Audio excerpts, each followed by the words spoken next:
She thought she was about to experience the happiest day of her life, but instead of a hug, he found silence. And what he discovered next would change everything forever. This is the story of a mother who unearthed such a cruel secret, which almost destroyed it, but it also made her rise from the ashes. Watch until the end to see the moment when she transforms her own fear into strength. And before the story begins, comment below, "I'm ready for the truth," because after hearing that, you will never look at silence the same way again. The toast in the helicopter. The flight attendant's announcement had barely finished when Helena was already buckled in, her body hunched slightly forward, as if she could push the plane to Madrid with the force of her will. The soft cabin lights accentuated the worried lines around her eyes, and the muffled sound of the engines couldn't silence the thoughts swirling in her mind like a mad spiral. Noah is sick. Very sick. The message had arrived 2 days earlier, in a dry email from Noah's international school. Student absent for weeks. Medical request not submitted. There was no explanation, just a blank space where justifications, certificates, and care should have been. She had tried calling Rafael, the boy's father, but all calls went straight to voicemail. She called the school again. The receptionist, with a lilting Madrid accent, had responded with a sentence that had lodged in Helena's chest like a nail. "They said he's in the hospital, but no one's coming to get him." Her world shrank into a tunnel of white noise. Since her sister Bianca died 5 years earlier, Noah had become the center of her life, even though she lived with her father. Helena had taken on emotional guardianship, handling everything remotely: documents, registration, health insurance. She had always trusted, against her instincts, that Rafael would at least do the bare minimum: be present. The plane began its descent over Spain, revealing through the small window a sea of sand-colored rooftops and avenues that shimmered like threads of gold in the late afternoon sun. Helena ran her fingers over the crumpled photo she'd taken from her bag. Noah at 7, his brown hair disheveled, a huge smile missing 2 teeth. The photo smelled of the past, so did Bianca's memory. Helena took a deep breath, trying to push the lump of guilt down her throat. The cell phone vibrated in her purse, a notification from the bank. Approved purchase, Ibiza Air Experience Helicopter Tour, $9,800. Additional cardholder name, Rafael Quintana. For a moment, the ground seemed to tilt. Her breath became short and raspy. While her son was hospitalized, or perhaps worse, Rafael clinked glasses of champagne over the Mediterranean, financed with the corporate card Helena had given him months ago, for medical emergencies. Emergencies. Was that his priority? The plane touched the runway with a jolt, and Helena decided right then and there that there would be no more guessing, no more soft requests. There would be answers, and if necessary, there would be consequences. The cool Madrid spring air greeted her like an unnoticed slap. The sky was clear, a crystal blue that seemed to mock the chaos within her.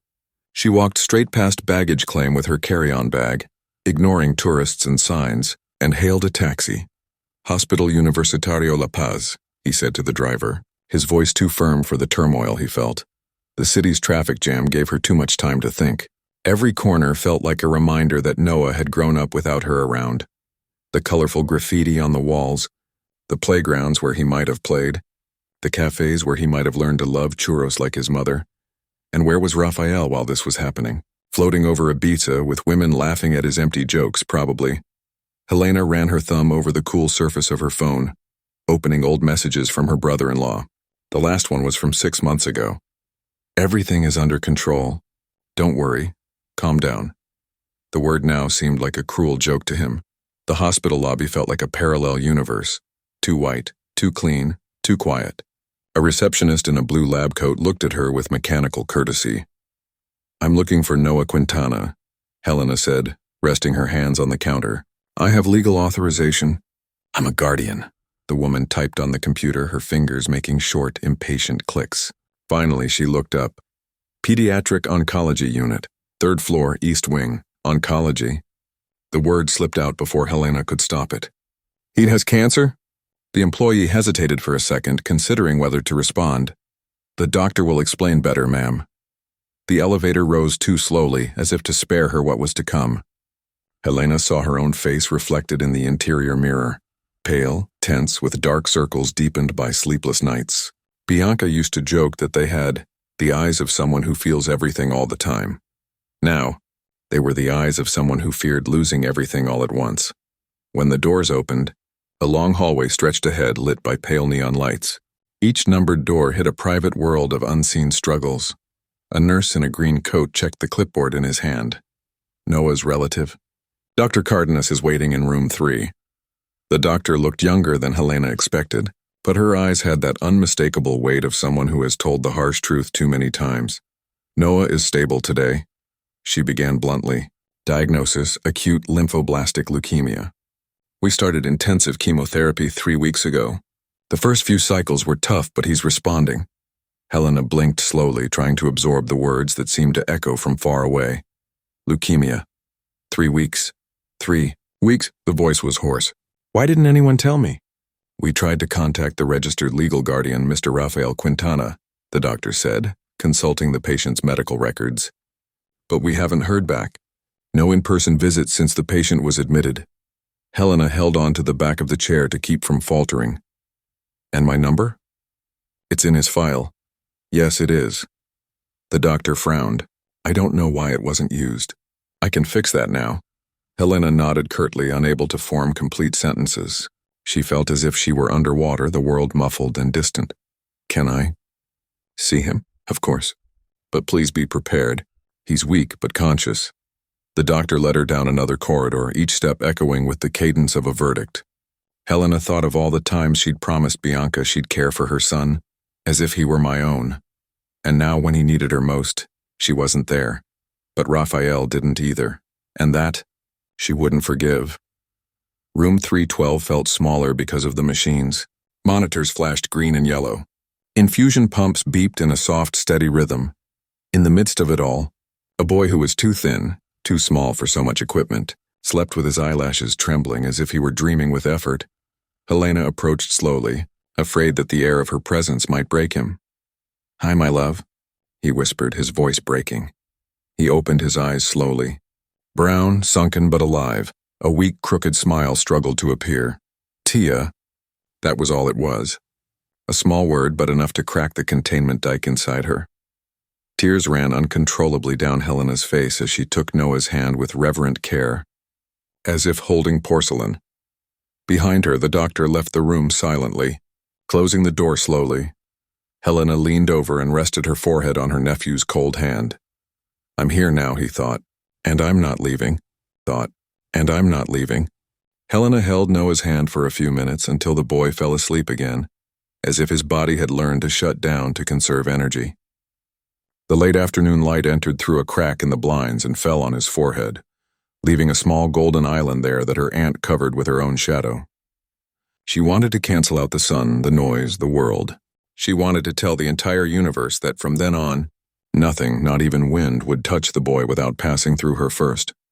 When his breathing became a regular sigh, Helena pulled back a chair, took her phone from her pocket, and set the screen to silent mode. Bianca's photo appeared on the wallpaper, the same smile Noah had inherited, the same eyes that now slept surrounded by wires. A cold courage began to gather inside her, rolling up her sleeves, tying her mental hair into an invisible bun. Time to work. He opened the banking app. The list of transactions unfolded like a confession. Ibiza Air Experience, Nafim $800, Hotel Boutique, Cala Talamanca, Arontuar Norweni, La Scala Restaurant. Versus Cap Jewelry, Tanti $200, all in the last 48 hours. Further down, a sequence of smaller purchases that, when added together, made a sensation. Beach bar, buggy rental, VIP table reservation. There was no medicine, diapers, medication, or taxi to the hospital. Just pleasure. Helena took a deep breath. You gave the additional card, remember? She remembered. She remembered the rush, Raphael's email asking for backup because the Spanish bank was taking a long time. She remembered the words he used. Emergencies. The app cursor trembled under her finger like a little animal about to be squashed. 3 taps were enough to suspend the card. She did so without hesitation. Confirmed. A pop-up window wished her good night and financial security. She almost laughed. It wasn't night, nor was there security, but there was control, and that was enough for him. She looked at the bed. Noah was sleeping on his side, one small hand open as if holding something invisible. Perhaps his mother's courage, which now needed to come entirely from his aunt. Helena touched her fingertip to the wallpaper on her phone, where Bianca was wearing cheap red lipstick and laughing at something out of place. "I can do it," she whispered, unsure whether to speak to her sister, to the boy, or to herself. The tablet in the room was on its metal stand, used for calls and drawings when the fever subsided. The nurse had explained in the hallway, "He likes to play table football on the app." Helena carefully placed the screen against the screen, opened the folder marked Noah, and saw in the digital browsing history a trail of children's videos, a superhero sticker, and among them a familiar icon, Instagram.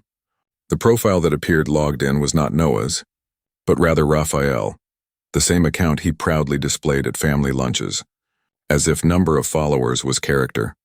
U-stories were illuminated by colorful circles. The first opened with a rotor sound and laughter. The helipad looked like a movie set.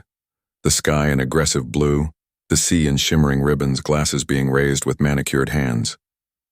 In a quick frame, Raphael appeared wearing mirrored sunglasses, a meticulously trimmed beard, and a linen shirt open at the chest. "Sometimes life demands height," read the animated text. Helena recorded the screen. The low sound didn't wake Noah. It only awakened something in her that had been dormant for years. Next story. A light wood deck, white cushions, an ice bucket with a gleaming bottle.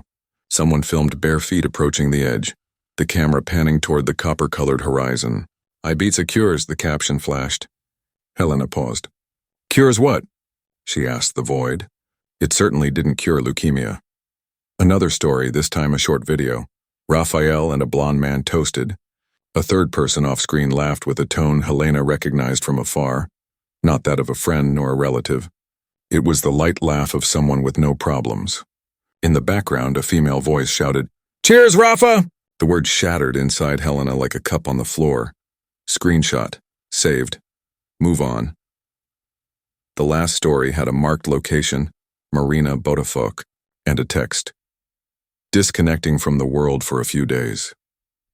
Helena lowered her head as if that could protect her from the aggression of the phrase. Disconnecting from which world? From the world where your child endured chemotherapy sessions? From the world where school bills were due in the dark of a drawer?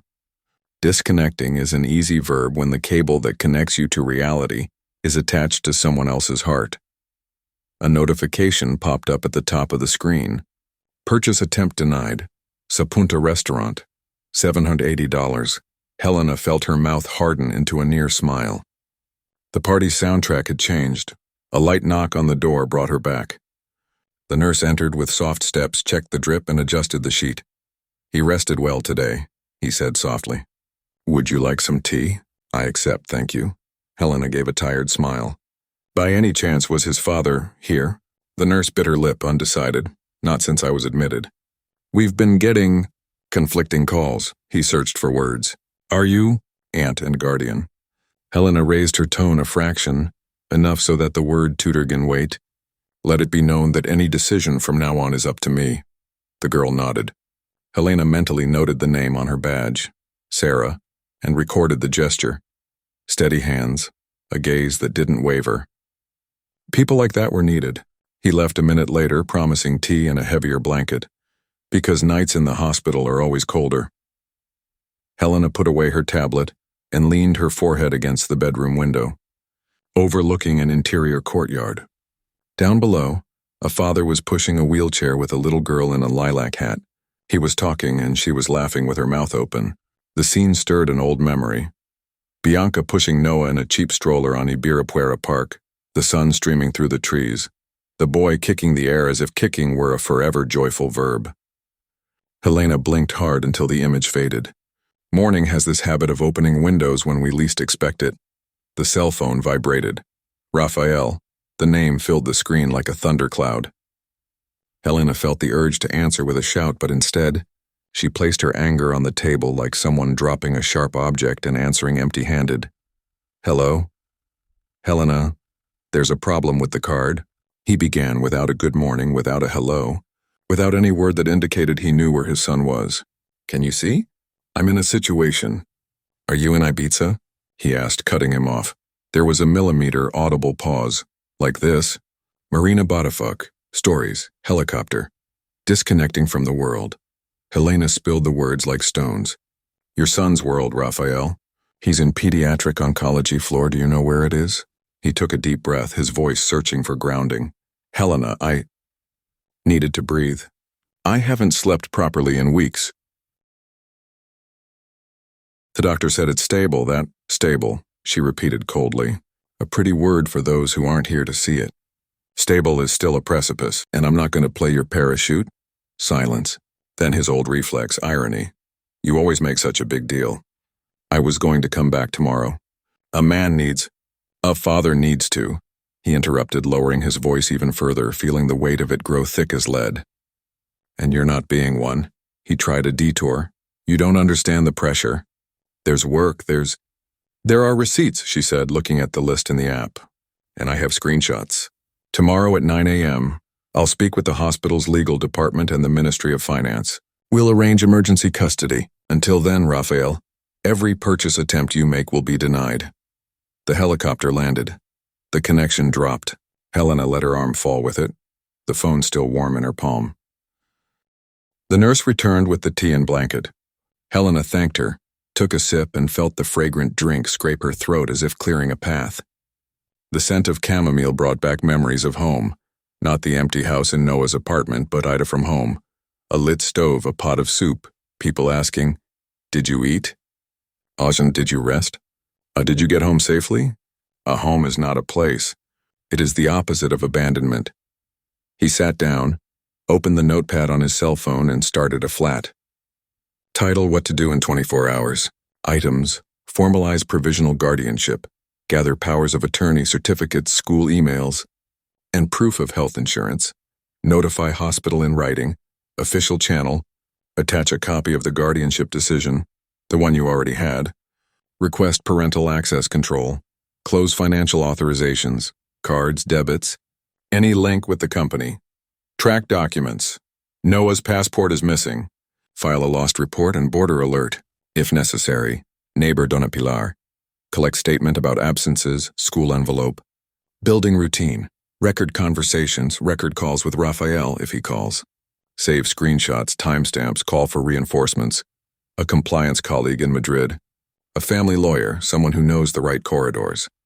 When he finished, he felt a kind of inner light, a flashlight shining deep in his chest. It didn't lessen the pain, but it did offer direction. Noah moved his head against the pillow as if trying to press his face against a memory. Helen grabbed his fingers again. I'm here, he said very quietly, and this time I won't be late anymore. He didn't answer. His small body simply relaxed, as if recognizing the voice and allowing itself to sleep a little longer. Helena stood there guard as the hospital made its spaceship noises and Madrid outside turned off lights one by one. When the cell phone clock struck 10 p.m., another notification appeared. Purchase attempt denied. Club Privé, 1-100. Helena rested her chin on her hand and, for the first time that day, smiled without bitterness. It wasn't happiness. It was just the realization of the obvious. Gravity had started working again, and everything that flies without merit sooner or later falls. She stood up, stretched her neck, and felt her body remember its existence. In the hallway, a coffee machine coughed out a short burst. A doctor yawned politely. Nurse Sarah passed by and whispered, "If you need an extra blanket, just call." Helena nodded as if signing a silent pact. She closed her mental notebook, put the monsters away in a drawer, and watched the boy sleep until her own exhaustion forced her to lean back in her chair. And, before closing his eyes, he wrote one more line on the plan, below item 7. Tomorrow 6 a.m. call the Spanish bank. Ask for a detailed copy of the last 12 weeks, trail his power. Then he rested. It wasn't sleep. It was wakefulness within. The alarm on her cell phone vibrated at 5:30 a.m., even though Helena hadn't actually slept. Her mind had been spinning all night on a silent carousel. Deadlines, signatures, risk of escape, risk of relapse, risk of everything. She rose from her chair, muscles stiff, adjusted the blanket over Noah, and crossed the still empty hallway, where the smell of disinfectant was stronger than the air itself. The sun barely hinted at a copper tint on the windows when she left the hospital. She hailed a taxi and gave him the address of Raphael's apartment in Chamartin, determined to face the nest he had turned into a shell. The city was still yawning. Closed shop doors, bicycle delivery men with half-closed eyes, a lady pulling a dog with a Monday expression. Everything seemed to be in slow motion, except for Helena's heart, which was beating at an emergency rate. With each block, she imagined a different version of what she would find. Scattered toys, the smell of life, or silence. The building stood sober, its facade pale stone, its bay windows like sleepy eyes. A doorman with the face of someone who's seen too much and said too little recognized the last name on her badge and let her in without question. The elevator hummed softly up to the 7th floor. Raphael's door was where it always had been, and it felt like it hadn't been there for ages. Helena turned the key she still had from her last visit. A sharp click and the door gave way. Silence greeted her like a wall. There was no smell of food, nor the familiar sound of a cartoon coming from the living room. The light from the hallway invaded the room like an intruder. Dust-covered toys were leaning against the wall as if they had been grounded and forgotten. On the entryway sideboard, letters piled up like dry leaves. Helena ran her fingers through them. Overdue bills, flyers, a red-stamped internet disconnect notice. In the kitchen, the air was thin and stale. Dirty dishes piled up like the ruins of a dinner that never ended. The empty refrigerator held only a small bottle of water and a shriveled lemon crushed against the glass. Helena opened the door to Noah's room, or what must have been, the wadded comforter, a lone sock in the corner, drawings taped crookedly to the wall, the ant terrarium dead and dry. She sat on the edge of the bed and let her bag slide to the floor. She was more than indignant. She was amazed. How could someone just to forget living with his own son? How could a man walk away until love stopped making noise? Anger pulsed like a second bloodstream. It was dangerous, but it was also combustible. He stood up with a crack in his knees and began rummaging methodically. Drawers, shelves, cabinets. He was looking for clues, or more precisely, evidence. He found a plastic folder with Noah's school contracts and tuition receipts that had stopped 2 months ago. A crumpled health insurance envelope still sealed. A printed spreadsheet of household expenses that abruptly ended with September. September, the month Raphael stopped pretending. The doorbell rang suddenly. Helena froze, her heart in her throat. She hid the papers under her arm and cautiously walked to the door. On the other side, Mrs. Pilar, the neighbor from 7B, held a small ceramic plate with slices of pie. The scent of apple and cinnamon wafted through the door like a memory. "Helena," the woman said, with that curious tone of someone who knows you through stories rather than through experience. What a surprise. "I haven't seen anyone around here in a while. I thought they'd moved." "No." Helena hesitated, but indignation won. They just forgot to live here, and to take care of their own son. Donna Pilar's eyes filled with genuine concern. "The little boy? I haven't heard his footsteps or the sound of the television in weeks. I thought it was strange. I even tried knocking, but no one answered. He's hospitalized." Helena clutched the papers to her chest. "And Raphael? He's in Ibiza, with my money." Donna Pilar sighed deeply, as if she knew the next sentence would come out too heavy. "I knew he was acting different. I once heard him say on the phone that this sick child thing gets in the way of plans. I thought I'd misunderstood." Helena bit her lip to contain her fury, but an idea sprouted whole, roots and all. "Would you mind writing down what you heard? Just for the record, in case you need a statement." "Of course I don't mind." Donna Pilar adjusted her glasses. "If it's to protect the little one, I'll even write it in a notary's office. You won't need that much yet." Helena breathed slowly. "Just something signed with the date and approximate time. Is that okay?" "You can." The neighbor gently patted her shoulder. "You look tired, daughter, but strong. That's rare." Helena tried to smile, but only a trace appeared on her lips. She accepted the pie, promised to return the plate later, and closed the door slowly. An hour later, he had a pile of papers piled on his living room table. Overdue letters, old receipts, interrupted contracts, Donna Pilar's neatly handwritten statement. He stuffed everything into a manila envelope and taped it shut as if sealing a box of evidence in court. Before leaving, he entered Noah's room once more. He sat on the floor beside the bed and glanced at a drawing taped to the wall. 3 toothpick figures holding hands under a huge yellow sun. One had a braid, Bianca, another a bun, Helena, and the third a smiling little figure with very long arms. In the corner, Noah had written in shaky handwriting, "Family that stays." Helena felt a warm knot rise from her chest to her throat. She lowered her head and closed her eyes. That sentence, with its imperfect spelling, sounded like a mission statement. She stood up again and grabbed her passport, guardianship documents, and the transfer receipts that proved she'd been the one to pay for almost everything since Bianca left. She put everything in her bag like someone stockpiling ammunition. He locked the apartment door and took the silent elevator down. At the entrance, the doorman looked up from his newspaper and said politely, "Ma'am, it's good to see you back." "It's good to be back," she replied, and for the first time she wanted it to be true. Back at the hospital, the day was already bustling. Doctors crossing the hallways, medication carts gliding, discreet alarms flashing. Helena delivered the evidence envelope to the administration, signed a formal request for an update on the person in charge, and scheduled a meeting with the hospital's legal team for the following morning.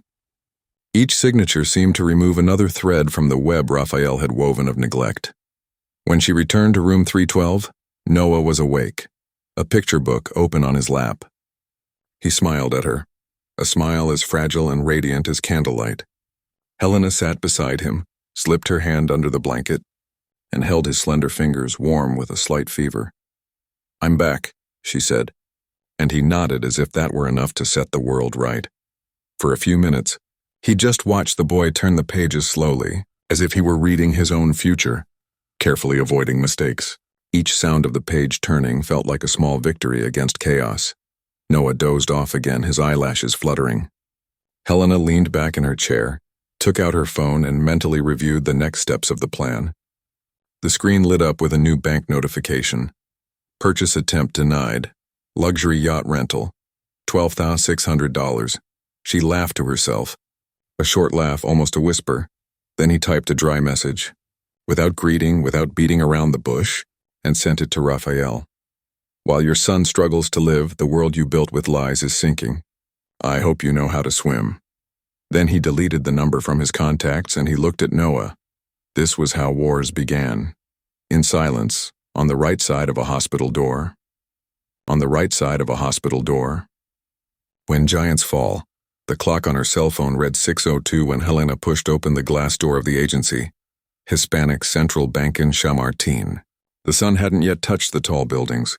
The streets were gray and cold, as if the city were reluctant to wake up. Inside, the agency glowed artificially with white lights and the smell of stale coffee.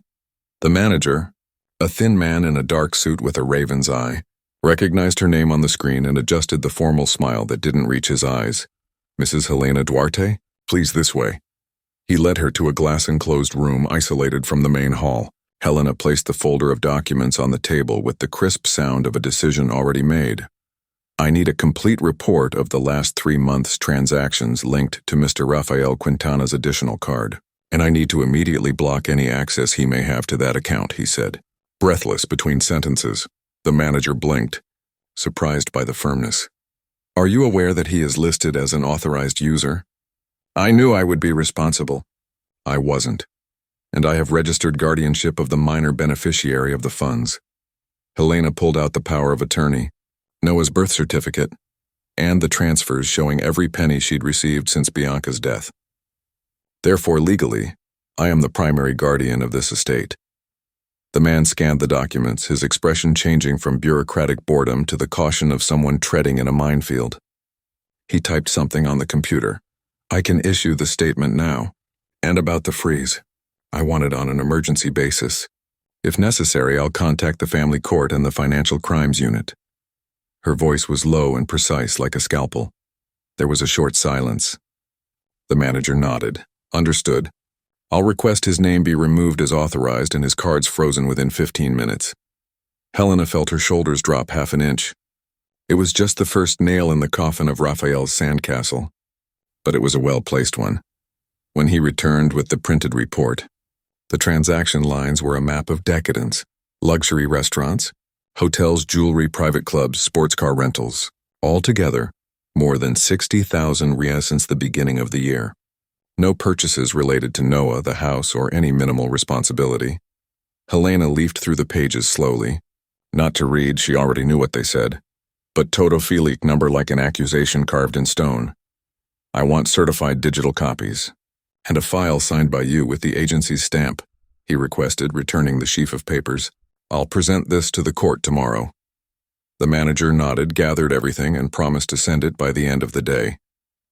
Helena put the briefcase in her bag with almost ceremonial care. She left feeling lighter and more dangerous. The hospital felt like a different place when he returned. Golden light streamed in through the tall hallway windows, and the sound of footsteps echoed routinely across the polished floor, as if nothing were falling apart.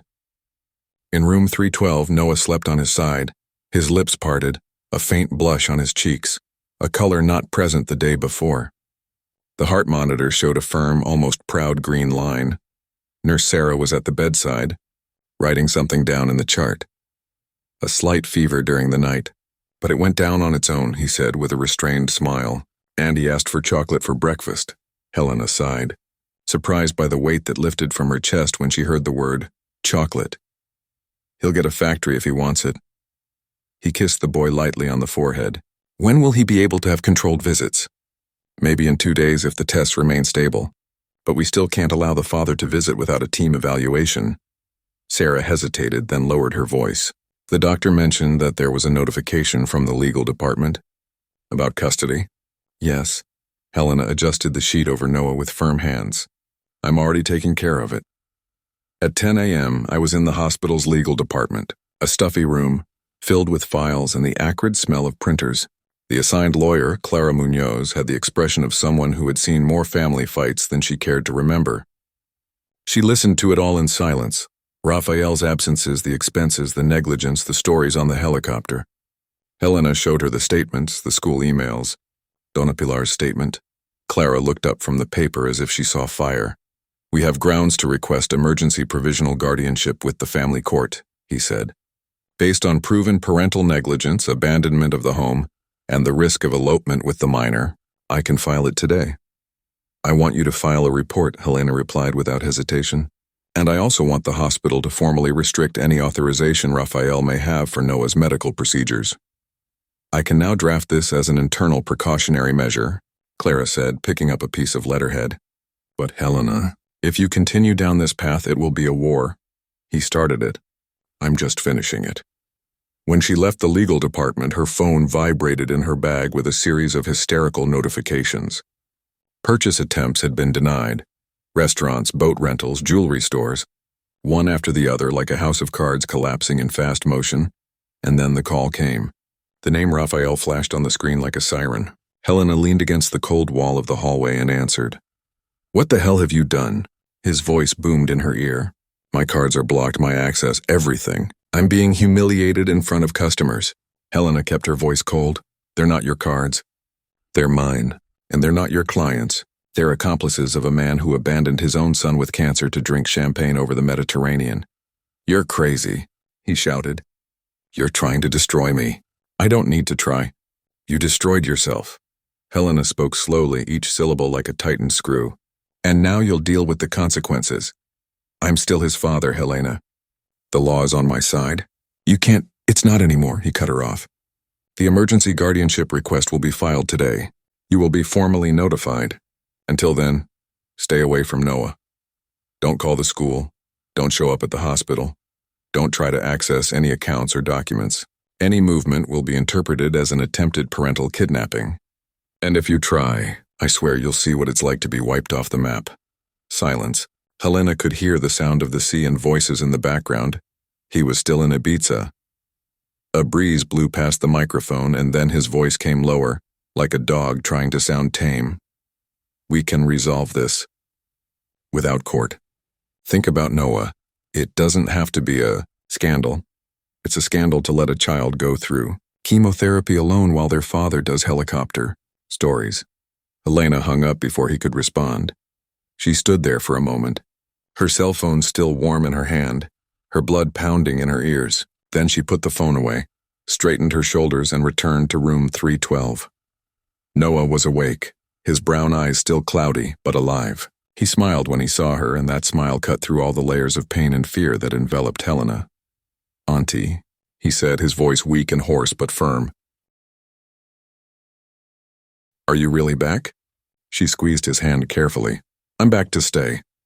In the early afternoon, the email arrived.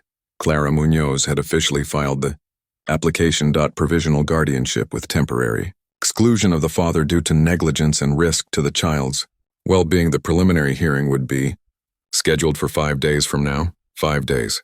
A breath and an eternity at the same time. Helena printed the receipt and clipped it into the planner's diary.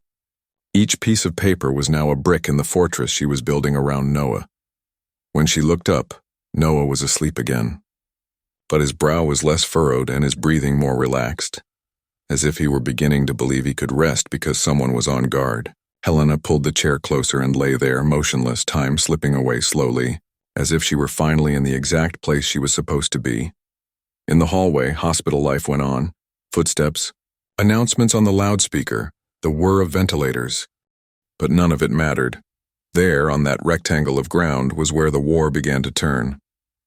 The clock read 5:12 p.m. when Helena noticed the hallway was quieter than usual. The hospital routine seemed to hold its breath, as if the building sensed a change in air pressure. It was Nurse Sarah who entered the room first, her eyes anxious and her tone too controlled to be natural. "Señora Helena, Mr. Rafael Quintana is at reception. He wants to go up and visit Noah." Helena felt the air in her lungs turn to glass. She took a deep breath, stood up slowly, and adjusted her blazer like armor. "He doesn't have authorization." The voice was calm but so sharp it could cut glass. "Did they inform you that his access has been suspended?" "Yes, but he's insisting. He brought a lawyer." Helena closed her eyes for a second.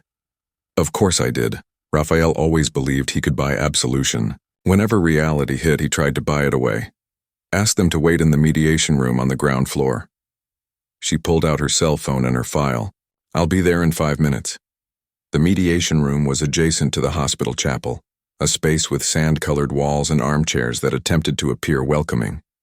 Rafael stood impeccably, his fresh tan clashing with the pale floor, his tailored gray suit highlighting a body that seemed built to impress. Beside him, a lawyer with slicked hair and a razor-sharp smile leafed through a black folder. Rafael's eyes landed on Helena and narrowed. "Then the Inquisitor comes down from the tower."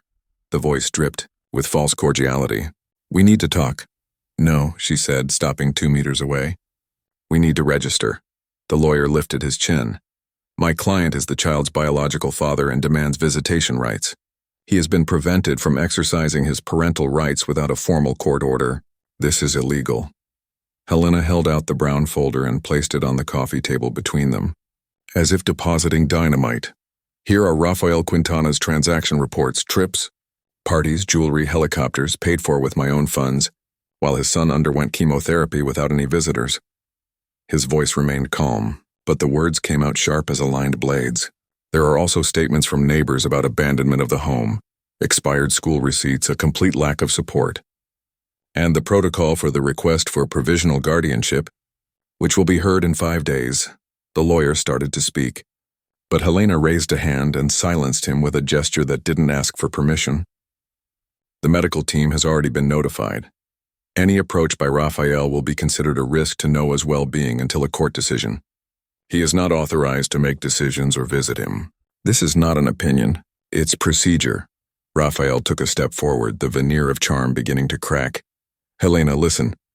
The voice lost its theatrical tone for a moment, letting out something more raw. Fear. "I messed up, okay? My head was in a mess. You don't understand the pressure. The illness, the work. I just needed to breathe." And he chose to breathe champagne. Helena held his gaze with surgical coldness. While Noah was breathing through a machine, "I love my son. Love is a verb with proof, not with a caption." She crossed her arms. "Where was your proof?" The lawyer cleared his throat, trying to regain control of the scene. "Still, completely preventing contact is extreme. My client wishes to see you for a few minutes. Under supervision." Before Helena could answer, the door opened. Dr. Cardenas, Noah's doctor, walked in with a neutral, professional expression, but alert eyes. "I was called to clarify the situation," she said, sitting down. "Mr. Quintana, You were not present at any stage of your son's treatment. This is documented. He is emotionally vulnerable, and visits are not recommended at this time. Our ethics committee supports the legal guardian's decision to restrict contact. Raphael opened his arms theatrically. They're painting me as a monster. I'm the father. Then start behaving like one, Helena said dryly. The doctor continued firmly. If the court authorizes it, we will reevaluate. Until then, any attempts to approach will be reported to management and, if necessary, to the hospital police. The lawyer frowned, realizing the ground was crumbling. Helena took advantage of the gap. Raphael, you had months to be a father. Now you'll have to settle for being a defendant. A heavy silence fell over the room as if even the walls were absorbing the impact. Raphael stared at Helena with something between anger and implosion. His eyes, once polished with arrogance, had a disorganized gleam, the beginnings of panic. This won't stay like this, he said quietly. I'm going to fight, Helena replied. But this time it won't be with my money. Raphael left the room with long, hurried strides, the lawyer trailing behind like a closed umbrella. Helena sat for a moment, breathing in the stale, silent air. The doctor lightly touched her shoulder. He'll try to attack from all sides, Cardenas said bluntly. Be prepared. I am, Helena said, and for the first time she believed it. In room 312, Noah was playing with a tiny car on the bed tray. When he saw her, he raised his arm with a crooked smile. Auntie, look. I ran to the red planet and back. Helena felt her eyes sting, but she let his joy overcome any shadows. She sat down next to him, grabbed another cart, and joined the race. So get ready, astronaut, he said, pushing the toy, because now we're going to Saturn. The boy laughed, and that sound was more powerful than any court ruling. That night, while Noah slept, Helena sat in the empty hospital chapel. She wasn't religious, but there was something about the golden half-light and the smell of polished wood that soothed her mind.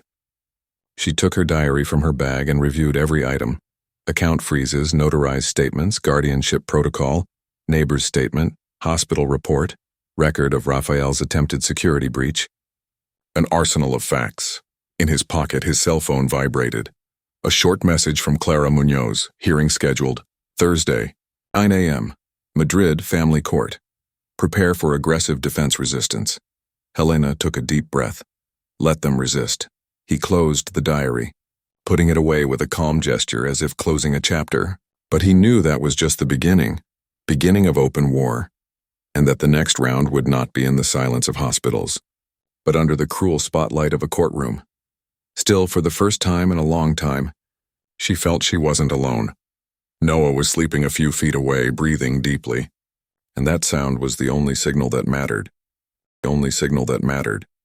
The next morning, Madrid awoke to a thin wind that lifted leaves along the sidewalks like tiny birds in flight. In the hospital corridor, everyday life persisted. Metal trays clanged, gurneys slid, hurried footsteps crossed like lines in a musical score. Helena, however, walked to her own beat. She had her briefcase under her arm, her chin lifted as if she had decided that does not retreat.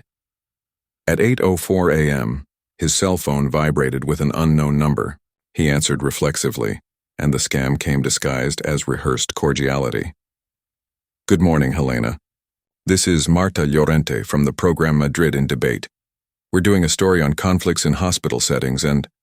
Helena almost smiled. Raphael had contacted the media. The trick was old. Lose, in fact. Try to win in noise. Ms. Llorente, I don't give interviews about minors undergoing treatment, nor do I participate in any news story that exposes my nephew. Any information related to the case is confidential and will be handled in court. Pause. But I can send a note. The best interests of the child are more important than any spectacle. The silence on the other side lasted long enough to reveal that the journalist was expecting resistance, not surgical coldness. I see, came the voice, a little lower. If you change your mind, I won't change. Good morning. He hung up. Then he wrote you in 3 lines and forwarded it to Clara Munoz, asking the hospital's legal team to use it if necessary. At 9 a.m., a nurse came in with the medicine cart. Noah woke to the noise, blinking slowly, his brown eyes still deep in sleep. He saw Helena and smiled with one corner of his mouth. Aunt Saturn was closer today. Great astronaut. Less fuel for us to waste. She stroked his forehead. It was warm, not feverish. A breath of relief ran down from his shoulders to his stomach. The nurse confirmed. Today's blood count came better. Small rise in neutrophils. His body is responding. Helena nodded, but only when the nurse turned her back did she allow her joy to overflow in a long, almost inaudible sigh answer. A word that, in that context, was synonymous with to stay. At 10 a.m., Clara sent another email. The judge would accept additional evidence until the day before the hearing. Helena reorganized the folder like a chessboard. Authenticated extracts, screenshots of stories, Dona Pilar's statement, the hospital report on paternal absences, call logs, and denied purchase attempts. Finally, she added a newly printed addendum, a letter from school principal from Noah, confirming the default in the fruitless contact with Raphael. Every piece of paper here has a weight, she muttered to herself, and together, they become rock. The cell phone vibrated again. Mother of one of Noah's classmates, a number saved months before in a list of guardians. Helena answered. Helena? Sorry to bother you. I am Irena Tomas's mother. I heard comments in the parents' group. They said a reporter called asking about Noah. I found it invasive. I want you to know that I didn't respond. And if you need testimony about how careful and polite he's always been, I'll give it. Helena thanked him, touched by the spontaneity. Unexpected support is what keeps the column standing when the storm tries to break it. Thank you, Irene. Please forward any journalist contact information to me. I'll centralize it here. He hung up and forwarded to Clara the information about reporters calling colleagues, parents, another piece to demonstrate media harassment and attempted public manipulation. In the early afternoon, the hallway was more bustling than usual. Two people in suits, a man and a woman, were talking to the administrator. Helena recognized the men from a distance, image consultants, not lawyers. The hospital, prudently, increased security at the entrance to the ward. Sarah entered Helena's room with the firm demeanor of someone protecting her. We received request for external filming of a TV crew. Management denied it. If anything, we're on standby. Thank you, Sarah. Helena held the nurse's hand for a second. You're being a beacon tonight. Sarah smiled with her eyes. Each of us illuminates a part, Senora. We'll cross the rest together. Helena thought about how the lines of a war are never just two. There are those who fight in silence, and they win entire battles without making the newspaper. At 4 p.m., the digital report arrived with metadata Raphael stories, exact posting times, geolocation, duration. The digital forensics technician, Helena's compliance contact, sent a sober note. Materials preserved with chain of custody. That shielded the evidence from accusations of editing or manipulation. Helena attached it to the case file. Tied facts cannot be undone with rhetoric. Shortly after, a short message from Raphael popped up. Congratulations. You've turned my life into a circus. When he grows up, he'll know his aunt took his father away. Helena stared at those sentences like someone watching a fish bite its own tail. She responded without adjectives, just with precision. When he grows up, he'll have access to hospital records, bank statements, purchase attempts, registered absences, and messages. He'll know who kept who away, blocked the number again. Noise is not an argument, and she had no more room for noise. Late in the afternoon, Noah asked to draw. Helena set up the small table, grabbed colored pencils and paper. He began with tentative lines as if relearning the gesture. Gradually, a crooked boat emerged. An electric blue sea, and on the deck 2 stick figures, one with a bun, Helena, and the other with a cap, Noah. Above he wrote, "Let's go," without the S. Helena bit back a laugh. "It's let's go, astronaut. Today is Vamo." He lifted his chin stubbornly. Because we're, Helena rested her forehead against him. A light touch. Go to people. The word hung in the air, like promise and direction. At night, shortly before 8 p.m., the Madrid in debatered. Some patients' companions discreetly craned their necks toward the hallway TV. The announcement promised, the sight of the father prevented from seeing his son. Helena stood at the door, watching for 2 minutes. There were no images from the hospital. The management had blocked them. Only vague statements about equal rights and emotional alienation. The editorial anchoring was clever but empty. 5 minutes in, the presenter herself admitted that the case is confidential. The segment ended without a bang. At the same time, the school's parent group flooded WhatsApp with messages of support for Helena and heart emojis for Noah. Irene sent a collective note. Privacy first. Anyone contacted by journalists, please forward this to management and do not respond. Someone attached old photos from the science fair with Noah smiling, dressed as a planet, and the caption, "Our little Saturn. Gratitude." At 10 p.m., as the hospital dimmed its volume like a city turning down its streetlights, Clara called. "Good news and bad news," he announced bluntly. "Good news. The judge denied request for emergency visit filed by Raphael's defense. What's more, he hired an aggressive law firm that will try to classify your actions as undue interference and you as controlling. They will exploit your status as an emotional guardian, not a biological mother." "I expected that," Helena said. "I prepared an appendix with proof that I supported the household and covered the main expenses in recent years. And I attached reports of the video consultations I attended before the hospitalization. I also requested an opinion from the school psychologist about the emotional bond." "Perfect." Clara exhaled, satisfied. "One last point. The press might try to approach you on your way out. If they do, just 3 sentences and nothing more. I don't comment on minors. I trust the justice system. My focus is Noah's health." Decorated. Helena looked at the sleeping boy, his breathing even, his small hand open as if holding the invisible. "Thank you, Clara.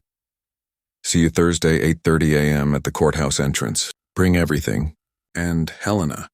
The lawyer paused briefly. "You're doing the right thing," the call ended, leaving a vibration in the air. Possible certainty. Helena closed the folder, secured it with an elastic band, and rested it on her lap for a moment as if holding a shield. Outside, the wind was thinning again, dragging leaves along the sidewalk. Here at 312, the air was warm and safe as a cocoon. She leaned in and whispered close to Noah's ear, "Sleep. Tomorrow we'll rehearse our trip to Saturn." He didn't answer. He was far away, sailing a painless sea. Helena leaned her head back in the chair, her muscles finally admitting their fatigue. She let her eyes almost close when her cell phone vibrated again.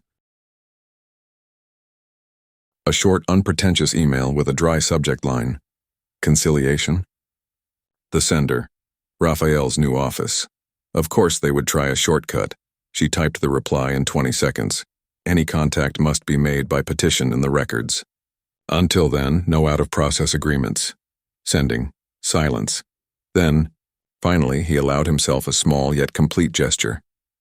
He placed his hand on the bed rail, as if making a pact with iron, with time, with what remains. He had lost much of his life struggling alone in empty corridors. This time he wasn't alone. There was a boy, a team, some neighbors, school parents, a lawyer, a nurse, a doctor, a line of people holding the rope on the right side. Outside, the giants made noise, summoned cameras, and distributed ready-made phrases. Inside, a child's heart beat steadily on a green monitor. And it was to this rhythm, the rhythm of things that remain, that Helena decided to dance. "Come on, Saturn," he murmured before falling into his first true sleep in days. "The orbit is ours." Courtroom firing line. The Madrid sky was still the color of lead when Helena crossed Plaza Castilla, her briefcase clutched to her chest like a shield.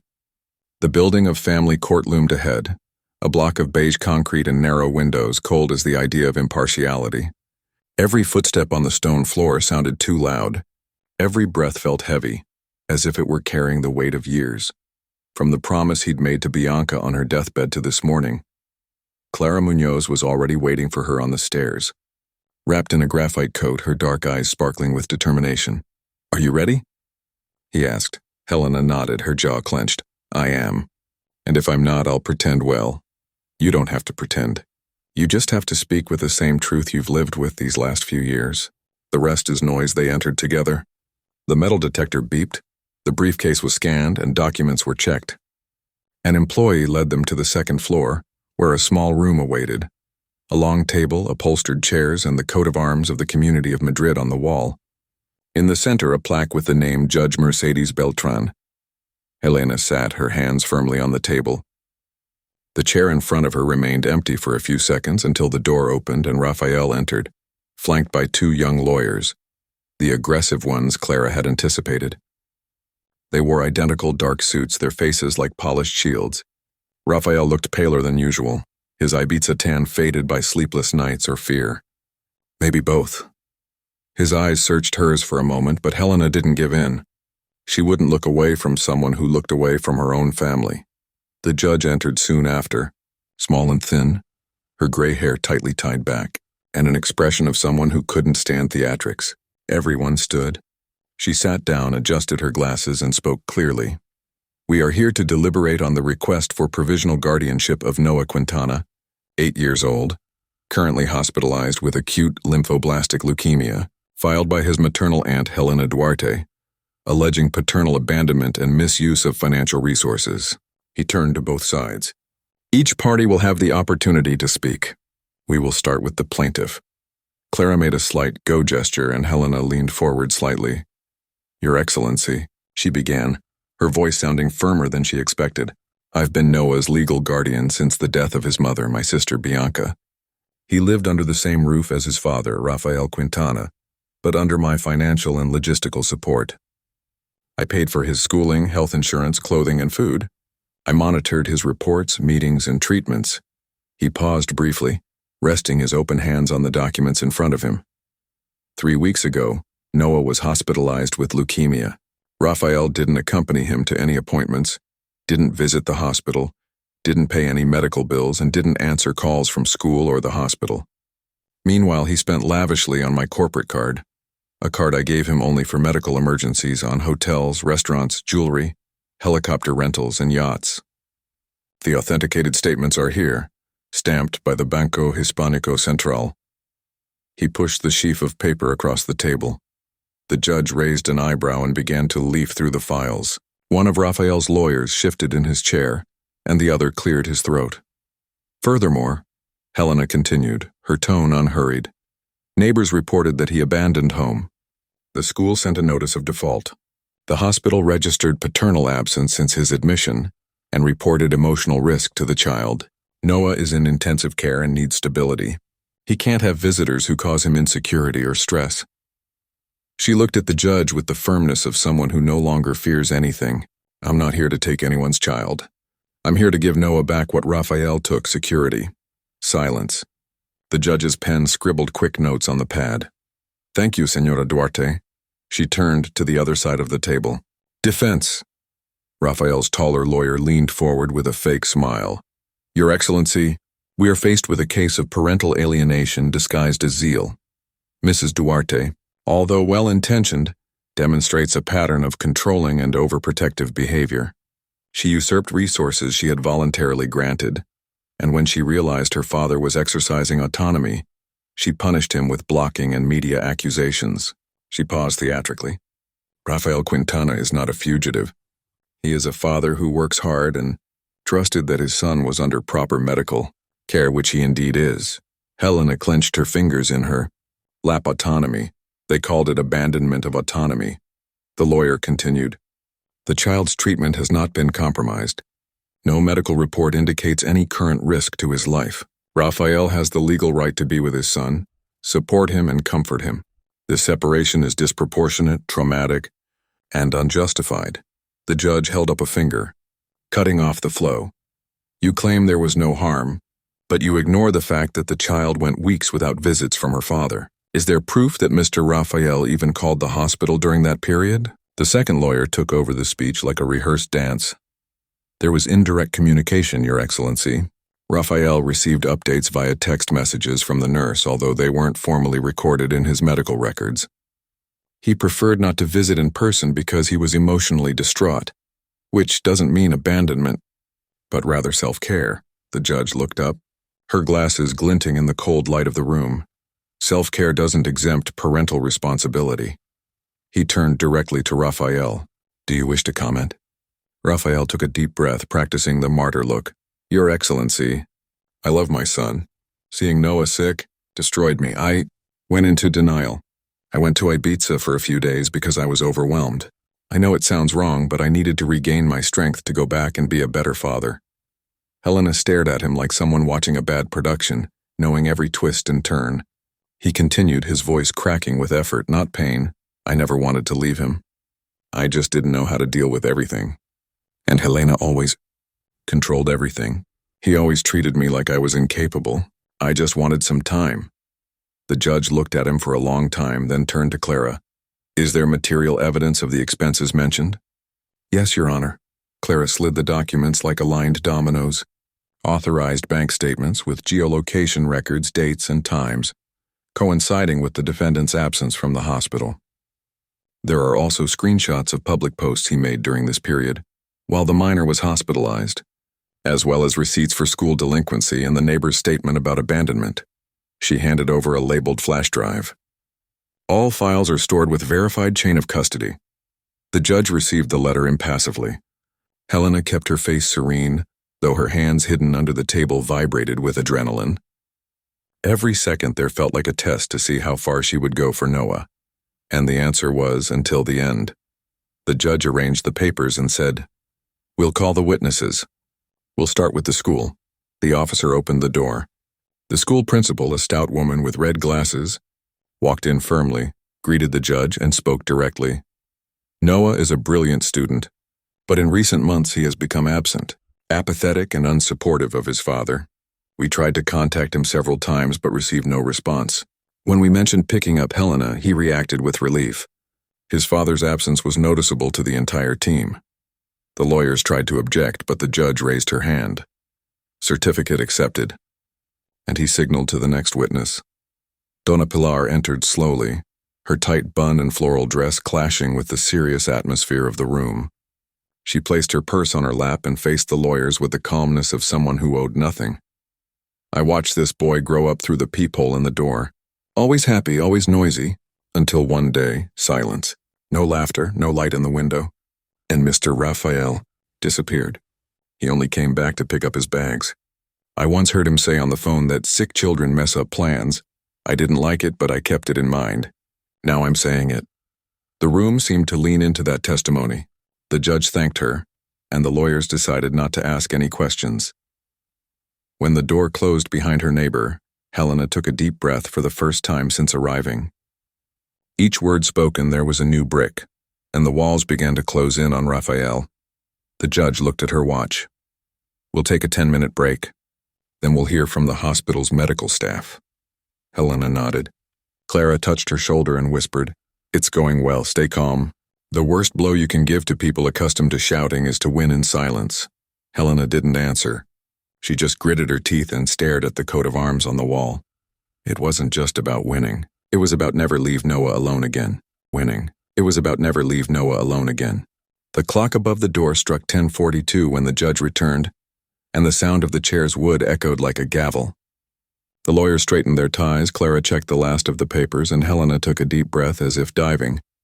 "Let's resume." The judge signaled to the officer, "Call the medical representative." The door opened and Dr. Cardenas she entered with a starched lab coat, the posture of someone accustomed to speaking between life and death. She greeted the judge, adjusted her glasses, and sat up straight, without looking at Raphael. "Identify yourself and describe your involvement in the case," asked the judge. "I'm a pediatric oncologist at San Telmo Hospital, responsible for Noah Quintana's treatment since his admission." Cardenas's voice was low and precise, like a scalpel. "I've coordinated all the chemotherapy sessions, exams, and interventions since his diagnosis." "And what was the father, Rafael Quintana's, involvement in this case?" The judge asked bluntly. "No in-person attendance, Your Excellency." The words fell with the weight of a medical report. He didn't attend any appointments, exams, or critical periods of hospitalization. He didn't respond to the team's phone calls. He didn't send formal authorizations, nor did he provide logistical or financial support. The minor arrived accompanied by his aunt, who covered all emergency costs and remained present daily. One of Raphael's lawyers leaned forward, trying to keep his tone polite. "Doctor, you can categorically state that Mr. Raphael didn't worry with the child's health?" "Concern is not a clinical parameter." Cardenas raised his sharp eyes. "We evaluated presence, decisions, and effective support in this sense. He was not present, did not make decisions, and did not offer support." A subdued murmur ran through the back of the room. The judge lifted her chin. "Are there formal records of this absence?" "Yes." Cardenas removed a bound document from his folder. "Here are the hospital's medical records and visitor log, confirming that Mr. Raphael has not been in since the child's admission 26 days ago. There is also a psychological report from the multidisciplinary team indicating that the child expresses anguish at the idea of the father appearing, fears that he will go away again. The last words hung in the air like hail. Raphael shivered, his eyes widening for a second before he tried to compose himself. "Thank you, doctor. You may leave." The judge made a brief note and turned to Raphael's lawyers. "Defense, do you wish to cross-examine?" "No," the taller one replied, his jaw clenched. "But we have noted that absence does not equate to emotional abandonment." "Recorded," the judge said dryly. "Next witness." Then he entered Sarah Martinez, the nurse who saw Noah every day. Her name tag jingled as she walked to the chair. Helena felt a lump of gratitude rise in her throat just seeing her there. "Ms. Martinez, describe the family support system you observed during the minor's hospitalizations," asked the judge. From the first day, only his aunt was present. Sarah kept her tone soft but firm. She sleeps in the armchair in the room, participates in the care, authorizes procedures, comforts the boy. When Noah wakes up, he calls for her. He never asked about his father. She took a deep breath. The name Daddy only came up twice. Once when he had a high fever and delirium, and once when he said, crying, that Daddy left and isn't coming back. A thick silence spread through the room like fog. Helena kept her gaze fixed on the judge but felt her heart tear and mend in the same instant. "Thank you, nurse." The judge gave a brief gesture, and Sarah left the room. As soon as the door closed, Raphael leaned forward with his elbows on the table, like an actor deciding to improvise the climax. "Your Excellency, with all due respect, they're turning pain into an accusation. I was wrong, yes, but I was devastated. I couldn't get into that hospital. Seeing my son in that state." His voice wavered in a practiced tone. "I thought that if I stayed away, he wouldn't associate the pain with me. I wanted to spare him." Helena slowly turned her face toward him. Her eyes were so cold that the room itself seemed to grow cold. "You wanted to spare yourself." The sentence was low, but each syllable held steel. "While Noah pleaded for you and received silence. While the medicine burned in his veins and you placed champagne glasses over the Mediterranean." Raphael stared at her, trying to hold her gaze, but his marble facade was already cracked. "I didn't know how to deal with the disease," he murmured. "So you dealt in yachts." Helena leaned forward, her voice now firm as a hammer blow. "The problem is Noah didn't need a man who could deal. He needed a man who stayed. You didn't stay." The judge raised her hand. "Enough." His tone was enough to stop the air. "The facts presented demonstrate prolonged absence, financial neglect, and undue public exposure. That weighs more than subjective justifications." He turned to Raphael. "You will have the opportunity to rebuild the bond if you prove genuine and sustained willingness. But right now, that's not what I see." Raphael opened his mouth, but the judge raised a finger that silenced him like an invisible wall. "The hearing will continue with document analysis. I will make my decision at the end of the session." Helena leaned back, her muscles vibrating with adrenaline, her blood pounding in her ears. He didn't smile, didn't celebrate. He just breathed. This wasn't victory yet. It was just the first crack in a giant of clay. The officer distributed copies of the reports. Clara presented the expert report of the bank statements and the metadata from Raphael's stories. One of the lawyers tried to challenge the validity of the screenshots, but Clara countered with surgical precision. They were obtained by a certified digital compliance technician, preserved with chain of custody, and corroborated by bank transactions from the same time and location. He turned to the judge firmly. "Each image corresponds to a specific expense. Each expense to a time when the child was hospitalized and he was absent." The judge nodded, and the defense's argument fizzled.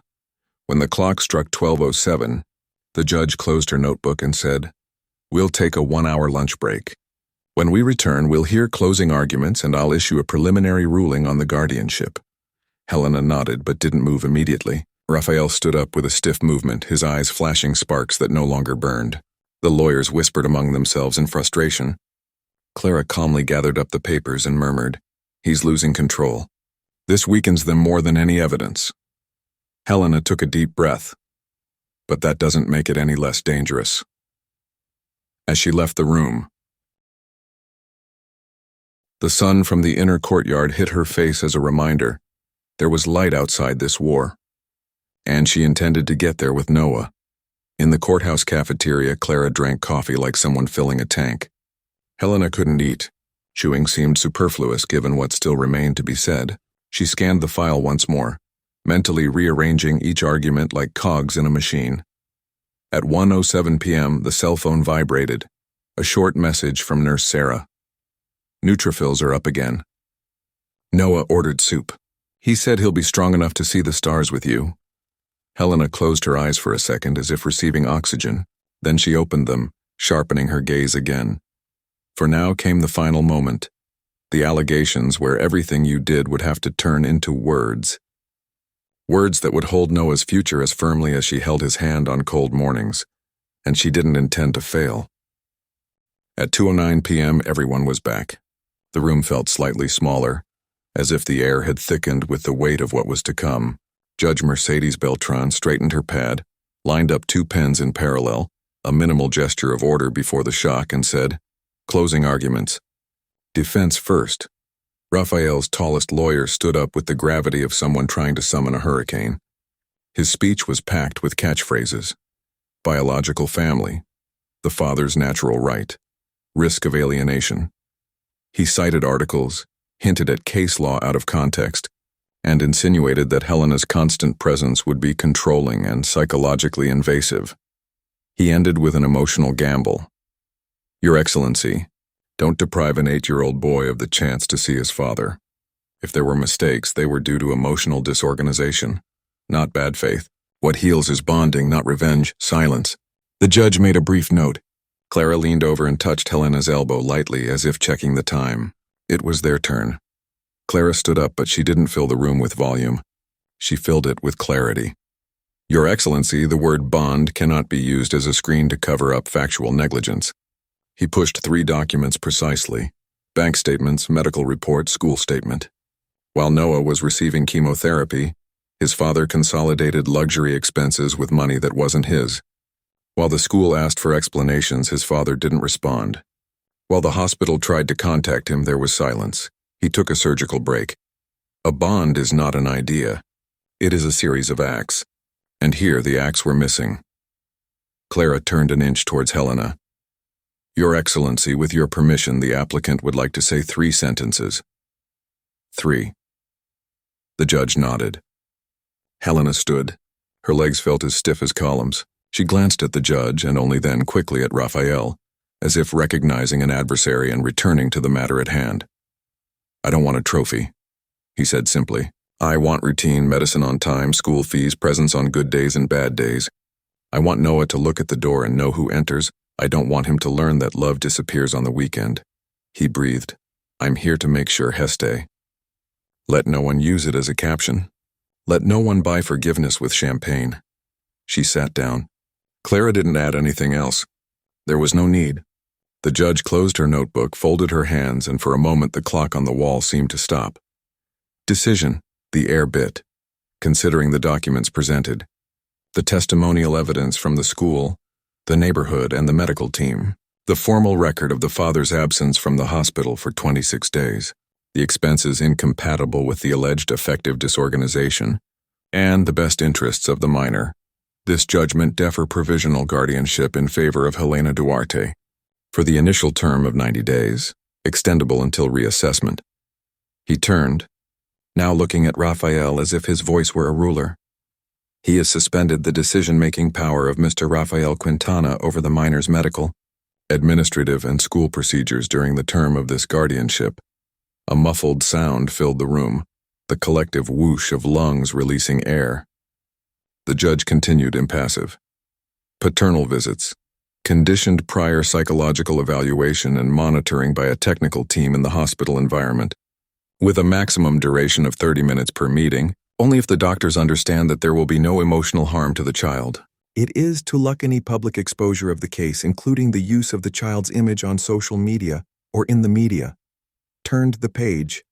I further determine precautionary blockade of Mr. Raphael's cards and access to any accounts linked to the guardian's resources, with a summons to the bank to preserve evidence and prevent related movements. Prohibits the father's contact with the school administration without mediation by the guardian or this court. Any non-compliance will result in a daily fine and notification to the tax ministry. Raphael took half a step forward, read, his voice becoming harsh. Your Excellency, this is mutilation. They're tearing me away from my son. The judge cut him off with a look that dried up rivers. You started when you chose not to appear. This court merely formalizes the consequences. He tapped his pen lightly on the table. Re-evaluation hearing in 60 days, with updated medical and psychological reports. Notify yourselves. It is closed. The gavel didn't fall, but it didn't need to. The decision rang out entirely without wood. The courthouse corridor was alive with people and footsteps. Helena leaned against the wall for a moment, closing her eyes, taking it all in.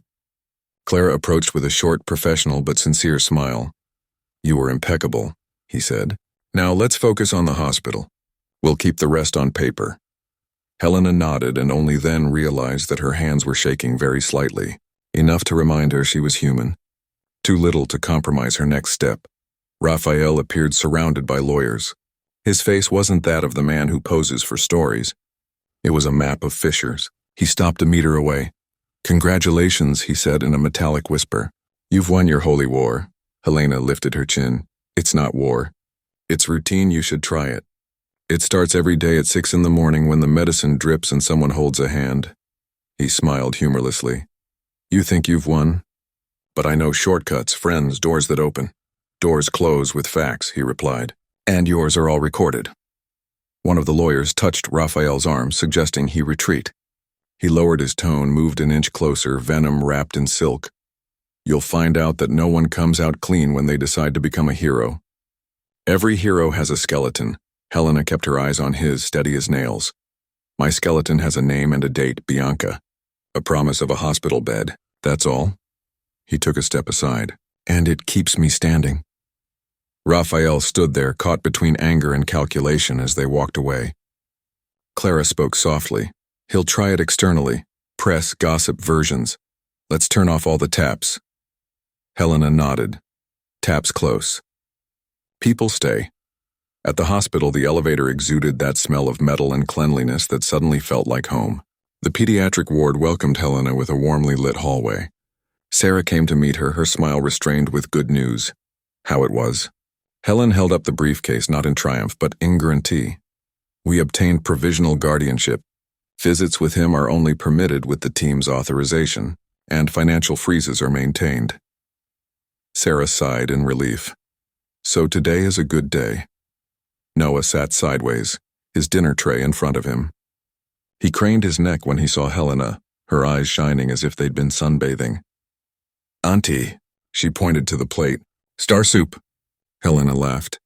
The soup was a cream of vegetables with star-shaped noodles. The metaphor was too perfect to be a coincidence. And how does an astronaut eat stars? He asked, sitting down. Slowly, so they don't run away. He raised the spoon to his mouth, concentrating, and then whispered, Did you go see the judges today? I was. Helena touched his hand lightly. And they said we is together. You and I, with the team. With the doctor. With Sarah. He wrinkled his nose as if arranging constellations. So no one will get us out of here? No one can take away what we hold tightly. Helena pointed to her own hand and his.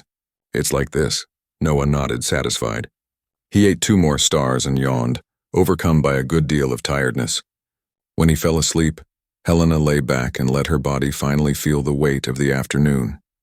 Inside the folder, the preliminary ruling seemed to emit heat, not of paper but of possible future. The cell phone vibrated on the nightstand. An unidentified message, hidden number. You think you closed all the doors, but you forgot the windows. Helena read it twice, tilted her head, almost smiling, not in mockery but in understanding.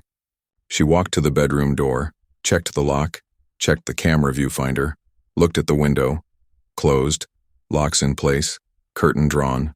She returned to the bedside, ran her thumb over Noah's wrist, feeling his calm pulse.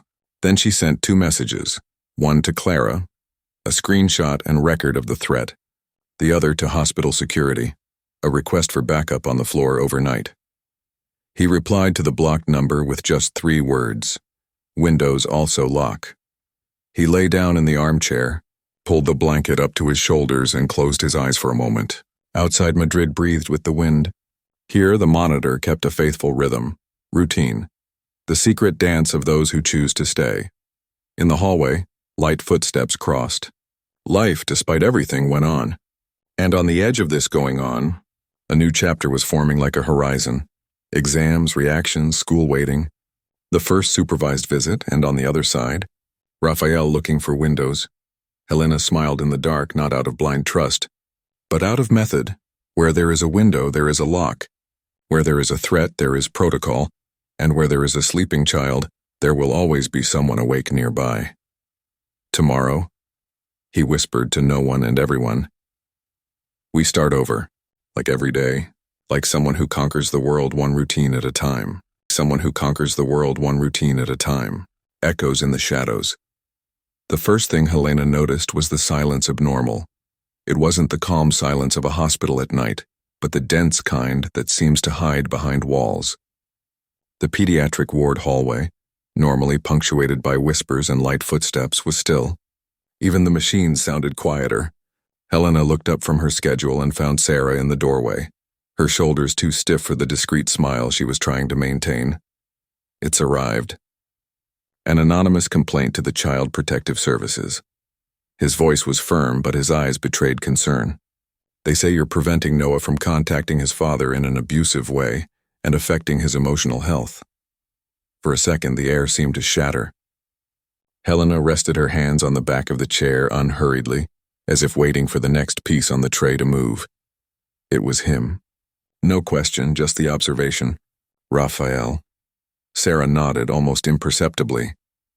The hospital has already sent the psychological team's reports, but the board has scheduled an evaluation visit for tomorrow afternoon. Just routine, they said, but you know he'll try to turn routine into a scandal.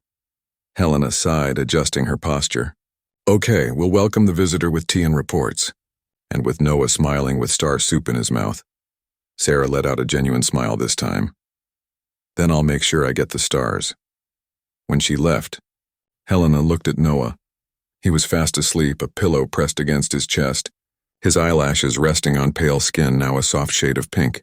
He was improving. Each day a little grain of life returns. That was what Raphael wanted to break. The fragile stability she had built with threads of routine. Helena took out her cell phone and typed to Clara. Anonymous report to the council. Tomorrow afternoon. I need to shield everything. The answer came in less than 2 minutes. Already anticipated. I'll contact the school psychologist and the doctor for further opinions. Breathe. He's trying to pull you out of the center. Don't let him. Helena put down the device and took a deep breath. It was clear, Raphael had changed tactics. If he couldn't break in through the door, he would try to dig through the floor. The next morning, Madrid felt colder than it should have.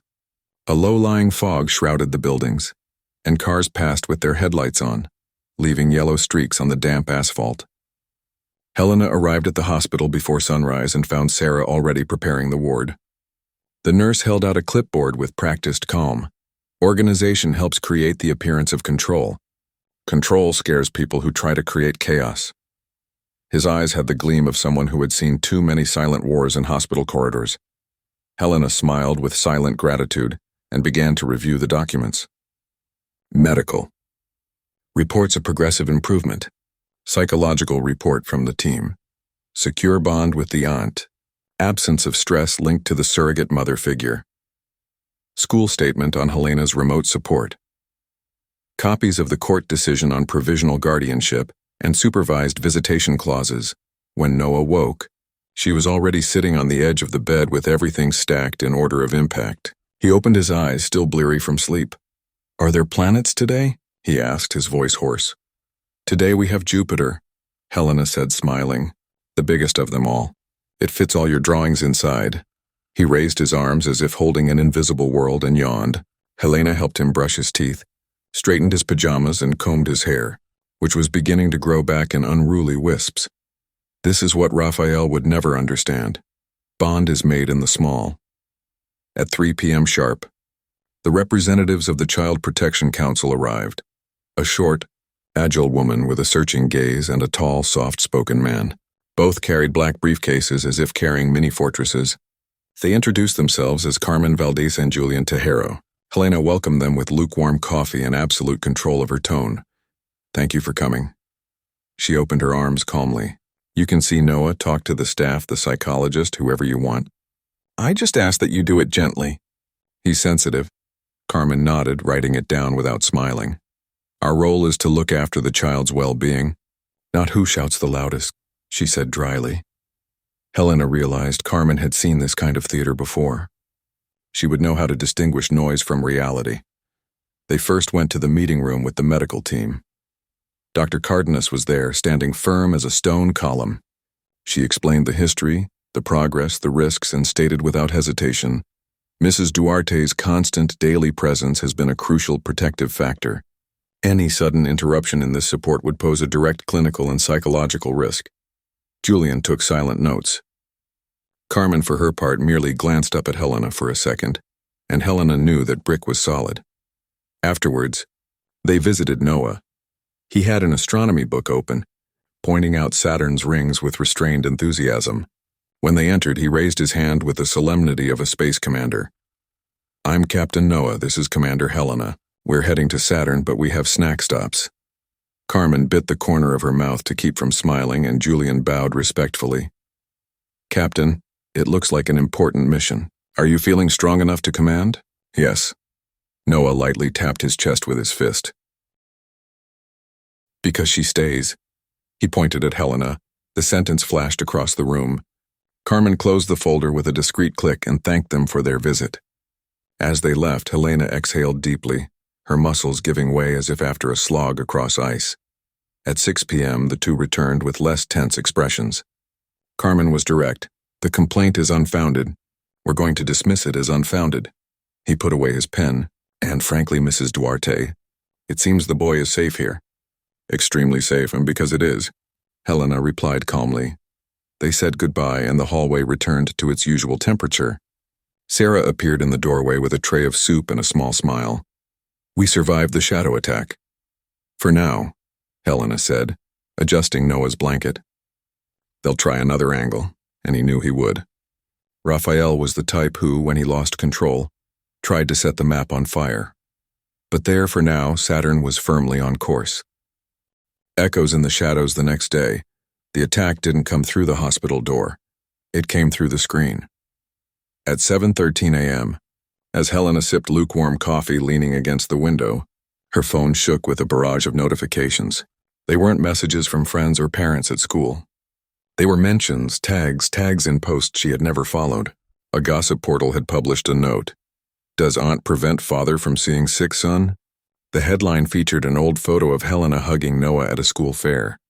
A public image from the school's profile, cropped without context, and a text dripping with insinuations. According to sources close to her, the aunt had isolated the child and controlled her father's access. At the end, the sentence that seemed innocent but was pure poison. "If it's true, it's serious." Helena took a deep breath, the coffee becoming even more bitter on her tongue. She felt the old urge to respond line by line, refute every comma. Instead, she opened the conversation with Clara. Gossip portal. Insinuating headline. Old photo. "Do I ask for a standard grade?" The answer came quickly. Yes, 2 lines. No adjectives. "Case under seal." Court decision in effect. "The child's health is a priority." "Don't feed the cycle." Helena copied, pasted, emailed it to the editor, and blocked the mentions. But she knew. Cutting off snakeheads wouldn't kill the nest. And as if confirming her hunch, a second site replied the note half an hour later. Then a third, with a clumsy addition. "Sources claim that Helena has a history of ruling everything." Sources. The word that lends gravity to rumor and dresses lies in a suit. "Noise," she said to herself, folding the anger box and putting it on the method shelf. "I don't argue." Noah woke up at 8 a.m. and wanted to know if Jupiter would fit inside the window. Helena pointed to the glass. "If you touch your nose, you can see a little piece." He pressed his nose to the window and laughed, his breath curling into a circle of steam. His laughter was a wall. Still, as she served breakfast in mini pots and helped him pick out a rocket-themed t-shirt, Helena felt the splinters outside poking at her hull. At 10 a.m., the school sent a collective email asking that No one responsible respond to journalists or news profiles on social media. Forward everything to management. Irene, Tomas' mother, sent a private message. We're with you. If you need a statement, I'll record a video. Captain Noah has a team. Helena smiled, thanked her, and realized, again, how discreet alliances are worth more than megaphones. Around noon, the rumors shifted to more insidious territory. WhatsApp groups from the neighborhood of Raphael's building. Someone, profile without a photo, number unsaved, began to post confidential audio, messages. I heard the aunt wants to remove the father from the birth certificate. They said she wants to take the boy to another country. They say she spent his money. Each message, a sentence that emerged complete, with the certainty of someone who didn't need to prove it. The neighbor, Donna Pilar, called. Indignant. Helena, there's a malicious person in the building's group. I replied that it's a lie, that you've been supporting this boy forever. He attacked me saying I'm old and confused. I forwarded it the decision of the judge in the group. He left. Thank you, Donna Pilar, Helena said, her voice firm enough not to cry. Today I'm going to plant a rose bush in your name, even if it's just in the window box. Plant it in the boy's heart. It's already blooming, replied the neighbor, and hung up. Helena put away her phone, feeling the wave crash and recede. With every lie, a calm response. With every attack, a document. It was exhausting, and it worked. Facts are wet sand, heavy, difficult to remove. But keeping the sand firm requires presence, and presence requires energy. Wear and tear began to leave its mark on her shoulders. A weight between her shoulder blades, a dull ache in her temple. Noah noticed. Children with fevers and chemotherapy have a keen sense of the truth. Auntie, your eye is tired, he said, pointing gently. Do you want my pillow? She laughed. I want something better, your victory at tic-tac-toe. I accept the challenge. He drew the board, tongue out, concentrating. But today I start, and it began. X in the center. Helena smiled. Perfect strategy. That afternoon, a receptionist came upstairs with a pale, return-dead envelope. Sarah intercepted it in the hallway and brought it to Helena, who held it up to the light. Inside, a printed sheet with clippings of anonymous comments. I print off a photo of her with Noah, and at the bottom, 2 words in capital letters, War is long. Helena didn't feel afraid. She felt indignant tiredness. It reeked of old cowardice, the kind of attack that feigns courage behind an anonymous message. He took a picture and forwarded it to Clara, who responded with a stamp icon. Registered. Then to hospital security, which increased the surveillance level on the floor. Sarah reinforced access checks. Protocols are the language of peace in tense territories. At 5 p.m., the Madrid and debate treat again, this time asking for the right of reply from the aunt's side. Clara advised, don't go. The hospital, in turn, sent a technical note on the importance of emotional stability in pediatric oncology care. The anchor read it on air, somewhat reluctantly, and the topic lost its luster. No image, no blood. No blood, no clicks. The foam cycle was starting to get tiring, but the night still had a letter. A new Instagram account created that same day, publishing exclusives about Helena. Post 1, an old photo of her entering a compliance forum. Hint, lawsuit? Post 2, a clipped video of her technical talk about blocking fraud flows, and hint, woman who likes to block.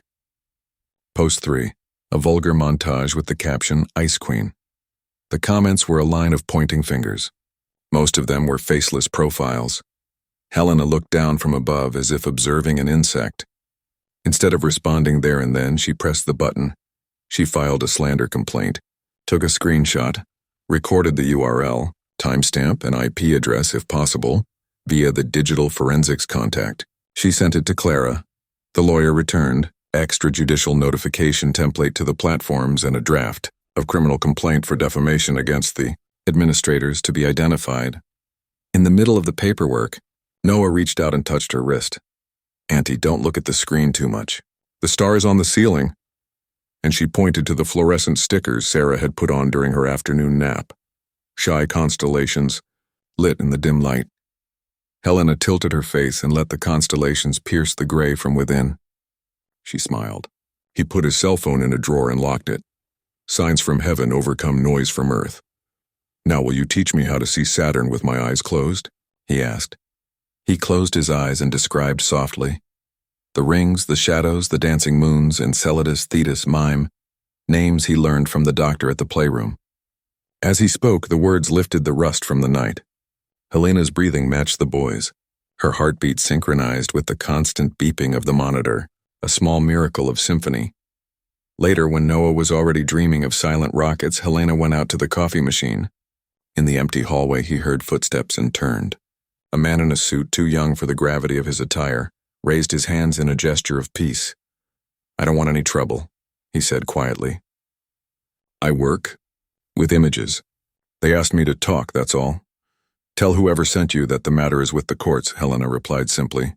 "Here we're talking about reports, opinions, and decisions. If you bring a camera, bring a court order as well." The boy swallowed hard, nodded, and turned around.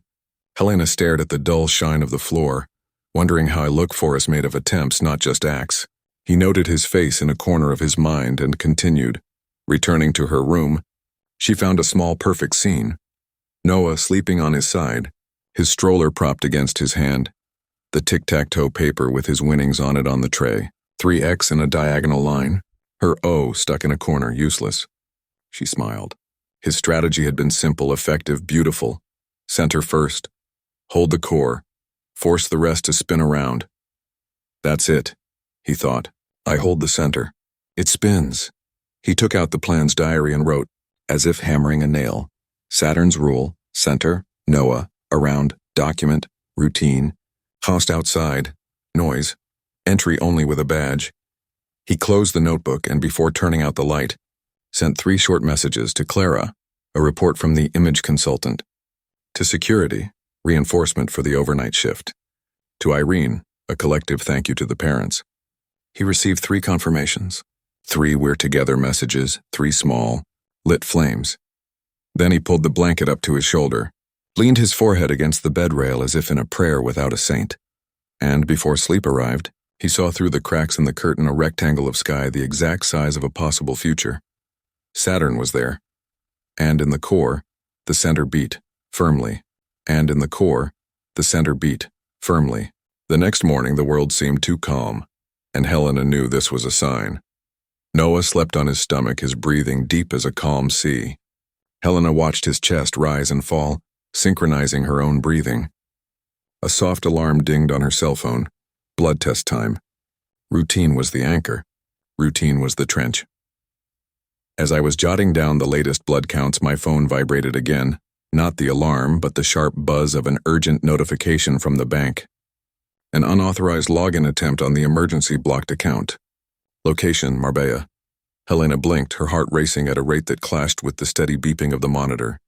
He immediately sent the alert to Clara, who responded within seconds. Tracking requested. If they confirm the IP address linked to Raphael, we will request sanctions for non-compliance. Relax. Helena breathed, though the air felt like glass. She put her cell phone in her pocket and adjusted Noah's blanket like someone reinforcing a wall. Raphael wouldn't accept locked doors. He'd try windows, drains, cracks. It was predictable. It was dangerous. At 9:30, Sarah walked in with a clipboard and a frown too deep for a contained smile. Something strange. A man tried to access the nursing station, claiming to be a new administrative intern. He asked for Noah's medical records to scan. He said he had permission from his guardian. Helena slowly raised her face as if identifying a flash of light in the distance. Name? Victor Roman. But the badge was generic, and it disappeared before we could call security. Sarah lowered her voice. The hospital is activating its security team and will install a 2-factor authentication system for accessing medical records. Only authorized nurses will have a temporary password. Helena nodded and something inside realigned, an extra piece on the board. While the others played in volume, Raphael played in the shade. But shadow does not resist protocol. He took the plan diary and wrote in a dry handwriting. Infiltration attempt action. Closed list of authorized persons, rotating password. 2-factor authentication. Report to Clara and the judge. Shortly after lunch, Clara showed up at the hospital with a C-sharp expression. She carried a new folder still smelling of the printer's shop. He's testing the waters, he said without sitting down. The attempted bank login, the false report, the rumors. A pattern of wear and tear. He wants to wear you down until you seem unstable. Open the folder.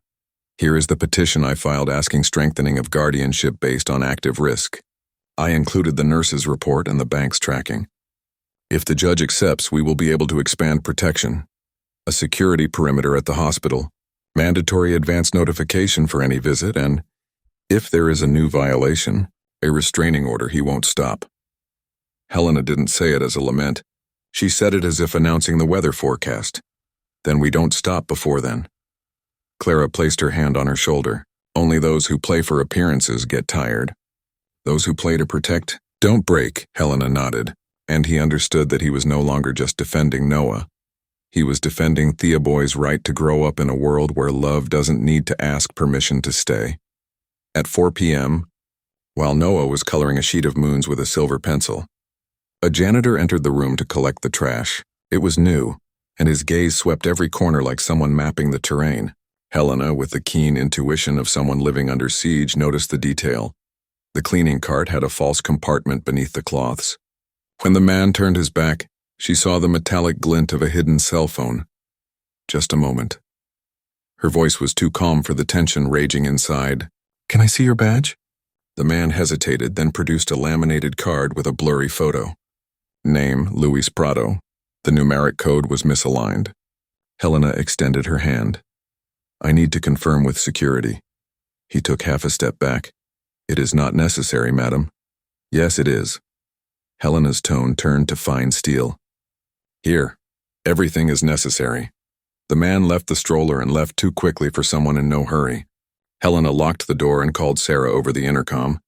Security arrived within minutes, took the stroller, and found the cell phone on audio recording mode. Clara was notified. The hospital filed a report and attached it to the request for further guardianship. Helena inside was a contained storm. Outside she remained a lake. She sat back down beside Noah, who looked up with a half smile.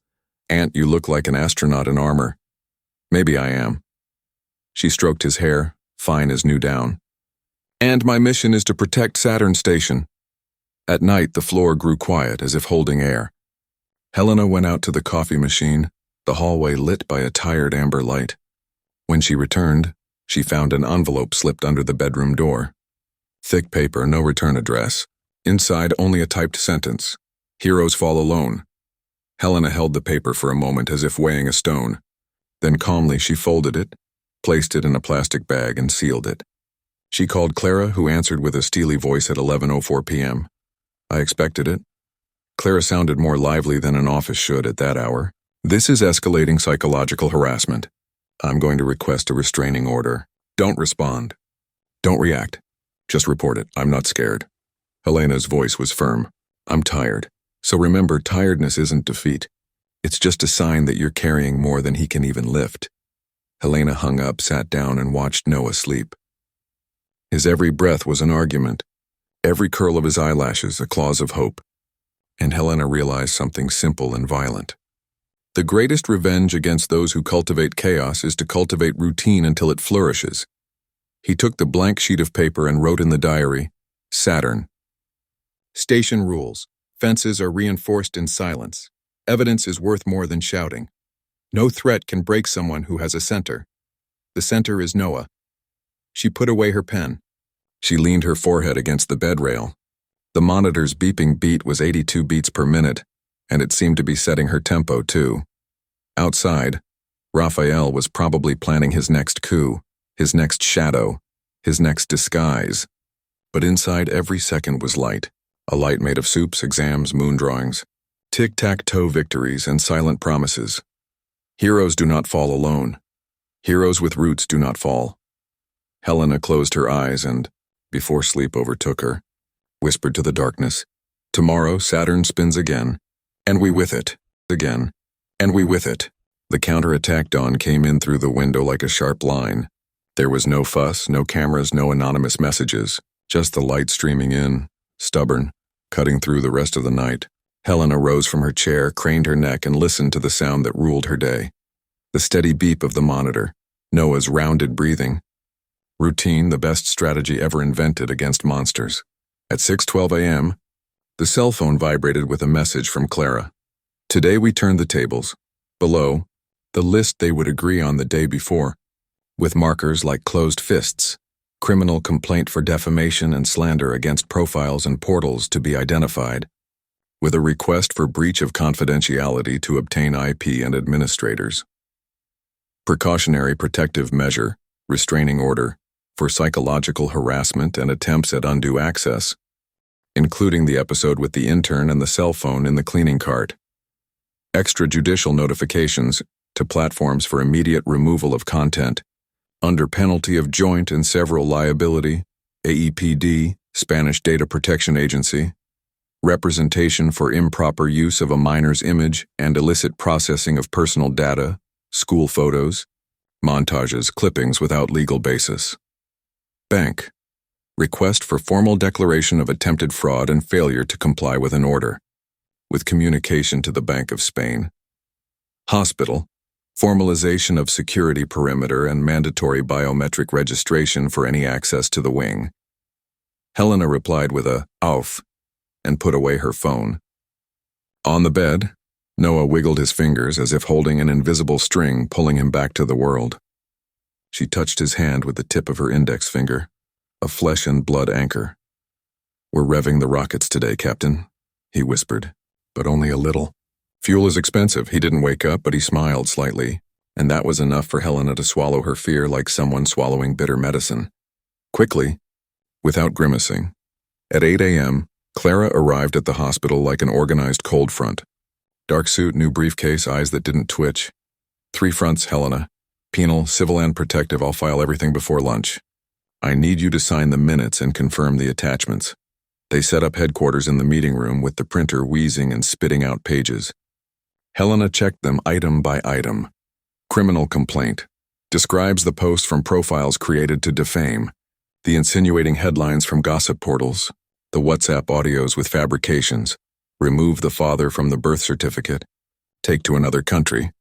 The envelope with "War is long" and the new note "Heroes fall alone."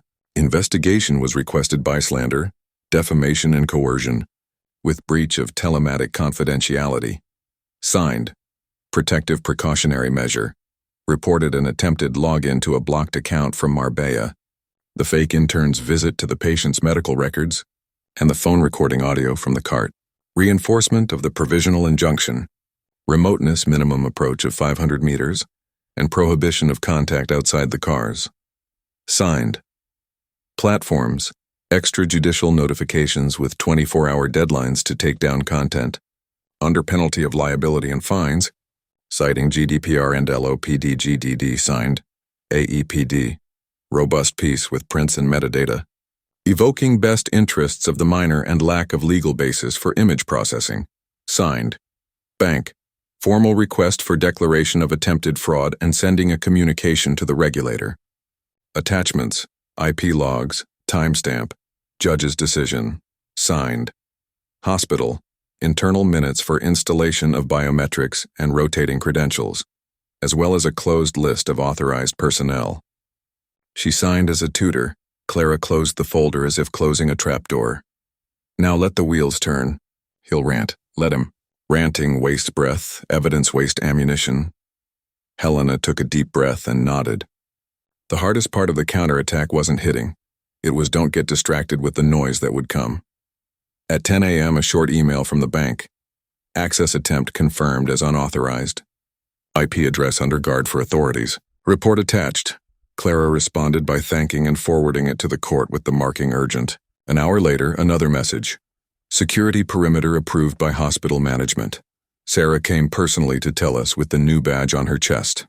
From now on, biometric access. Even ambulance drivers can pass through the reader, she said proudly. And corridor monitoring has been reinforced. Thank you, Sarah. Helena placed a hand on the nurse's shoulder. You're on the front line. We are, Sarah corrected, opening the plural like an umbrella. Noah woke up around noon with that confused look of someone who needs to relearn the layout of his room every morning. Helena raised the blinds a couple of inches and let in a sliver of sunlight. Today has Marty on the menu, he announced. Red puree and chocolate crater dessert. Craters. He laughed, then grimaced. Auntie, when I get back to school, can I bring my drawings of Saturn? It'll take you all, Helena replied. Drawings, constellations, and that face of a champion astronaut. He puffed out his chest, pleased. He asked to call the teacher on the hospital tablet. The call was brief, an unstable connection, a freezing screen. But the teacher smiled broadly, gave a thumbs up, and promised a mural dedicated to Noah's space maps. Helena recorded the scene on her chest. This is how you return to life, in pieces that fit in your hand. At 1:17 p.m., the first gossip portal took down the article. A short text appeared in its place. Content removed on legal advice. The second site tried to resist with the old right to information refrain. But at 2:02 p.m., she received a notification from the AEPD attaching Helena's representation. At 2:30 p.m., she was also suspended. At 3 p.m., the anonymous Instagram account was suspended for violating guidelines. At the same time, Clara received the protocol from criminal complaint with distribution to the prosecutor's office. The pieces are on the right board, Clara said, with the calm of someone who prefers chess to roulette. Helena didn't celebrate. She just adjusted gravity internally, like someone who needs to keep the ship stable to navigate turbulence. That's when her cell phone vibrated with a number she would recognize even in the dark. Raphael. For a second, her palate felt metallic. She answered with the flat voice of someone who wouldn't let herself be pulled along. House, are you crazy? Came his voice, shaky and aggressive in one tone. Police, data? Restraining order? You want to destroy me? I want you to stop. Helena didn't raise the volume. And may Noah have peace. The rest is a consequence of your decisions. You made me the villain, he gasped. The press is crucifying me. You manipulate everyone. I don't manipulate anything. I point out facts. She paused, letting the echo settle in. And when they aren't enough, the law takes aim at me. He tried to laugh, a humorless sound. You don't understand who you're dealing with. I understand, Helena said, and the certainty was like a rock. With someone who confuses gain with revenge and power with impunity. It's over, silence. Then his voice dropped a tone, searching for the old script of enchantment. Helena, I can be better. I can learn. Let me see Noah just for 5 minutes. No camera, no nothing. I'll talk to him outside. He needs his dad. Helena closed her eyes for a second. When she opened them, she saw Noah doodling a moon, his tongue between his teeth, his entire concentration on the drawing. He needs who stays. And he hung up. Her entire body trembled a centimeter, but she didn't give in. Clara, who had only heard Helena's side, didn't ask anything. She simply touched the folder. Let's go all the way. In the middle of the afternoon, the AEPD responded with a higher-than-expected confirmation of receipt. The text read, given the presence of a minor and the possible mass dissemination, this document will have preferential procedure. Clara looked up, surprised and pleased. This speeds up residual removal and creates a real risk for whoever exposed you. Fines, Helena. Not just likes, fines are a burden. Helena smiled. But what's most burdensome is him sleeping without a second thought. As if summoned, Noah yawned loudly, rested his head on the pillow and closed his eyes. Nurse Sarah came in with the 4 p.m. antibiotic, checked the catheter line and gave a nod that said, all good. It was then that a security guard appeared at the door, discreetly, and signaled to Helena. She stepped out into the hallway. He spoke softly. They tried schedule a visit in the name of a cousin, a fake document, a phone number that goes to an empty mailbox. It didn't go through. Just so you know, they're still testing the waters. Thank you, Helena said. The man nodded and walked away as if extinguishing a spark before it could become a fire. Helena leaned her hand against the cold wall of the corridor and let her body remember itself for a second. Her head throbbed in her left temple, a clear warning. Drink water, breathe, keep going. He returned to the room with a bottle and drank in steady gulps. Noah was asleep. The world for a minute agreed to whisper. He took out his diary and wrote, counterattack is not a shout. It is a hammer. Hit once, right?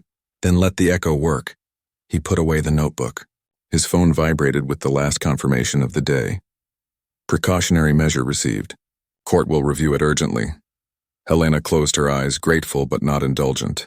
When she opened them, the sky outside the window was a dark blue sheet. Saturn, if it wanted, could fit entirely there.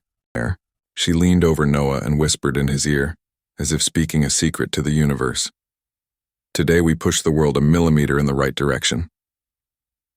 In the hallway, footsteps. On the chest, a compass. On the board, the right pieces. And on the other side of town, someone was biting their nails because the noise no longer knocked down walls. Tomorrow, he thought, we hit again. In silence. With method. And with a child sleeping in the center of the solar system. The next morning, the hospital smelled of freshly brewed coffee and the promise of stability. The pediatric ward seemed more alive. 2 children giggled softly in the hallway, and Noah's heart monitor sang its constellation rhythm. Helena, leaning over the table, reviewed the new reports. Platelets slightly rising, hemoglobin rising like a gentle tide. Signs that his body was beginning to rebuild bridges. The cell phone vibrated. It was Clara, in a dry and objective text box. Restraining order granted, minimum distance 500 milliliters, prohibition of direct or indirect contact. Validity 6 months. Evaluation in 90 days. Helena read it 3 times like someone sipping a glass of water after crossing a desert. The sentence was enclosed. The court's coat of arms at the top, each line like a brick driven into the ground. She took a deep breath. This wasn't victory. It was time bought for Noah to heal in peace. Noah woke up, stretching with his arms outstretched like antennae. Is there a planet today? Venus, Helena said, smiling. Warm on the outside, calm on the inside.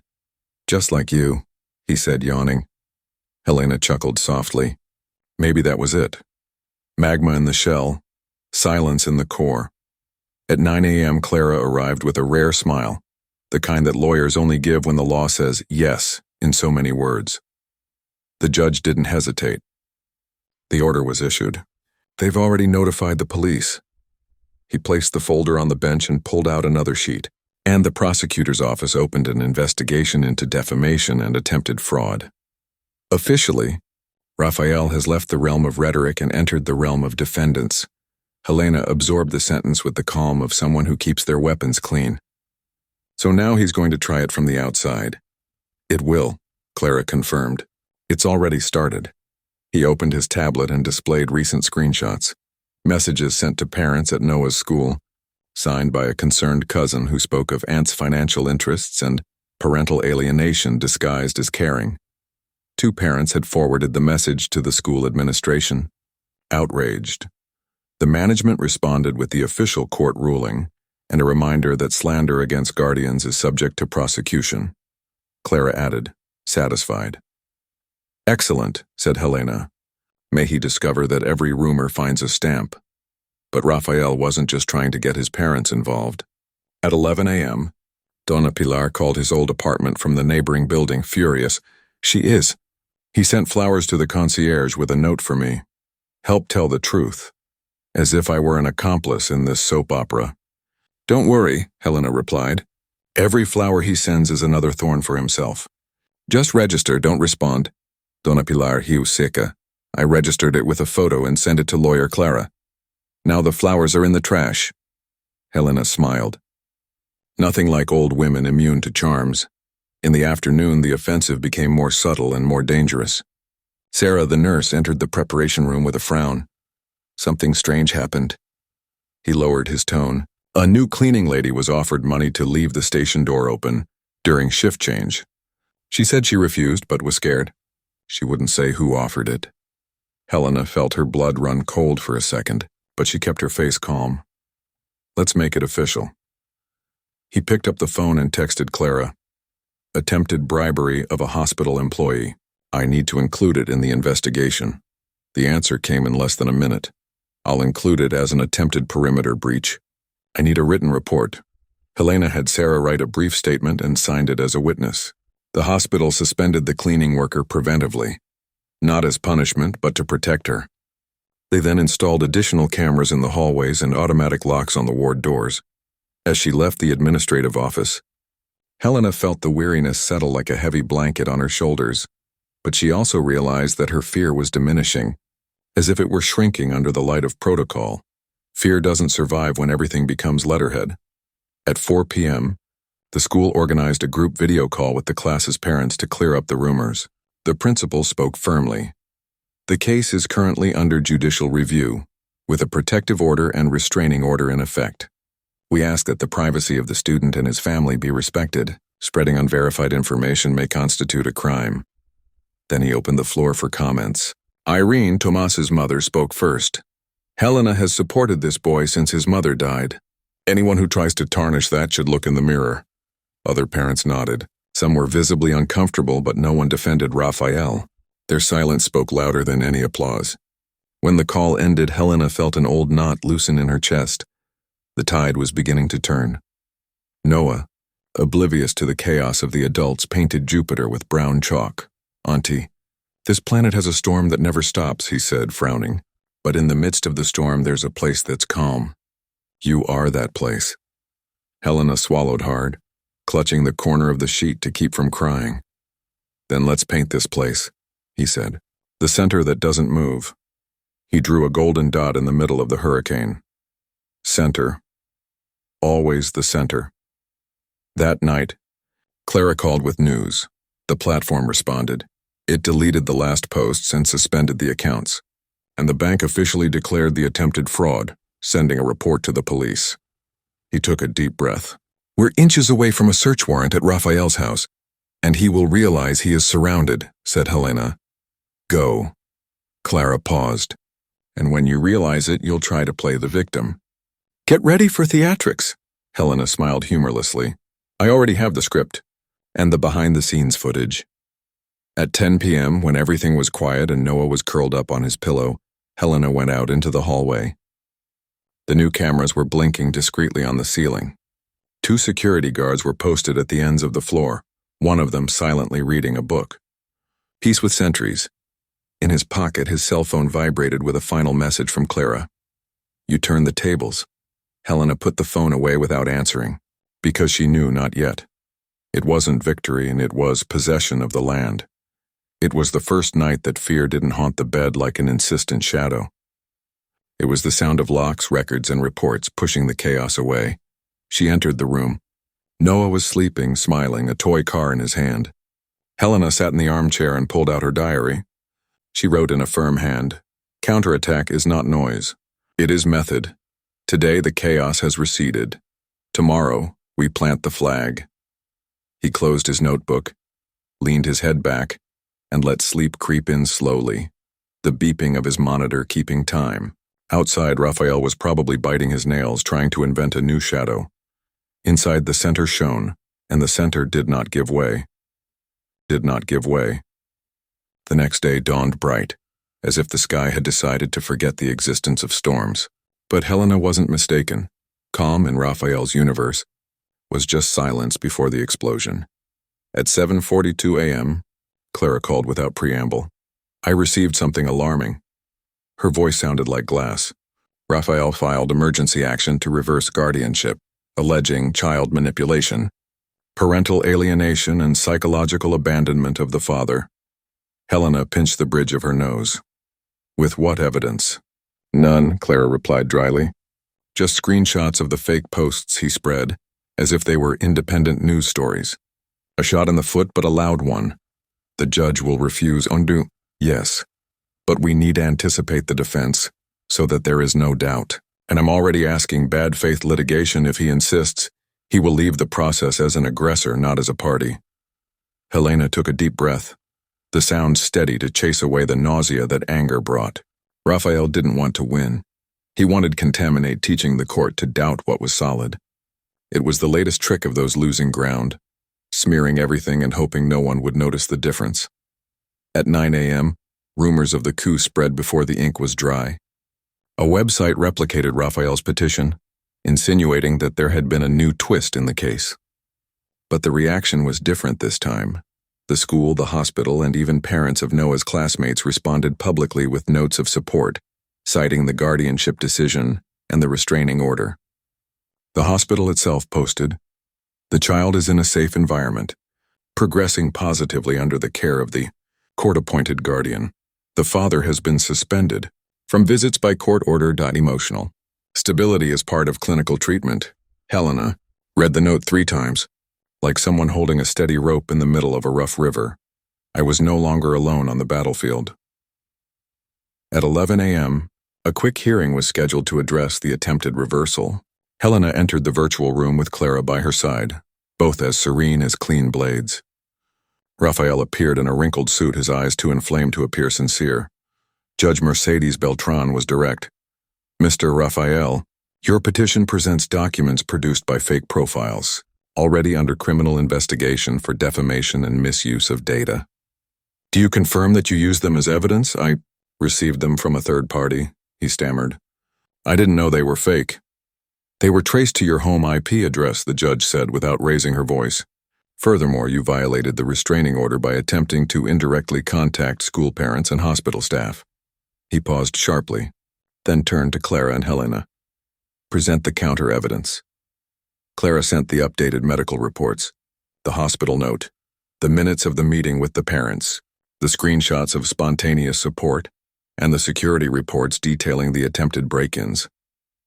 Helena remained silent, looking at the camera with the firmness of someone who didn't need to defend herself, only remind the court of what had already been decided.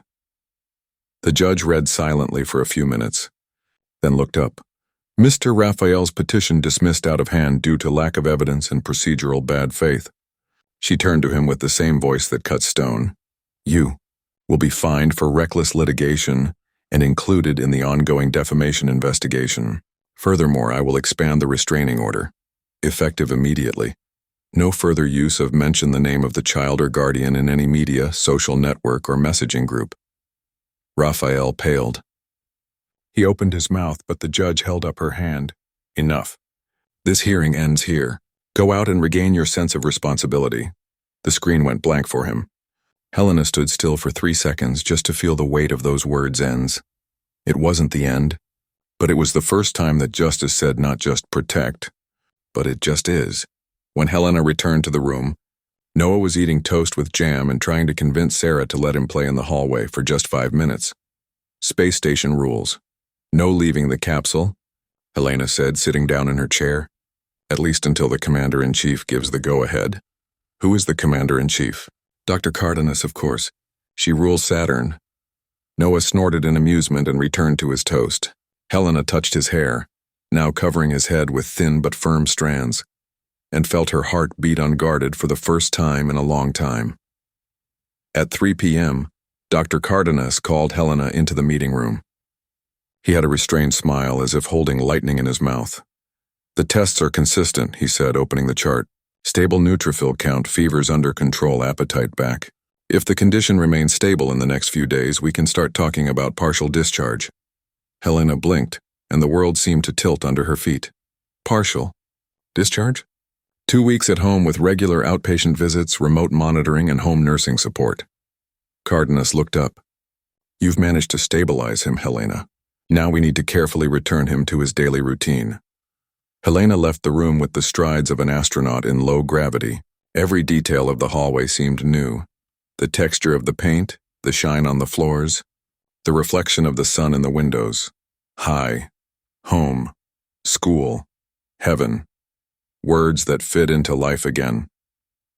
That night, Clara video called. She was in the office, but her eyes seemed alight with relief. The judge's decision was harsh.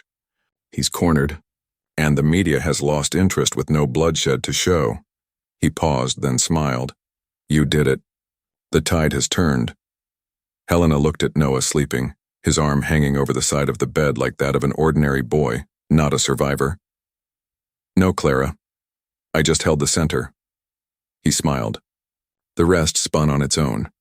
After she hung up, she sat in the dim light of her room, listening to the steady beep of the monitor and Noah's light snoring. She picked up her journal, opened it to the page marked with a star sticker, and wrote, "Counterattack completed. The chaos receded. Now the reconstruction begins." She closed the notebook, put it in her bag, and turned off the light. Outside, Madrid shimmered indifferently. Inside, the silent war ended with the sound of a child breathing deeply, and a woman who, for the first time in months, didn't need to watch the windows. Partial discharge. Safe center. And tomorrow Saturn returns home. Tomorrow Saturn returns home. The return to Earth. The day of partial discharge arrived without fanfare, like everything that matters. The team arrived early, blood pressure, temperature, medication review, repeated explanations with the patience of someone who knows that home, however desired, is a territory full of new pitfalls.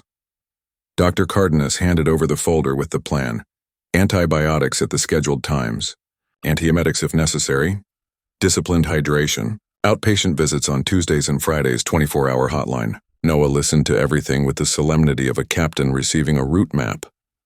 And a mask whenever you leave the room, Cardenas reinforced, his gaze firm.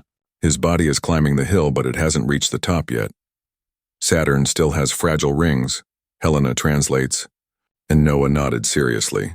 Sarah changed the catheter dressing with pianist's hands. When she finished, she bent down to the boy's level. Captain, here is yours command kit. Thermometer, temperature notebook, star stickers for each medication taken on time. If I complete a perfect week, I get a surprise. What is it? Noah's eyes lit up. Surprise isn't a surprise if I tell you. Sarah winked. Helena tucked the remote control kit into her bag like someone guarding proof of life. Then she took a deep breath and glanced around room 312. The armchair that became a bed, the small table that became a desk, the glass that became the sky. Gratitude and fatigue formed a strange mixture, a kind of suppressed euphoria. The elevator descended slowly, each floor feeling like a re-entry step. In the lobby, morning light hit Noah's face. He blinked, clutching the rocket emblem cap the playroom had given him. Helena hailed a car registered with hospital security. The driver, informed in advance, left the windows ajar and the air clear. Direct route, Helena requested. And no talking, please. The man nodded discreetly. Noah pressed his forehead against the glass and drew circles of steam with his breath. Madrid passed in pictures. A newsstand with tired posters, a bakery with a line on the sidewalk, a dog dragging its owner in a hurry. Life happening, as always. Life that, by some methodical miracle, would include Noah again. Helena's building had a modest facade and sunshine in the morning hall. The doorman, Ramon, raised his hand in a greeting that was almost a blessing. We have already left the visitor registration. In order, senora, he said, pulling out a thick notebook. Only those on the list are allowed in, and the elevator now needs a key. Thank you. Ramon. Helena signed next to her own name and Noah Duarte Quintana. Writing his full name there, in that banal book, knocked her down inside like a hug. The apartment smelled of lemon and wood. Irene and two other mothers from school had come by early to open the windows, change the sheets, and fill the refrigerator with broth, fruit, and small jars labeled with schedules. On the table was a note. Welcome. There's starfish soup in the freezer. Me. Helena placed her hand on the paper for a long second, then put it away in the things that saved drawer. He led Noah to the prepared room. Pale walls, a bookshelf with books and paper planets hanging from the ceiling, the new constellation-themed comforter. He paused in the doorway, taking it in. He said nothing for a moment, as if he needed to convince his body that this place was his. Can I? He pointed to the bed. You can, Helena replied, her voice carrying a tone she didn't recognize. Light. Noah sat down, raised his hands, and touched a slowly rotating paper planet. Then he looked at Helena. There's less noise here, yes. She sat down next to him. But if you want, we can turn on an app that makes a soft beep. He laughed. No need. The noise here is you walking. Helena bit her lip to keep from falling apart. The noise is you walking. She mentally added it to the list of things worth more than any court ruling. The afternoon was a choreography of firsts. First medications at home marked by a gentle alarm. First short bath sitting down. First meal on the porch with a mask and away from the street. Helena followed the plan like one following ancient recipes. Low heat, stirring constantly, checking for salt. Between steps, she texted Clara, We're here. Perimeter okay. No incidents. I'd get back. Strength, and once pride. At 4 p.m., Dona Pilar rang the doorbell and stood outside, visible on camera. She carried a potted rosebush, its stem tied to a stake. Helena only opened the door chain. It's for the boy, Pilar said, her voice a mix of harshness and honey. A rosebush is a good teacher. It teaches us to grow with thorns and flowers. Thank you. Helena wanted to hug her, but her palm remained open. Let's put it on the window. And I'll keep an eye on the hallway, the neighbor added. If I see any strange people, I'll turn into a storm. Noah appeared behind Helena and waved shyly. Pilar blinked and disappeared, leaving a garden scent behind. Helena placed the vase in the living room window and adjusted the stake. Thorn and flower. Practical lessons. On the counter, she lined up the medicine boxes like soldiers on parade. Names, doses, schedules. She taped a whiteboard to the wall, Saturn station and routes of the day. He drew 4 lines: medication, hydration, food, rest. At the end, a blank rectangle. Extra planet for something good and roll. A short film. A cartoon, 10 minutes of sunshine. Today, the extra planet is... Helena looked at Noah, who thought very seriously. Listen to the street. Great choice. They pulled their chairs against the balcony and listened. A timid saxophone somewhere, a pan, a dog, children arguing over who was right in the game, life in ambient sound. Noah rested his head on Helena's shoulder. He weighed little, but he weighed in truth. The first unwanted messages started arriving late in the afternoon. Like mosquitoes, 2 unknown numbers on WhatsApp offering an exclusive interview and the father's right of reply. Helena blocked them without responding and forwarded them to Clara, who returned a digital stamp, notified. Shortly after Ramon intercomed, Señora, someone got out of a taxi claiming to be a reporter and asked to get in, just to hear your side of the story. I showed her the restraining order, and she left, grumbling. Thank you, Ramon, Helena breathed, feeling her adrenaline rise and fall like an elevator. Anything, call me. He calmly closed the living room curtains and checked the locks. Noah watched her silently. Are there still bad people? He asked without drama. There are people without brakes, she corrected. But we have brakes. He nodded as if accepting a given from the world. Locks entered his vocabulary like rings and moons. That night, Helena opened her school folder. The principal had sent a simple plan for the windowed return. 2 light video lessons per week, drawing exercises, 5 minutes of reading with the teacher, and a 10-minute virtual meeting with 3 classmates chosen by Noah, Tomas, Lila, and Santi. No pressure, no daunting goals. Life, little by little, rearranging its chairs. Helena wrote to Irene. Will he arrive on Friday at 10 a.m. for the meeting? Only if he wakes up well. The response came with a rocket emoji, and I'll take the 3 with the star shirt. Noah pointed to the Saturn station painting. I lack sleep, he said, professorially. Sleep is part of rest, Helena explained, marking an asterisk. But it can have its own name. He crossed out with a marker, sleep and dream. Below, he drew a pillow and inside a small rectangle, the sound of you walking. Helena turned her face away so he wouldn't see her teary eyes. She set the antibiotics alarm for 10 p.m., calmly prepared the syringe and taught Noah how to take it like someone commanding the ship. He swallowed without fuss, and she placed the first star sticker on the command kit notebook. 1 week and you get a surprise, he reminded her, already lying down. Sarah's. Maybe the surprise is that we don't even need a surprise, Helena replied. We just need to keep going. He closed his eyes in a planetary rhythm. Near midnight, as the building was turning off its windows like a domestic sky, the intercom rang. Helena's heart skipped a beat. Ramon? Yes, señora. Just to let you know, a man tried to get on the list with a made-up name. He said he was a family friend. I showed him the restraining order. He left, but took a photo of the facade. I've already notified the local police. You did the right thing. Thank you. Helena hung up and stood in the dark room for a moment, her entire body on sentry duty. She went to the window and peeked through a crack in the curtain. The street was empty. A cat was crossing the sidewalk like a slow-moving boat. The world, despite everything, wasn't conspiring. It was just being the world. She returned to Noah's room. The boy slept with his hand open on his chest as if holding an invisible compass. Helena leaned her forehead against the door and whispered, Center. Then he took out his notebook and wrote, First day at home, routine installed, crashes checked, active network, doorman, neighbor, school, lawyer, hospital, mosquitoes blocked. The sound of me walking is confirmed.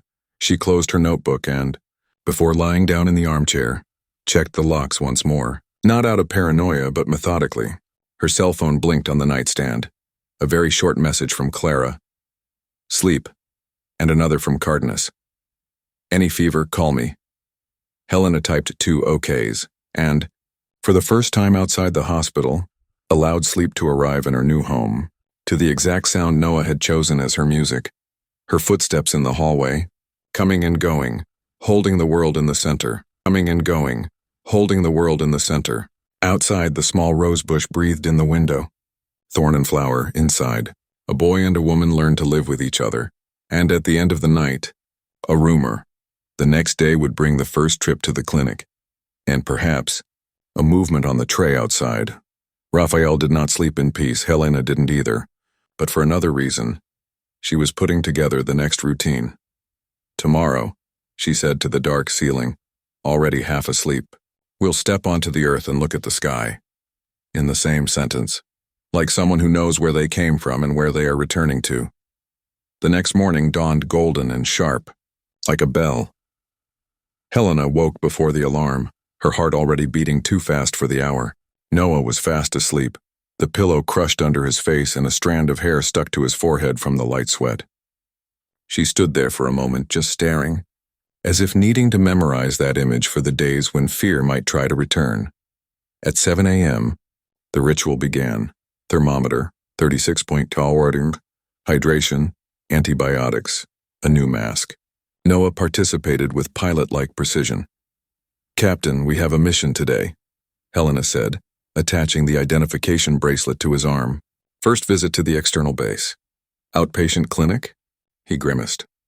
It smells like alcohol in there. It smells like victory, actually. Helena smiled. It smells like someone who left the ship and came back to tell the tale. Noah swallowed his laughter and grabbed his rocket cap. Helena packed a bag with emergency medications, water, tissues, documents, and her command kit diary. On the Saturn station board she wrote in bold letters, Mission, see the sky outside. Next to it, he pasted a star sticker. Ramon waited on the ground floor, arms crossed and with the expression of a royal guard. Authorized car is already at the door. Route confirmed. He pointed to his cell phone screen, which displayed the photo of the driver registered with the hospital. Thank you, Ramon. Helena lowered her voice. Any suspicious activity? Just a man in a dark jacket who watched the building last night for a few minutes. He didn't try to enter, but the police patrol passed by and he disappeared. Helena nodded, her stomach tightening. If it shows up again, call the protective order number directly, he added with a hint of a smile, or Dona Pilar, who might be more efficient. Ramon laughed softly. That would make him disappear from the map. The city was a different view from the back seat. Helena followed each rearview mirror with her eyes, her shoulders tense.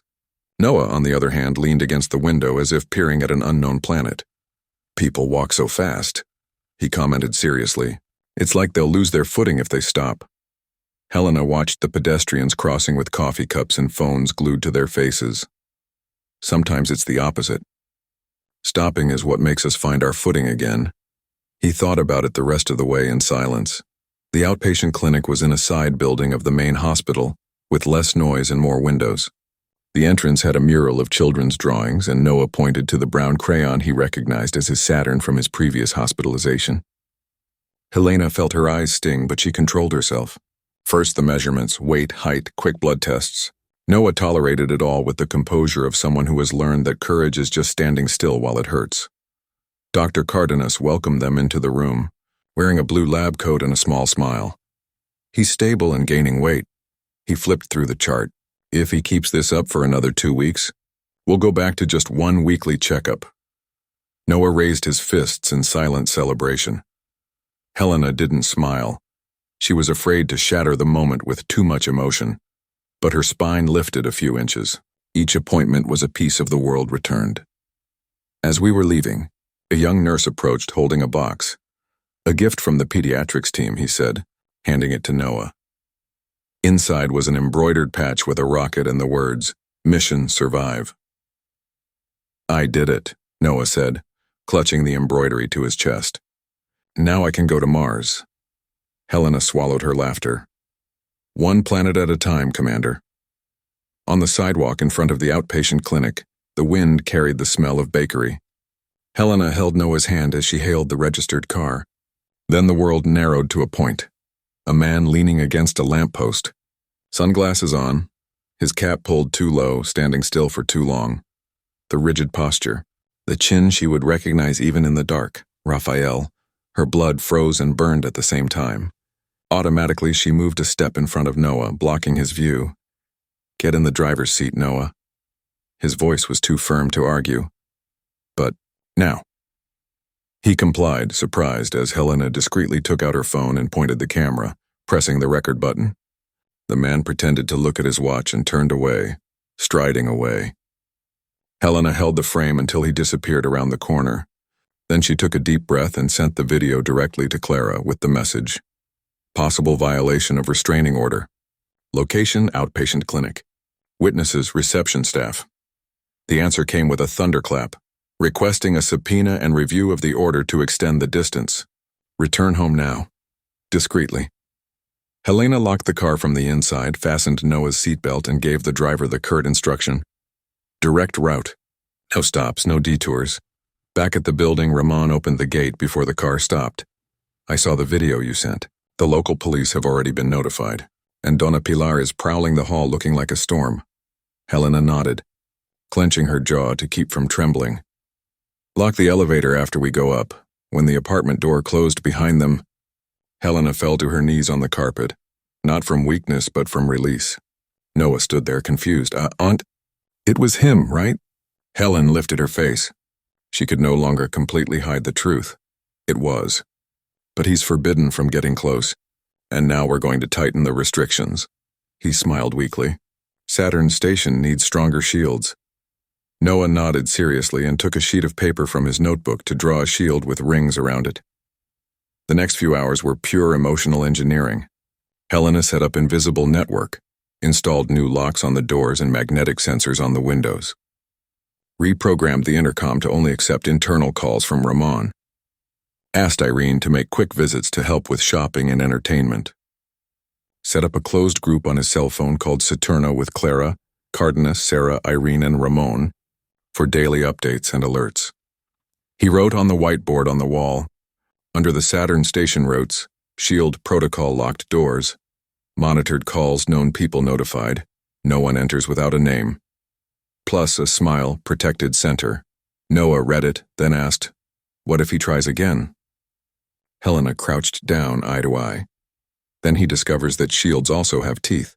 He thought for a moment, then drew teeth on the shield he had made. "There. Now bite." That night, the tension began to ease like melting snow. Helena made starfish soup, and Noah ate 3 whole spoonfuls as if it were a reward. Then they chose an animated short about stranded astronauts returning home to find the planet different, but still beautiful. Noah slept on his side, hugging his Mission Survive patch.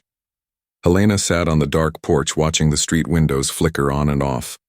Each light an ordinary life intact, distracted. Part of her envied. Another part knew she wouldn't trade a thing, because now, at the center of her little solar system, there was a boy sleeping safely, and that was worth more than peace. He took out his diary and wrote, "First, contact with the world, outpatient clinic completed, invader detected and repelled network activated, intact center." Then he closed the notebook, checked the locks, and turned off the lights, leaving only the soft hallway lamp on. On the whiteboard, above all, glowed a new sentence Noah had written before bed. "Crooked and beautiful. Saturn Station now has a shield." Helena smiled at the words, as if smiling at a possible future, and she fell asleep in the armchair, still wearing her sneakers, ready to run if necessary, but hoping deep down that the world would understand once and for all. They were not running away. They were just returning to Earth with the whole sky still in their eyes. Sky still in their eyes. On Friday morning, Helena wrote on the Saturn Station board, "Mission of the day, reconnection," and just below, in smaller letters, 10 a.m., virtual meeting with Tomas, Lila, and Santi. Noah watched, sitting on the floor in his star-studded pajamas, his cloth mask hanging from his chin like a resting astronaut. When she finished writing, he raised his arms.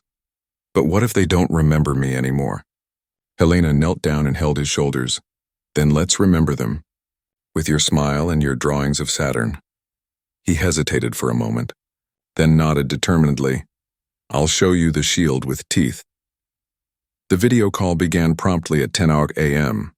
Professor Clara, not the lawyer, but the school's namesake, appeared first. wearing a colorful headscarf and a carefully chosen tone of voice, enthusiastic but calm. "Good morning, Commander Noah. We have 3 cadets waiting for you." The windows opened. Tomas, too agitated to sit still, Lila holding a sign that read, "Saudade" in bright letters, and Santi smiling shyly. For a moment, Noah stood still, his eyes wide as if facing a time portal. Then he smiled, and the smile pulled everyone closer to the screen. "I made a shield," he announced, holding up the design of rings and teeth, "to protect Saturn Station." Lila said, "Wow." Tomas asked if he could have one like it, and Santi asked if they could put rockets on the edges. Noah explained the defensive system with the seriousness of an engineer. Helena, in the corner, watched with teary eyes and crossed arms, suppressing the urge to hug him through the screen. The call lasted only 10 minutes, as agreed. When it ended, Noah was breathing heavily but happily, the kind of tiredness that heals. "They still remember me," he said, and that sounded more important than any blood test. At 11 a.m., Irene arrived carrying fresh bread and small packages of astronomy stickers she'd bought, on impulse. Helena greeted her with hand sanitizer and a tired smile. "Just 5 minutes and with a mask," he reminded. "I promise," Irene said, lowering her voice. "And I also promise that no one will knock on the door without first contacting me."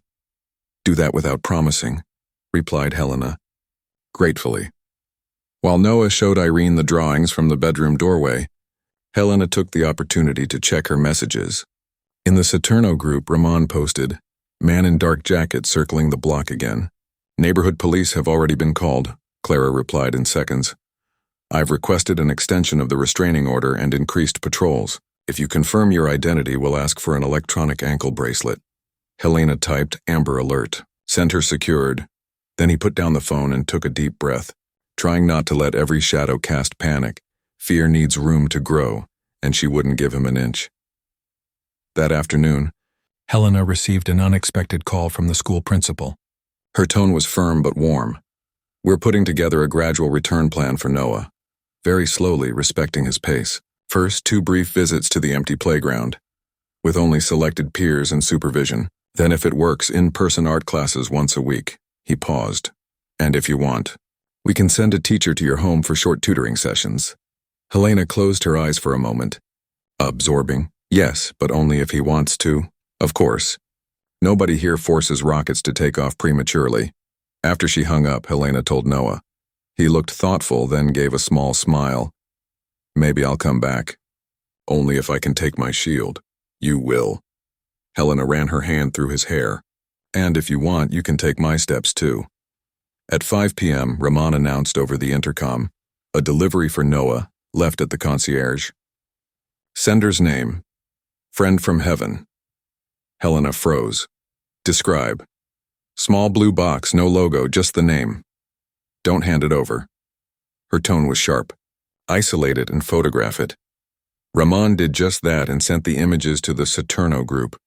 Clara responded in less than 2 minutes. This could be an attempt at indirect contact. "Don't open the case. Report it to the local police." Half an hour later, 2 agents collected the box. The preliminary report confirmed it. A false sender sent from an address near Raphael's old office. Inside, only a cheap toy and a note. "Go back to your place right away." Helena read the printed words and felt the old chill creep up her spine, but instead of fear, there came a kind of lucid anger. It wasn't affection. It was control disguised as longing, and control, she had decided, was no longer there. Noah didn't know about the box. He was still in his room gluing planet stickers onto black cardboard. "I'm making the sky again," he said without looking up. "But only with the planets that remain." Helena swallowed dryly. "Perfect, Captain." That evening, Irene returned with Donna Pilar for a brief porch committee. They each brought a dish, tortillas, fruit, sweetbread. Helena accepted the reinforcement with gratitude and vigilance. Windows open, masks timed. Noah ate 2 slices of watermelon with the triumphant air of someone who'd conquered an asteroid. When the neighbors left, Helena spent some time alone on the balcony, watching the sky darken into a deep blue. Madrid shone below like a chessboard filled with points of light. For the first time in a long time, the view didn't seem threatening, it felt like a stage. He took out his diary and wrote, "Today, The world looked to Noah again. He smiled back. The net is firm, the shields are raised, and the center sleeps peacefully. She closed the notebook and went to the bedroom. Noah was already asleep, the poster board with the planets leaning against the wall and the shield drawn on the small table. Helena pulled the blanket up to his shoulders, then pressed her lips to his warm forehead. As he left, he looked at the Saturn station board and wrote in blue marker, "Tomorrow's mission, walk to the corner." Just one step. But each step, now, was conquered territory. And as she turned out the lights, Helena thought that perhaps the world would never be completely safe again, but it could be from them. When the sky fits again, Helena woke before dawn as if listening to the approaching day. She got up slowly so as not to wake Noah and went to the kitchen. The apartment still smelled of night. Silence in the walls, the rose bush in the window breathing in the darkness. She made coffee, adjusted the thermos of water, lined up the medication syringes, and on top, left the command kit with a new sticker, a silver comet Sarah had sent in the mail. On the board she wrote, "Mission Corner Plus Schoolyard, short window." Noah appeared in the doorway, his hair a soft twig and the Mission Survive patch on his chest. He had the shield drawn under his arm. "Shall we go to the corner today?" he asked, the voice of someone stepping on the moon for the first time. "Yes, and, if your body agrees, we'll stop by the school to see the empty playground." Helena raised the thermometer, a gesture that became a greeting. Measuring is our passport. A simple number, with the beauty of things that do not vary. After the antibiotic, Noah slowly chewed 2 pieces of toast with jam in ceremonious silence. He put on a cotton t-shirt with small constellations and light pants. He wore a new mask, a rocket cap, and an identification bracelet tied to his wrist like an oath. Helena checked the locks, called Ramon on the intercom, and sent a leaving message to the group, Saturn, and received 3 almost simultaneous blue confirmations. Clara, protection in progress. Cardenas, any sign? Call me, Irene. In the window, keep an eye out. They went down. The morning street had the right noise, a shopping cart, a hurried bicycle, someone calling out, "Buenos dias," from the sidewalk. Noah took a deep breath and held her hand tightly, not out of fear, but out of energy. They walked to the corner as if she were a magnetic pole. Before reaching it, Noah stopped. He looked at the ground, at the sky, at Helena's hand. "I achieved." The word opened a crack of light in Helena. "You did it," she repeated, and everything she wanted to say was contained in that verb. Ramon, from the guardhouse, gave a thumbs up. Doña Pilar, invisible behind the curtain, moved her shadow approvingly. The city, indifferent and beautiful, continued with its own plots. "Now courtyard?" Noah asked, his courage still hot on his tongue. "Now courtyard," confirmed Helena.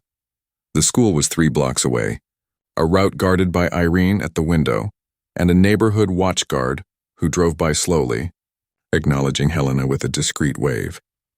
The side gate was open only for them, as agreed. The principal waited, a mask on her face, her expression unabashedly welcoming. "Good to see you."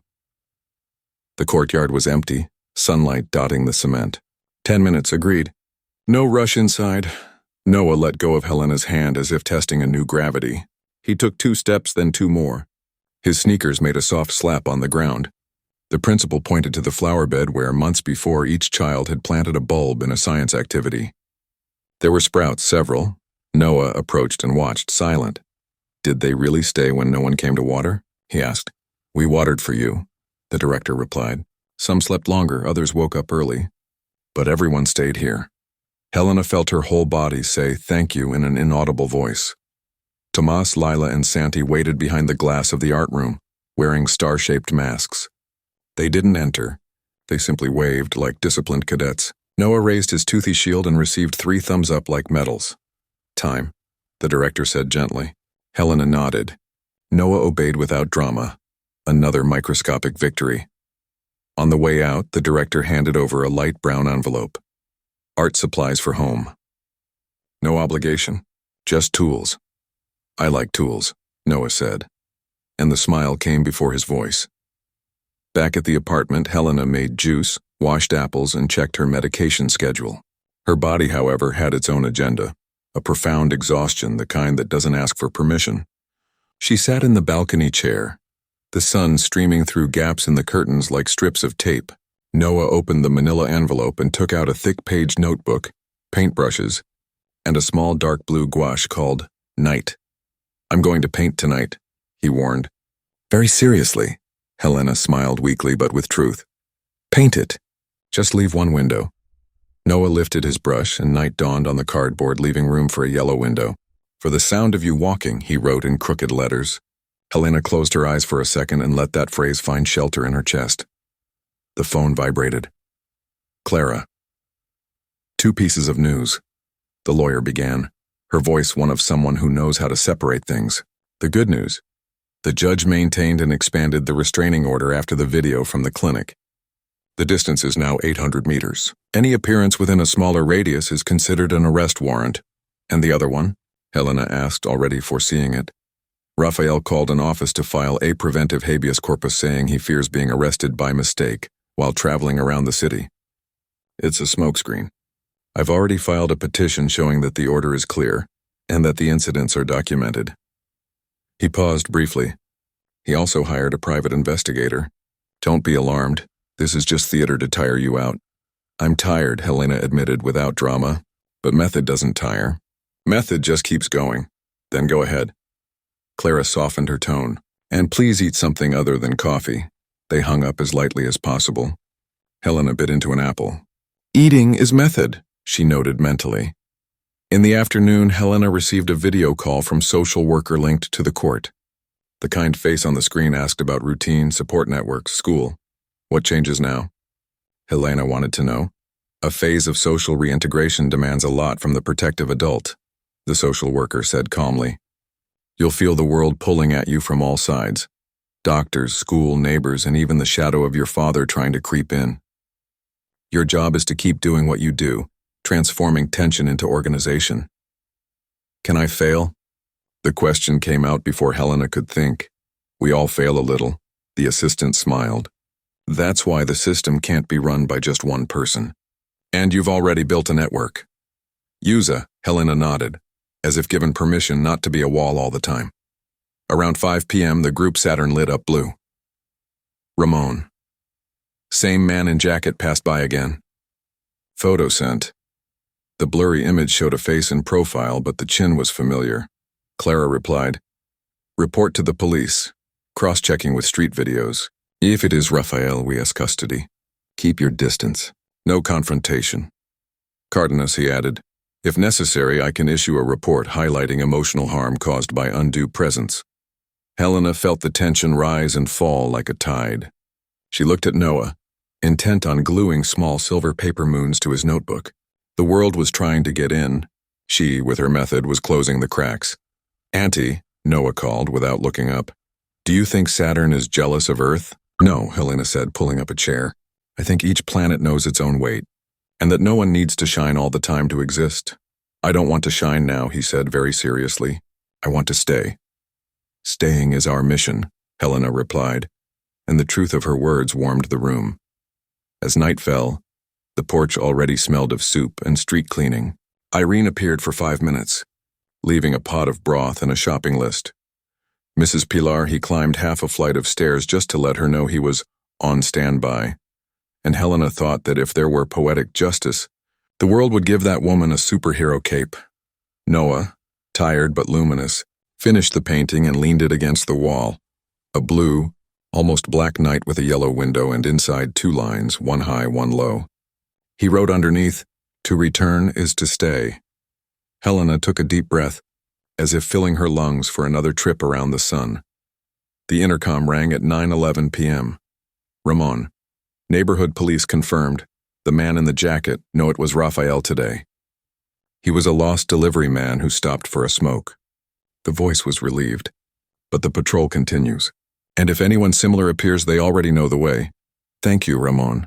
Helena laughed nervously and with relief. "We'll sleep better." "I'll keep watch," he replied.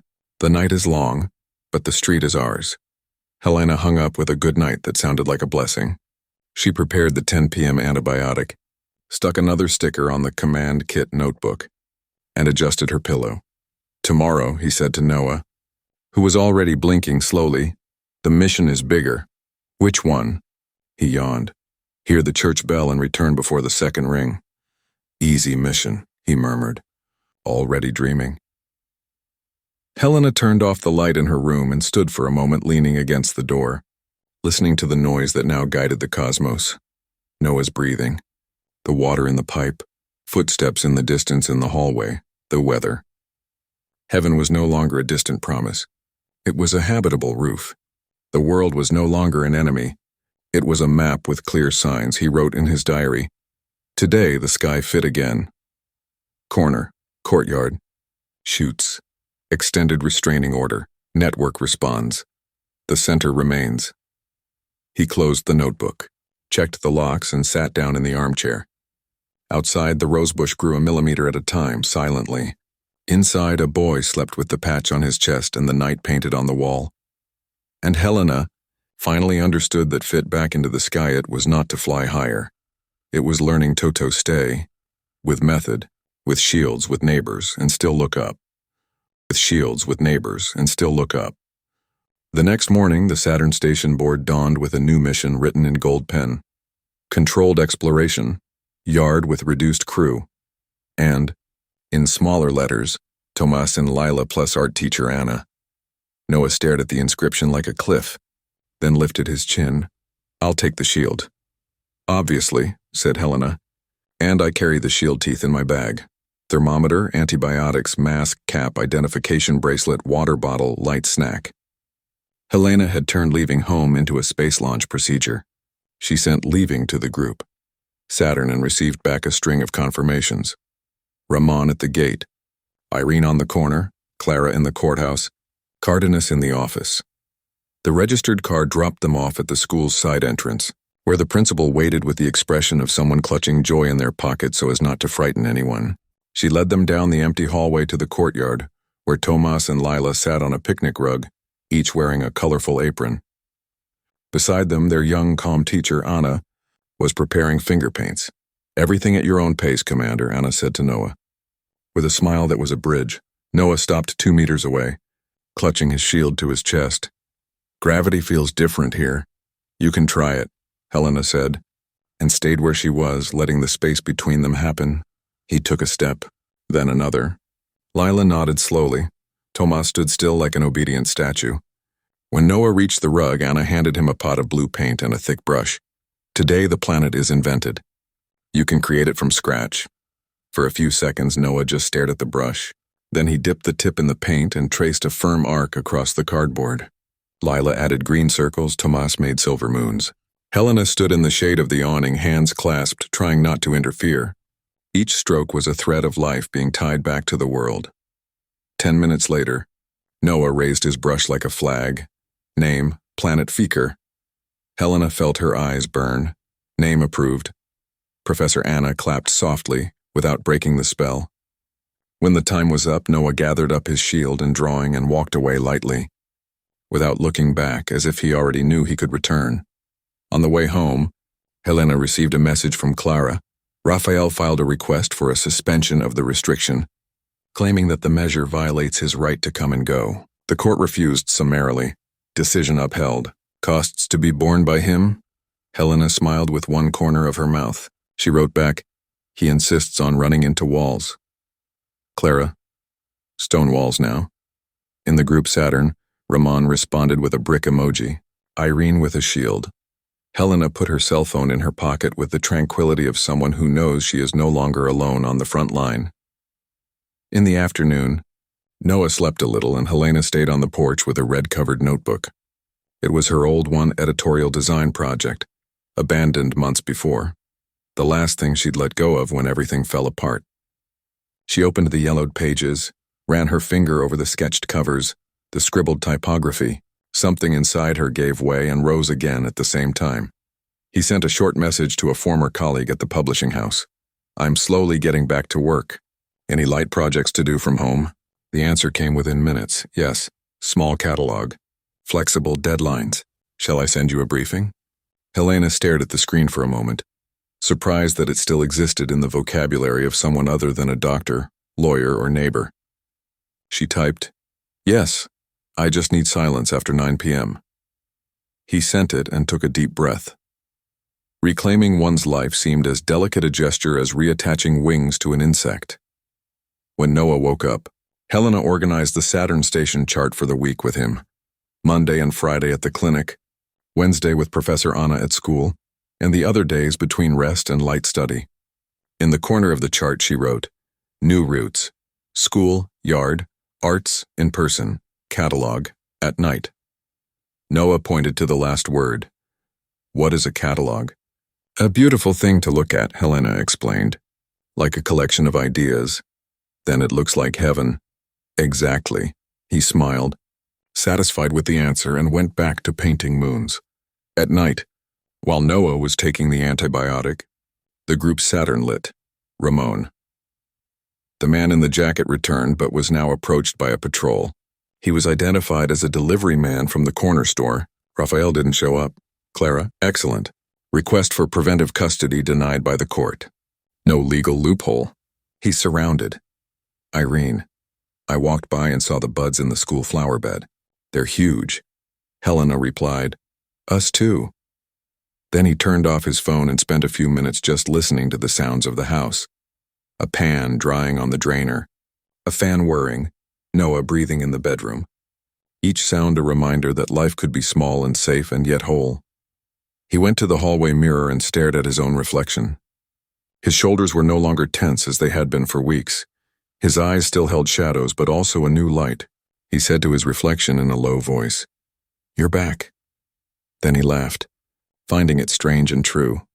At 10 p.m., Noah appeared at the door with the paper shield and messy hair. "Can I sleep with the shield today?" "You can," Helena lifted the sheet.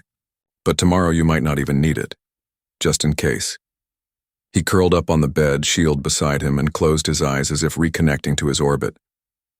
Helena turned off the light and stood in the shadows for a moment, observing the outline of the boy and the paper side by side. He walked to the table, opened the red-covered notebook, and began sketching out the catalog layout. His hands remembered the gestures as if they had never forgotten. Outside, the city continued indifferently. Inside, a planet was being born, silent and resilient. In the Saturn station log, he wrote, "First art class, completed. Restriction maintained. Project resumed. Shields active. Quiet center." And as the cursor blinked on the computer screen and the world expanded around her again, Helena realized that no longer needed to run to save everything.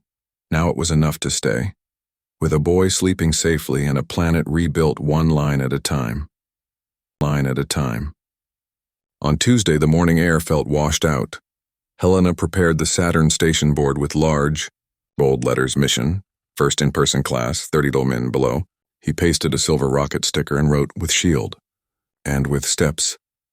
Noah watched from the couch, wrapped in the blanket, the paper shield resting on his lap. "If I can't," he began, and then fell silent. Helena knelt before him. "If you can't, we'll come back. No guilt. What if I succeed? Then we win the day." He thought for a second and smiled shyly. "Let's win the day." At the school door, Anna was waiting with a visitor's badge for Helena and a smile that seemed to be made of calm. The courtyard was empty, the sun drawing golden streaks on the cement. The art room was next door, its windows wide open and tables spread out. Tomas and Lila were already there wearing colorful aprons, brushes lined up like instruments. "Welcome to Planet Creation," Anna said. "Low gravity, elastic time." Noah entered hesitantly, his sneakers squeaking slightly. Helena stood by the door, arms crossed, alert. Every cell in her body wanted to rush forward and surround him, but she remained motionless. He sat down, raised the shield to his side as if planting a flag, and began to paint. First just dots, then lines, then a dark blue spiral that swallowed the center of the paper. Lila added golden circles. Thomas made streaks that looked like meteors. Noah looked at the drawing and murmured, "It's when the world spins and you stand still," Anna nodded. "That's called an axis." Helena bit the inside of her cheek to hold back the tears. Axis. The word that had been missing for weeks. The half hour ended without Noah noticing. When Anna warned him, he lifted the spiral and smiled, a full, shadowless smile. "Can I come back tomorrow?" "Yes," said Anna. Tomorrow the planet will have music.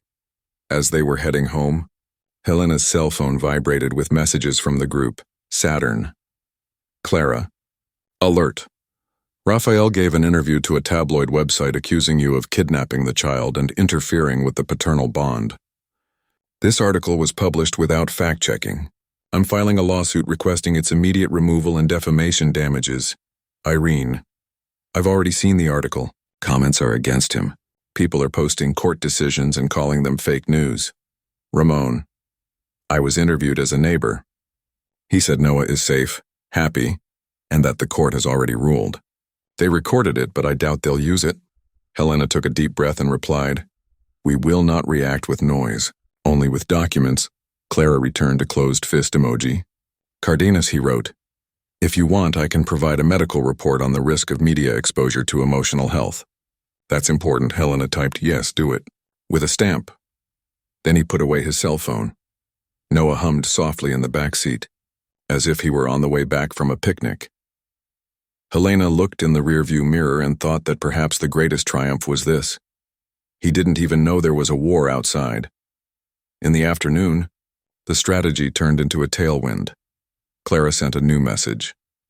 Court granted injunction for immediate removal of the matter and opened an investigation for defamation. The website will be fined, and Raphael's lawyer publicly removed the firm's name from the case.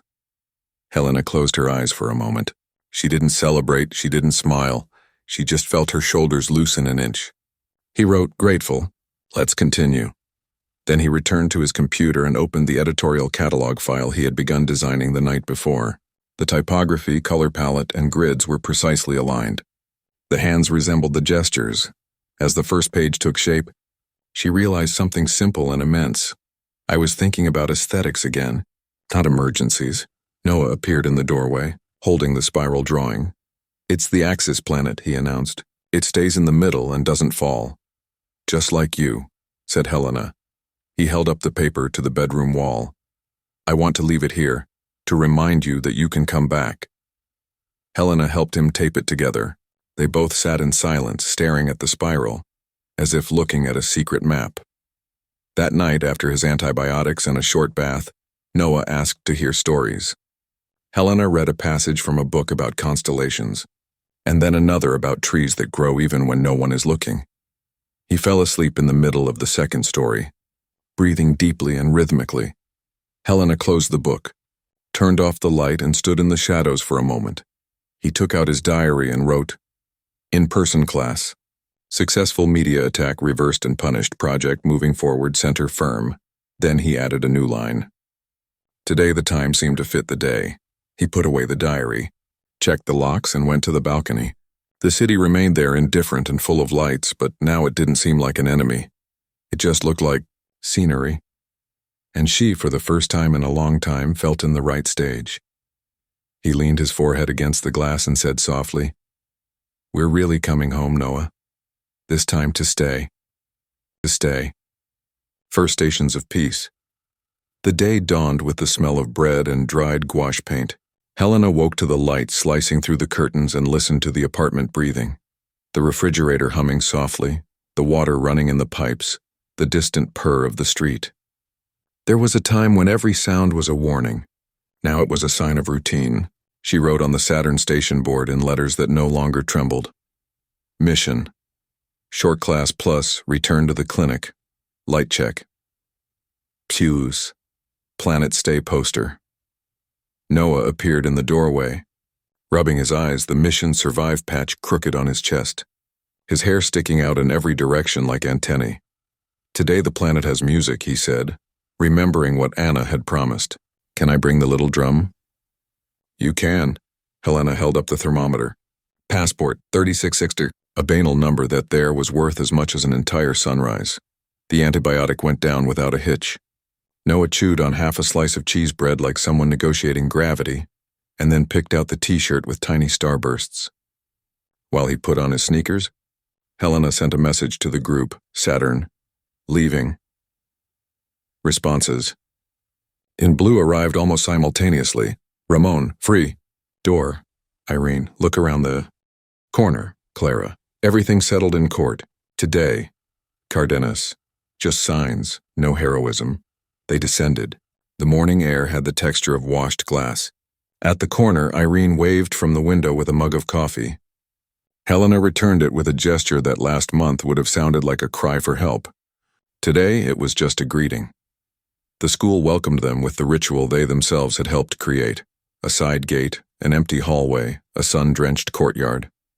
Anna, in an apron, waited at the art room door with 2 tambourines and a small xylophone. Tomas and Lila, wearing rocket masks, were already seated at a distance that felt like an embrace of light.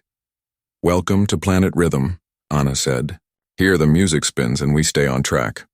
Noah smiled and tapped the drum with his fingertips hesitantly at first, then creating a beat that mimicked the beeping sound of a monitor tattooed in his ear. Lila played 2 notes on the xylophone over it, clear as drops. Tomas clapped along to the offbeat. In 3 minutes, the 3 of them had created a survival song, simple, tenacious, beautiful. Helena stood by the doorframe, arms crossed, without intervening. The part of her body that had previously been ready to run leaned back against the wood and rested. Anna drove as if holding the wind in her hands. "Name of the song?" the teacher asked when class time was up. "Returning is staying," said Noah, and no one dared to argue. They left with the poster of Planet Stay under his arm and the little drum in his backpack. The courtyard, once a territory to be reclaimed, now looked like a station where trails already existed. At the outpatient clinic, the quick checkup was almost like a conversation. Blood counts were improving, appetite was returning, skin was less pale. Dr. Cardenas nodded, satisfied. "Let's continue without rushing. Another week like this and we can try slightly longer classes." Noah made a silent gesture of victory. Helena nodded, recording each instruction in her notebook. Timetables, warning signs, permitted phone calls. The method didn't tire. On the contrary, it returned energy like a charged battery in the right outlet. As they left, a breeze lifted Noah's hair for a second, and he laughed. That, laughter in the middle of the street, was an unprecedented victory and therefore dangerous. Joy also weakens shields. Helena saw the trap and squeezed his hand lightly, a wordless reminder. Happy, yes. Inattentive, no. As he rounded the corner of the building, the world shrank to a point. A man in sunglasses and a cap, a dark jacket, his posture rehearsed, similar in the shadow that for weeks had haunted her mornings. Helena felt her body prepare for the old discharge. But the neighborhood patrol arrived first. 2 officers approached the man a few steps from the entrance. A brief conversation. Documents checked. A gesture to push him away. The man resisted half a step and gave in. Ramon opened the gate, eyes alert. It wasn't him, he whispered, but he seemed to want to be. Helena nodded, her heart slowing. Seemed to want to be. The phrase stuck like dust. The theater of threat no longer needed the presence of a villain. An extra with the right costume was enough. Silence with barbs. Still, the protocol had worked. Patrol, approach, disperse. In the group Saturn, Clara wrote, "Registered. I'm still monitoring. The firm that represented him has backed out. He's with a second-rate lawyer. He tends to improvise, and improvisation leads to restraining orders." Helena typed, "Understood." Center intact. At home, Noah pasted the Fix Planet poster on the wall above the Axis Planet drawing. A triple system was forming. Axel to stay. Rhythm. Helena noticed that the names were actually verbs disguised as planets. Verbs that taught the body to remain. "Are you sleeping without a shield today?" she ventured, distracted as she washed her hands. Noah thought for a long time, staring at the wall. "The shield can rest on the ground. Deal." Helena smiled with the kind of relief that is unshowy. The victory was not heroic. It was millimeter-sized. In the afternoon, she opened her computer and dove into catalog. The briefing had arrived with photos of handmade ceramics that appeared to have small moons on their surfaces. Helena created grids, tested sans serif fonts, and created a page with short text in columns of air. The work had a warm temperature, the kind that warms without burning. In the background, Noah drew moons to glue to the cover of his own notebook. That afternoon, they forged a silent workshop. The world outside hammered out headlines. Inside, they piled up details. In the middle of the process, Clara called. "I went to court. Nothing new, just noise. The defamation investigation is underway. The portal is already negotiating a settlement to avoid further damage. And the restraining order is solid. He paused slightly. You can start recovering other things. Which? Friends, body accent. Clara laughed. But please don't get tired again. I'll try. After hanging up, Helena realized she could call someone other than the emergency room. She thought about Marta, an old college friend who lived 20 minutes away. She wrote, I'm back. Short coffee, balcony, whenever. Marta responded almost immediately. Today at 6 p.m.? I'll get stood up. I won't touch anything. I'll just smile. Helena smiled at the screen. The world finally seemed retrievable in small pieces. At 5:40 p.m., Noah sat by the window with his drum and began beating a low beat, the same as in art class. It wasn't noise. It was a kind of beacon of sound. Helena finished adjusting the last page of the catalog and saved the file. She sent the draft, closed her laptop, put on lipstick, a gesture that was more ritual than vanity, and wrote on the board, completed routes, class with music, 30E, outpatient. Clinic, light check, catalog, draft, coffee with a friend, balcony. When Marta arrived, she brought a wrapped slice of orange cake and a laugh that filled the void. They sat on the porch, chairs spread apart, the city leaking through their words. You disappeared and yet you stayed, Marta said, after listening to everything without interrupting. Some people call it strength. I call it a method of love. Method with love, Helena repeated as if testing the formula. It works. And the father? Surrounded by the law, he answered simply. And by ridicule. The friend nodded. There was no advice. Just presence. And presence in that apartment was a rare thing. As night fell, Helena prepared the medication and added another sticker to the notebook in her command kit. Noah yawned profusely, lay down, and pushed the paper shield with his foot until it rested against the bed. You can sleep there too, he said thickly. Just to remind you. He remembers, Helena assured. And so do I. She turned off the light. She leaned against the door, listening. The little drum rested on its side. The drawings on the wall formed a domestic firmament. The rose bush in the window had timidly opened its first bud. Helena took the diary and wrote, First peace station sighted. Class with music. Light medical check. Neighbor at the window. Friend on the balcony. Threats try to appear. Police exist. Protection. Concrete. Time. In place.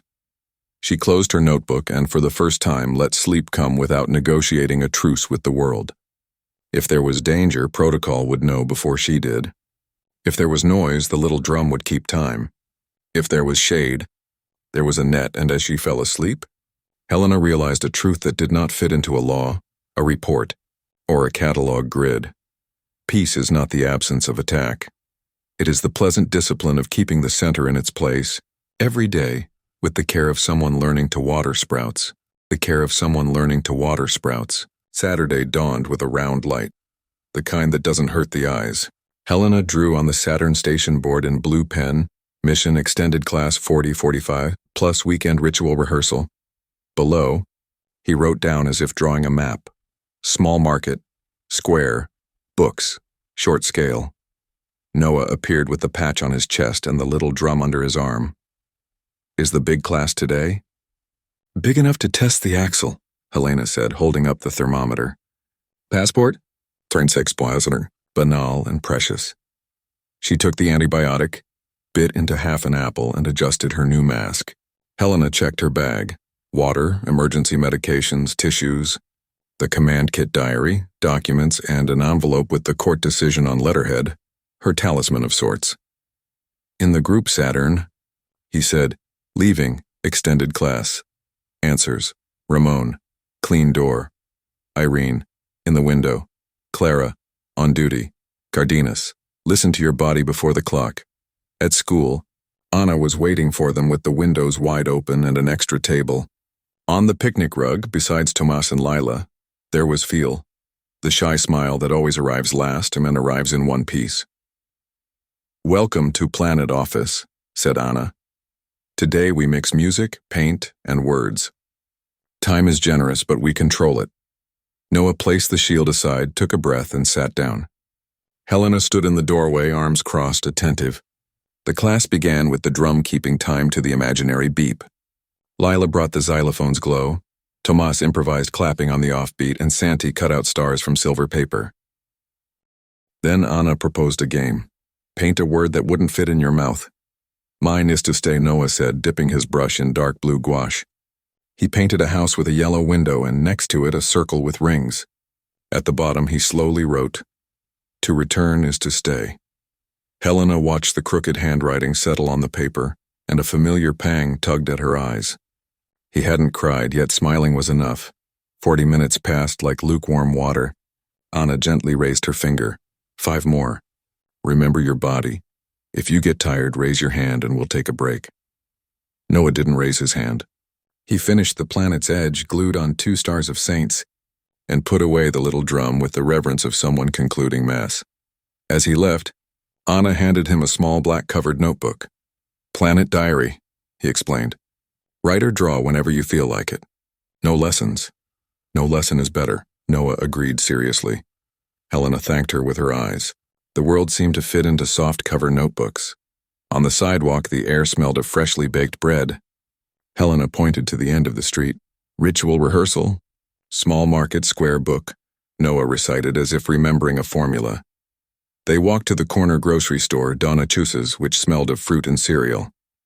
Helena went in first, checked the ventilation, and chose a time slot with an empty aisle. Noah touched the apples with a gloved finger, selected 2, weighed them like a scientist, and smiled when the scale showed even numbers. Donna Choose handed over the purchase without a word and put 2 anise lollipops in the bag. "Just so you can save it for later," he said, as if he were sharing a secret. A square, it was 2 blocks away. 2 children ran. A dog watched the world as if it were a newspaper. An old man played dominoes alone. Helena and Noah sat on a bench in the distance. They breathed. The world made the right noise. Low voices, footsteps, a horn that seemed far away. Noah beat the little drum once, very softly. It was his way of saying, "I'm here." 5 minutes, said Helena. "And we'll be back." 2 are enough, he replied wisely and stood up on his own. She followed. A bookstore neighborhood smelling of paper and glue was the last stop. Masks, sanitized hands, empty hallway. Noah chose a thin picture book, The Windows of the World, and the clerk wrapped it with string. Helena paid with a card that looked at that moment like a return pass to the planet of the living. In the group Saturn, she wrote, "Rehearsed ritual, okay. Irene, I saw it from the window. Beautiful rhythm. Clara, I reported the extended class as part of the reintegration. Robust filing helps." Helena put away her phone and took a deep breath. She wanted to promise herself that everything would stay this way, but promising the future is the job of fools and saviors. She preferred to plan. They arrived at the building just as the universe decided to test the protocol. The gate was half open, and a man hurried past, cap low, dark mask. Helena's heart skipped a beat. Ramon held up his hand, signaling her to stop. The man sped toward the hall. "Document," Ramon demanded, leaving the guardhouse with an impulse that belied his age. The guy ignored him. 2 steps, 3. From inside the gate, Mrs. Pilar, he emerged like a storm, opening his arms with the strength of someone who has given birth to children and held the world. The man took a half step back, just enough for the 2 patrol officers already on the corner to step in. One of them's voice cut through the air. "Police!" Document and hands in plain sight. The man froze, then tried to turn left. The second agent was already there. Within 15 seconds, the man was leaning against the wall, hands open, ID visible. Helena pulled Noah behind the gate, her entire body in protective mode. "It's not Raphael," Ramon murmured, checking the radio. "A messenger in a hurry and without permission." The agent confirmed it, returned the ID, and gave a bureaucratic lecture about reception desks and visitor lists. The man left, contrite and sweaty. Helena felt the discharge shoot through her fingers. Noah looked at her seriously. "Did the shield bite?" "It bit," Helena said with a laugh that cut through the panic. Donna Pilar smiled beneath her mask. "Here we bite with regulations. At home," after washing his hands with the meticulousness that had become a ritual, Noah opened the new book and leafed through it slowly. Each window showed something different. A cat, a set table, a crooked painting, an empty chair, a wet street. He pointed to the page of a window lit in the darkness. "It's ours," he decreed. Helena went to the Saturn station board and wrote, Weekend Ritual, beta version. Small market. OK square, short. OK bookstore, OK back before tiredness. OK, then he added a line. Extended class 45 success.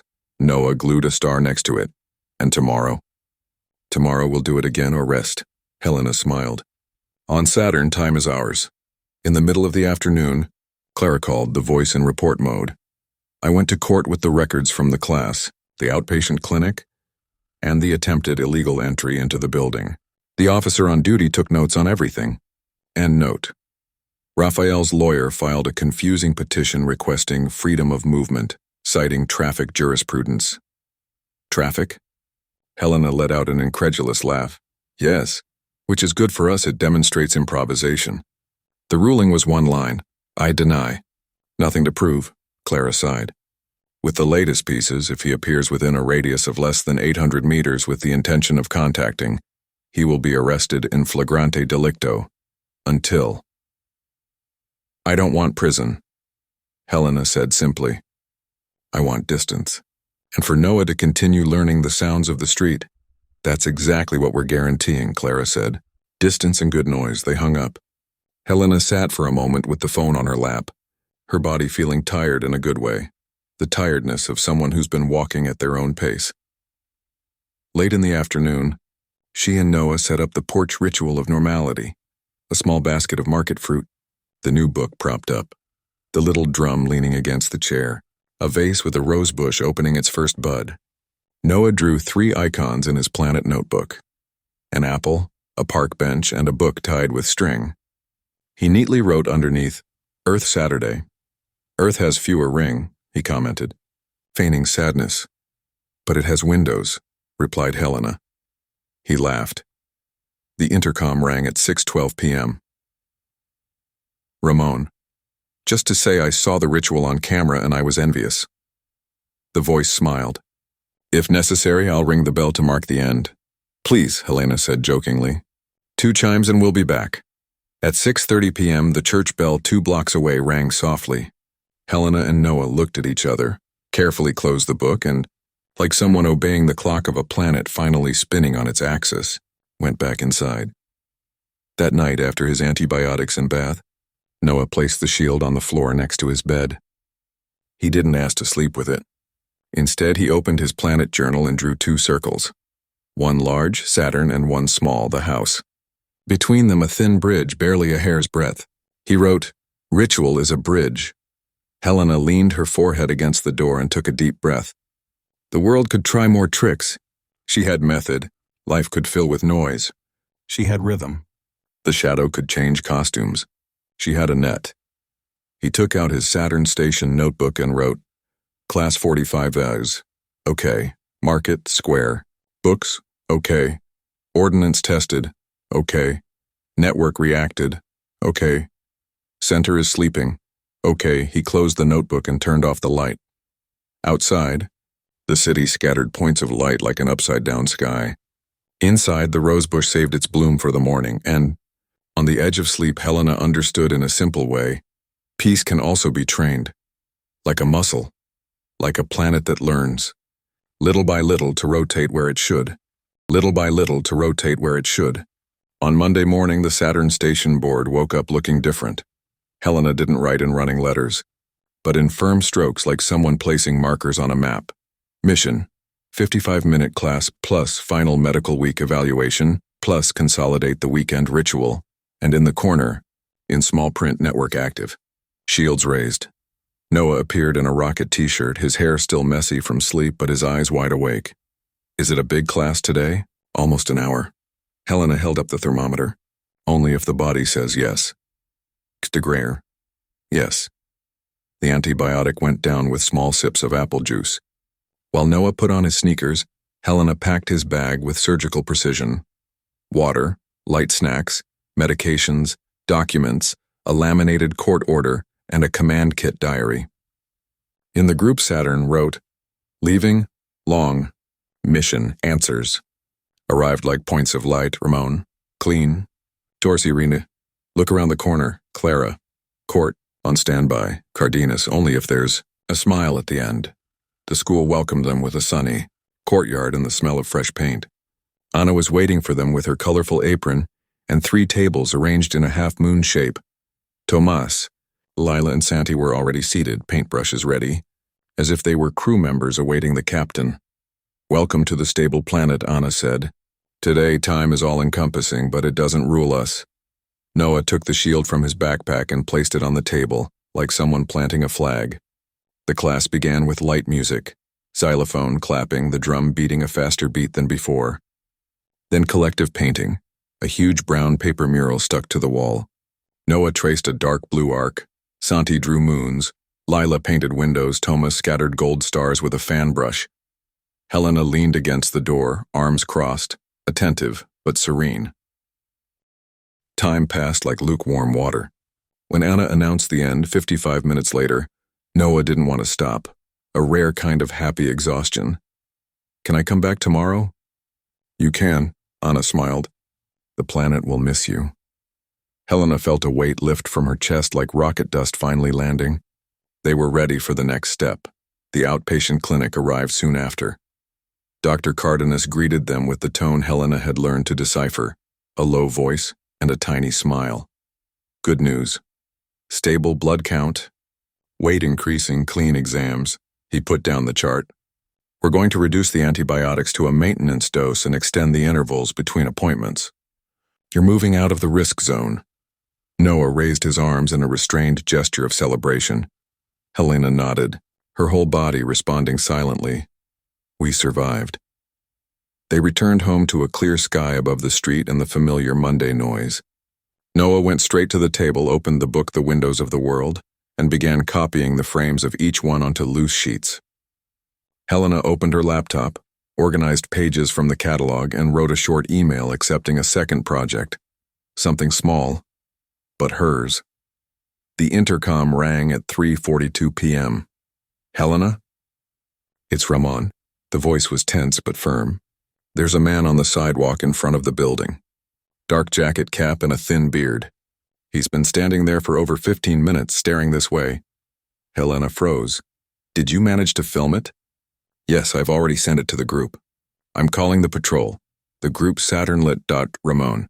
Possible Raphael. Video attached. Clara. Confirm." "It's him. Reporting the incident. Do not leave. Cardenas, close the doors. I'll take a report if you ask." Irene. From the window. It's him. Staring. Helena moved silently. She locked the door, turned off the hallway light, and gently pulled Noah into the bedroom. "Let's play under the covers," I said, and he obeyed, curious, without understanding that it was a code. Outside, footsteps. Ramon speaking firmly. Another voice, harsh. Then the short, dry siren of the patrol car. Helena held her breath, listening to the world decide for them. Minutes later, the group glowed blue. Clara. Arrested for violating a restraining order. Police captured the footage. Public defender called. Judge ordered 72-hour preventive custody. Helena closed her eyes, the electric shock shooting through her bones. Ramon. They took him away handcuffed. He didn't even try to argue. Irene, I saw it.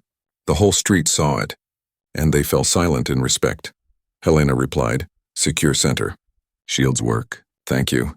Then he huddled in the hallway for 2 minutes, his hands shaking from the delay. When he returned to his room, Noah was drawing windows. "Why did we stay hidden?" "Because the shield needs silence to bite," Helena said, and Noah accepted without drama. Later, Clara called. "He'll have a custody hearing tomorrow." With this reoffending, the chances of permanent pretrial detention are high, especially since we have the case file, videos, medical reports, contact attempts, the fake interview, everything. He paused briefly. "And the best part, you don't need to go. The system now runs without you pushing." Helena was silent for a moment. Then she laughed briefly and tiredly. "I don't know how to live without pushing. You'll learn." Clara softened her voice. "Because now, Helena, the gear is ours." At dusk, Noah stepped out onto the porch with his drum and began beating a steady beat. Not anxious. Steady. Helena followed, carrying the basket of market fruit, the book, and a blanket. They set up the ritual. Sliced apples, open pages, the drum as a beacon. Irene appeared on the sidewalk and raised her arm in greeting. Ramon waved from the guardhouse, smiling for the first time in weeks. Noah said, Very seriously, "I think we can live here." "I think so too," replied Helena. The church bell rang at 6:30, and they entered. Not out of fear, out of rhythm. That night, Helena prepared the maintenance antibiotic, a lower dose, a more flexible schedule. Noah drank it naturally, as if he no longer sees medication, only routine. Then he lay down, pulled the shield to the foot of the bed, and pushed it gently. "He can rest now," he murmured, his eyes already closing. Helena turned off the light and stood in the dark for a moment, listening to his breathing.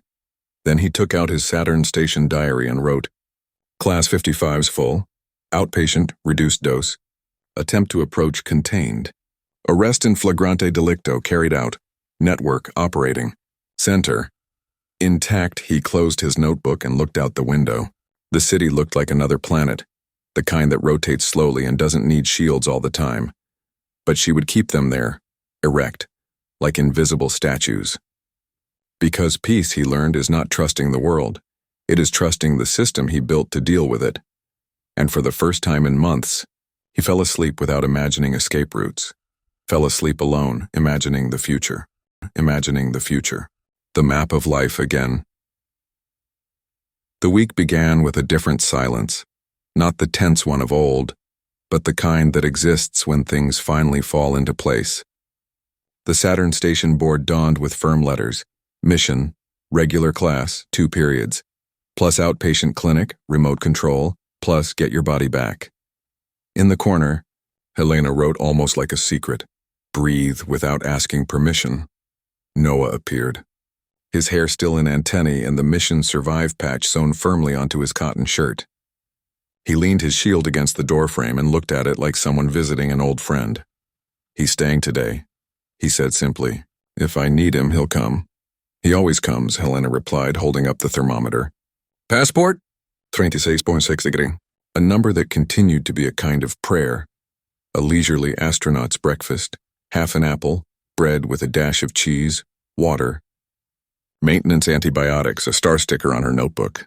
Helena checked her backpack. Water bottle, extra mask, her planet diary, a lightweight cover.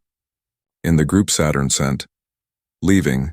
First day of regular classes, 2 periods. Ramon. Free door. Irene. But in tune. Cardenas. Without heroism. With joy. Clara. Hearing today at 4 p.m. I'll let you know. The school felt like a different place. The courtyard was filled with the sounds of children. Not the entire show, but a gentle rehearsal. The principal waited at the side gate with that practiced smile that promises neither too much nor too little. 2 periods, with a protected break. "Any sign, call me." Anna led Noah by the hand to the art room. The half-moon of tables now had 4 children, besides Tomas, Lila, and Santieva, who gave Noah a shy hi and a star sticker in return. "Welcome to Planet Routine," announced Anna. "It doesn't have any flashy rings, but it spins just fine." Helena stood in the doorway, and something inside her, this new muscle of trust, held her body up without asking for reinforcement. Noah sat up, opened his planet journal, and drew a yellow square with windows classroom. Beside it, a small blue spiral. Axelana led the reading of images, then a short song, then a collage. Between the two, Noah breathed as if carefully drawing the world in. During recess, they went to the empty playground they had agreed upon.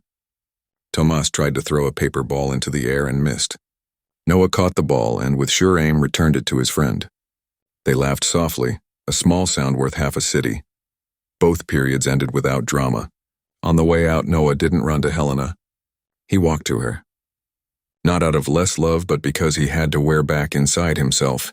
He rested his forehead on her arm and murmured. The time was right. It fit, Helena said, and it was true for more than just the class. The drive home was deliberately slow. Helena wanted the day to be organized in layers. Upon arrival, they washed their hands, left their shoes at the door, and drank water. Noah opened the book, The Windows of the World, and chose a page to copy. Helena opened her laptop, checked the catalog messages, and received a reply from the publisher. Perfect layout. We'll close the file tomorrow. Another project awaits you if you want it. She read the sentence twice. Another project awaits you. It was almost a blessing. She replied, I want it, At my own pace, the intercom rang. Ramon, a letter arrived in your name from the court, and Clara asked me to confirm if you can answer the call at 4:30 p.m. Yes. Could you bring the letter up, please? Helena's voice was calm, and her very calm surprised the speaker. The letter arrived in a brown envelope with a coat of arms at the top. Helena took a deep breath and opened it carefully. Dispatch. Preventive custody is converted into preventive detention for an initial period of 90 days.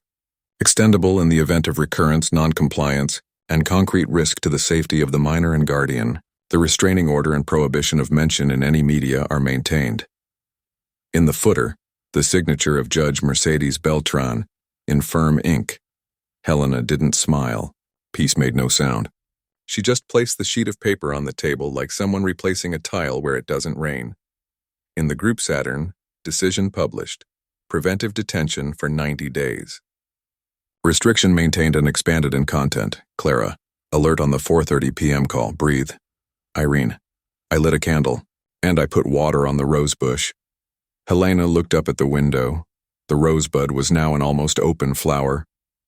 At 3 p.m., Noah collapsed on the couch with a round, happy exhaustion. He fell asleep hugging his planet diary like someone sleeping holding their own map. Helena covered him with the thin blanket and for the first time in months, put on sneakers, go out alone. The elevator to the building's rooftop, 2 flights of stairs and a private piece of sky. On the terrace, the wind smelled of clothes on the line and sunshine. Helena stretched her shoulders, rolled her wrists, and took a deep breath. Her body no longer knew the choreography of care. She began with the simple to walk along the corridor there and back 5 minutes, then 8, then 10. Each step decoupled the body from the urgency and said, "You are here too." Upon returning to the apartment, Noah was still asleep. Helena prepared 2 orange slices and a glass of water and on impulse pulled out her sewing kit. Stitch by stitch, she sewed the mission surviving patch onto a backpack Noah would wear on his return trip.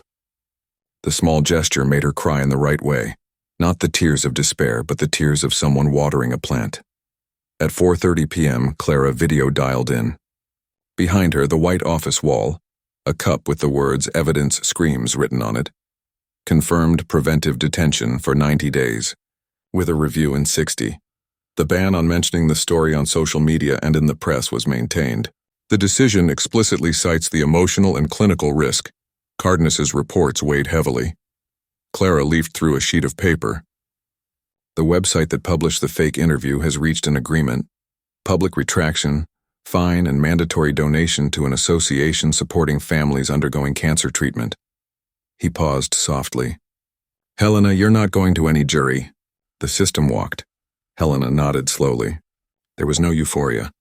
There was useful relief. What if he began, out of habit of shadow planning. If you try anything, we'll have jail and the law.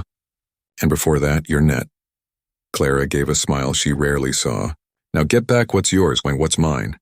The right to have your life be about other things. They hung up. Helena stared at her own dark image on the glass screen for a moment. Other things. She thought about swim. In cooking without a clock. In invite Marta and 2 other friends for coffee on the balcony. And to write. The future, for the first time, did not come with case law. Noah woke up hungry. They ate on the porch plain rice, eggs, tomatoes. The church bell rang, and Helena realized she no longer counted the minutes between the chimes. The world finally kept track of time on its own.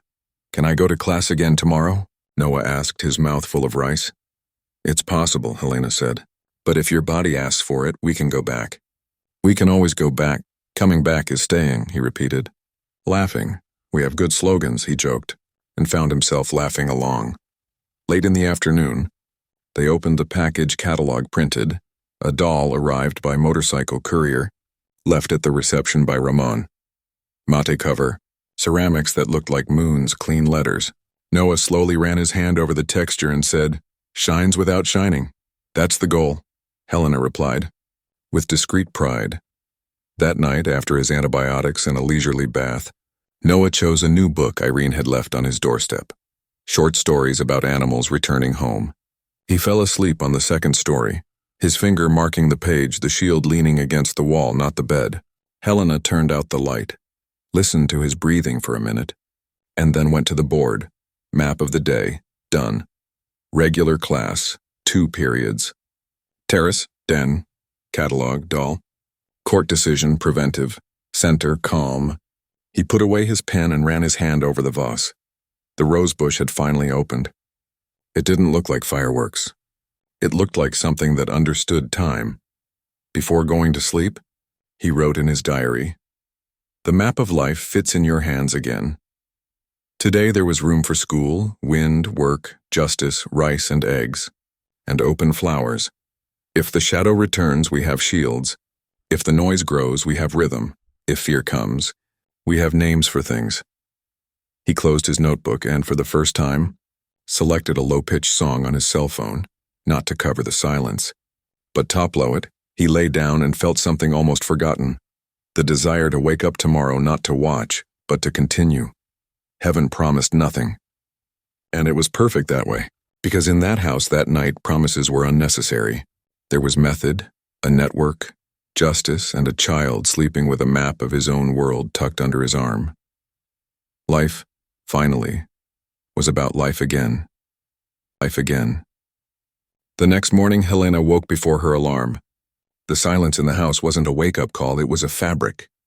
She got up slowly, went to the balcony and stood for a moment gazing at the sky. Paper blue, smooth as if someone had run their palm over the clouds. She went back inside and wrote on the Saturn station board, "Mission class full morning," plus recess with classmates, plus coffee on the balcony. And below, in small print, "Follow as one who trusts." Noah appeared, wearing a star-studded t-shirt and his hair like wild lightning bolts. He left his shield in the corner of the wall and didn't even look at it. "Do you have recess with the others today?" "Yes, but only if you want to." "I do." The answer came round, firm, Shadir, a number that Helena already associated with the sun. She took her maintenance antibiotic, ate a banana with oatmeal, and drank water. Helena checked her backpack. Water bottle, spare mask, light snack, planet diary, notebook with the patch sewn on. In the group Saturn, wrote, "Leaving, all morning plus open recess. Ramon, clean door. Irene, good wind. Clara, hearing confirmed at 2 p.m. regarding transfer. Cardenas, mind the rhythm, not the clock." The school seemed awake inside. The courtyard was filled with children's voices, footsteps, a bouncing ball, a pleasant sound. Anna waited with her usual calm smile and a fresh clipboard. 2 blocks of class, then supervised recess in the larger courtyard. 3 adults available, all arranged. Noah walked into the room with the posture he'd previously only used for exams. He sat down, took out his planet journal and drew 2 rectangles side by side. "Time and space," he explained as if it were obvious. Helena stood in the doorway, but the body didn't scream to come in. It stood still, watching. Anna led the reading, then the collage, then the music. Between activities, Noah exchanged short words with Ava and Tomas. Blue, glue, lots of sound, as if rehearsing a forgotten language. When the bell for recess rang, he hesitated for a second. Helena suppressed the urge to call out to him. Anna bent down and whispered something Helena didn't hear. Noah lifted his chin and went. The larger playground felt like a continent. Children ran around, a ball flew through the air, a group laughed near the tree. Noah stood still for a moment, then walked to the corner of the slide where Lila and Santi were building a fort out of twigs. He sat with them. Lila passed him a twig. Santi smiled, and then the 3 of them were there, side by side, as if they had never been away. Helena leaned her shoulder against the doorframe and let the tears fall, discreetly, unhurriedly, not from fear, from relief, because Noah didn't look like a survivor at that moment. He just looked like a kid on the playground. On leaving, Anna summarized, 2.5 hours. He participated, ate his snack, and didn't ask for a break. Just a moment of mild stress at the beginning of recess, but he regulated it on his own with his breathing. Helena smiled with the kind of gratitude that can't be expressed in words. Noah walked up to her with his backpack on his back, his steps firm, and announced, "The earth rotated, and you stood up," Helena said, and he laughed. "At home." Noah went straight to his room to organize his planet diary. Helena stayed in the kitchen preparing fruit and tidying the balcony for the coffee with Marta and her friends. Linen tablecloth, small plates, napkins with leaf prints, the rose bush in the center. He wrote on the board, "Afternoon mission. Balcony coffee with laughter and cake, short. Noah. Light rest at 3 p.m. Marta arrived with a summer smile and a jar of carrot cake. With her came Laura, who brought books, and Iris with a box of gingerbread cookies. Noah greeted the three of them with a ceremonious wave and disappeared into the room with his diary. Helena knew that. For him, 3 visitors at once was still a lot. The 3 friends settled on the porch, and the afternoon unfolded like a clean slate. Marta shared stories from college. Laura talked about a photography exhibition. Iris described her new cat. Helena listened with an old thirst, like someone drinking water after crossing a desert. For a moment, the world revolved not around protocols but around broken laughter and cake crumbs on napkins. "You're back," Marta said suddenly. "Whole and changed." "Not entirely," Helena corrected, smiling. "But functional and with flowers." Iris touched the rosebush pot. A flower that shouldn't have come but came anyway. "The best," they laughed. There were no speeches, no plans. Just presence, and presence was enough. Shortly after her friends left, Clara called. The name on the screen made Helena's heart skip a beat. "The decision has been made," he announced, his voice full of victory. "Rafael will be transferred to a detention center in Córdoba, more than 700 kilometers away." The judge understood that the geographic proximity maintained psychological risk and ordered the removal. He paused briefly. "That means he cannot legally even travel around the province without specific judicial authorization." Helena was silent for 3 seconds. Then she exhaled a breath she hadn't realized she was holding. "It's over," he said. "It's over," Clara confirmed. "There will still be revisions, of course, but you don't have to live on standby anymore." After hanging up, Helena wrote in the group Saturn, "Transferred to Córdoba." Outside the perimeter, Ramon. The street breathed. Irene. I lit another candle. Cardenas. Now we just deal with life. Helena put her phone aside and stared at the rosebush. She didn't smile, she didn't cry. She just realized that for the first time in a long time she wasn't waiting for the next attack. I was just waiting for dessert. That night, Noah ate rice, vegetables, and a slice of carrot cake, as if partaking of a secret feast. After his bath, he chose a book and read aloud 3 full pages to Helena without stumbling, and then smiled, satisfied and sleepy. "Can we continue like this?" "Yes," said Helena. "Now the planet is safe." He closed the book, turned off the lamp, and slept without touching the shield to the bed or looking at it. Helena stood in the shadows for a moment, then went to the board and wrote, "Missions of the day, full class, 2:30. Collective recess, gnanam, balcony coffee, 3 friends. Decision, transfer to Córdoba, Khyber, center light." He put away the pen, touched the rose petal and felt its fine texture. In his diary, he wrote, "Today life fit into chairs, recess, cake and flowers. Today fear did not appear, and yet we kept the shield close. Because peace is not forgetting. It is knowing that danger exists, but doesn't live here anymore." He turned off the light and he slept with the strange, precious feeling that the world was finally starting to feel like home again. And on Wednesday, Helena woke to the sound of Noah singing softly in her room. A wordless melody, but with intent. The sound made her smile as she lay still. He got up, went to the kitchen and wrote on the Saturn station board, "Mission, full school day, morning and early afternoon, plus cafeteria, plus first lap of the pool." In the corner, very small, ordinary life with courage. Noah emerged wearing a white t-shirt and disheveled hair. He picked up the shield, stared at it for a second, then set it against the wall. Today the shield just watches. Great. Helena held up the thermometer. Passport? 36, a number that seemed to repeat, go. She took her maintenance antibiotic, ate bread with honey, drank water and filled her water bottle. Helena checked her backpack with the ritual that was now almost a pleasure. A light snack, an extra mask, a planet diary, a cover with the patch sewn on. In the group Saturn, he wrote, "Leaving.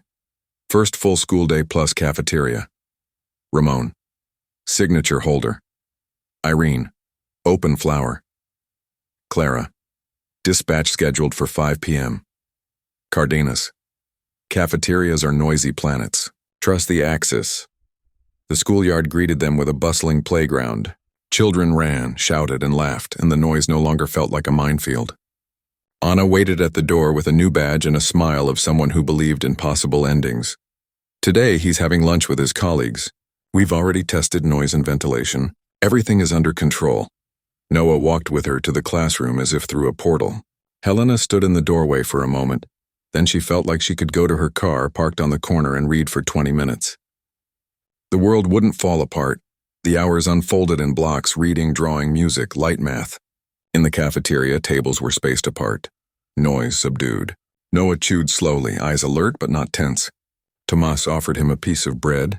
Ava laughed at something he said, and suddenly they were all just being kids.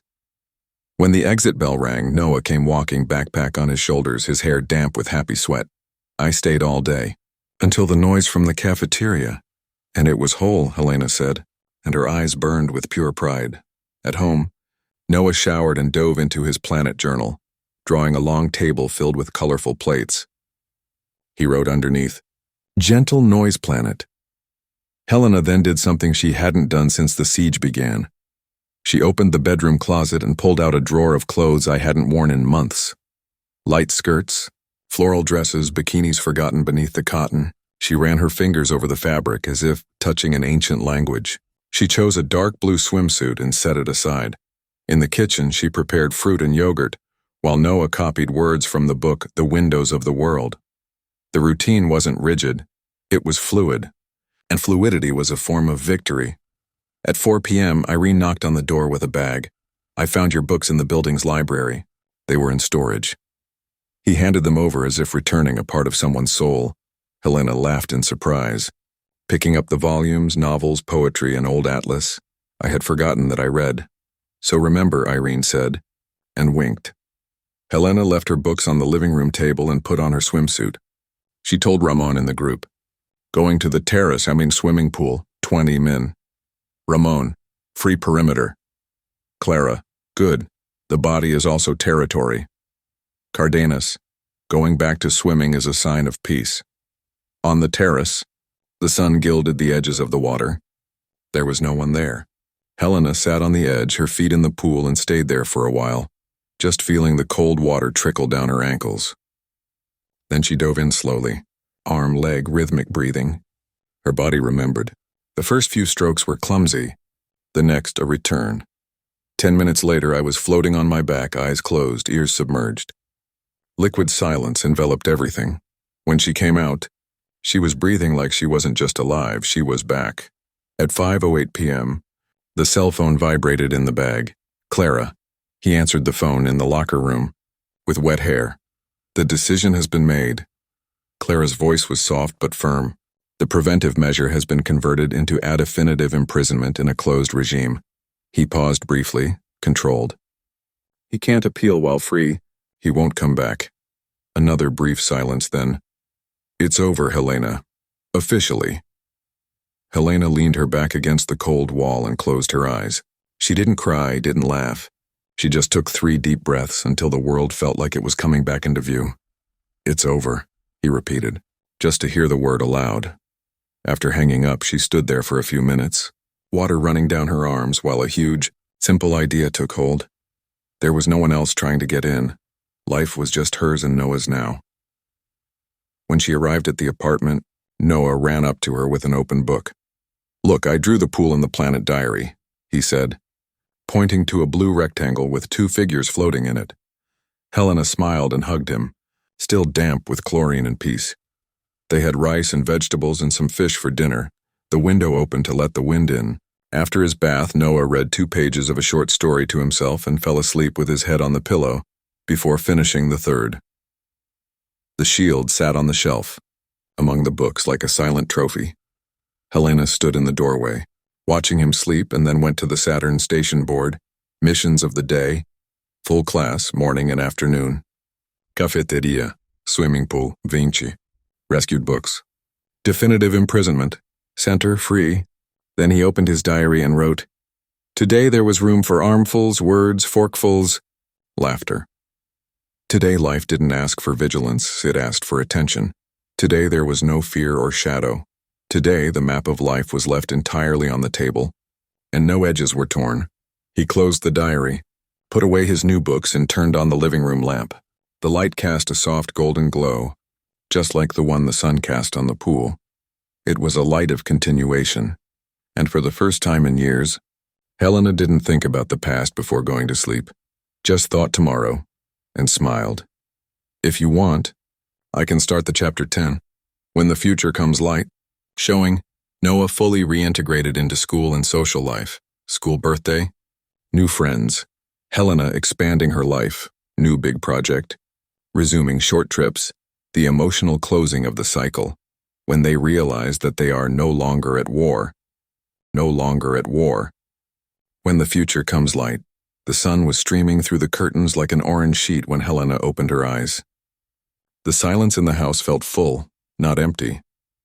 He went to the Saturn station board and wrote in the round handwriting that had returned to his hand.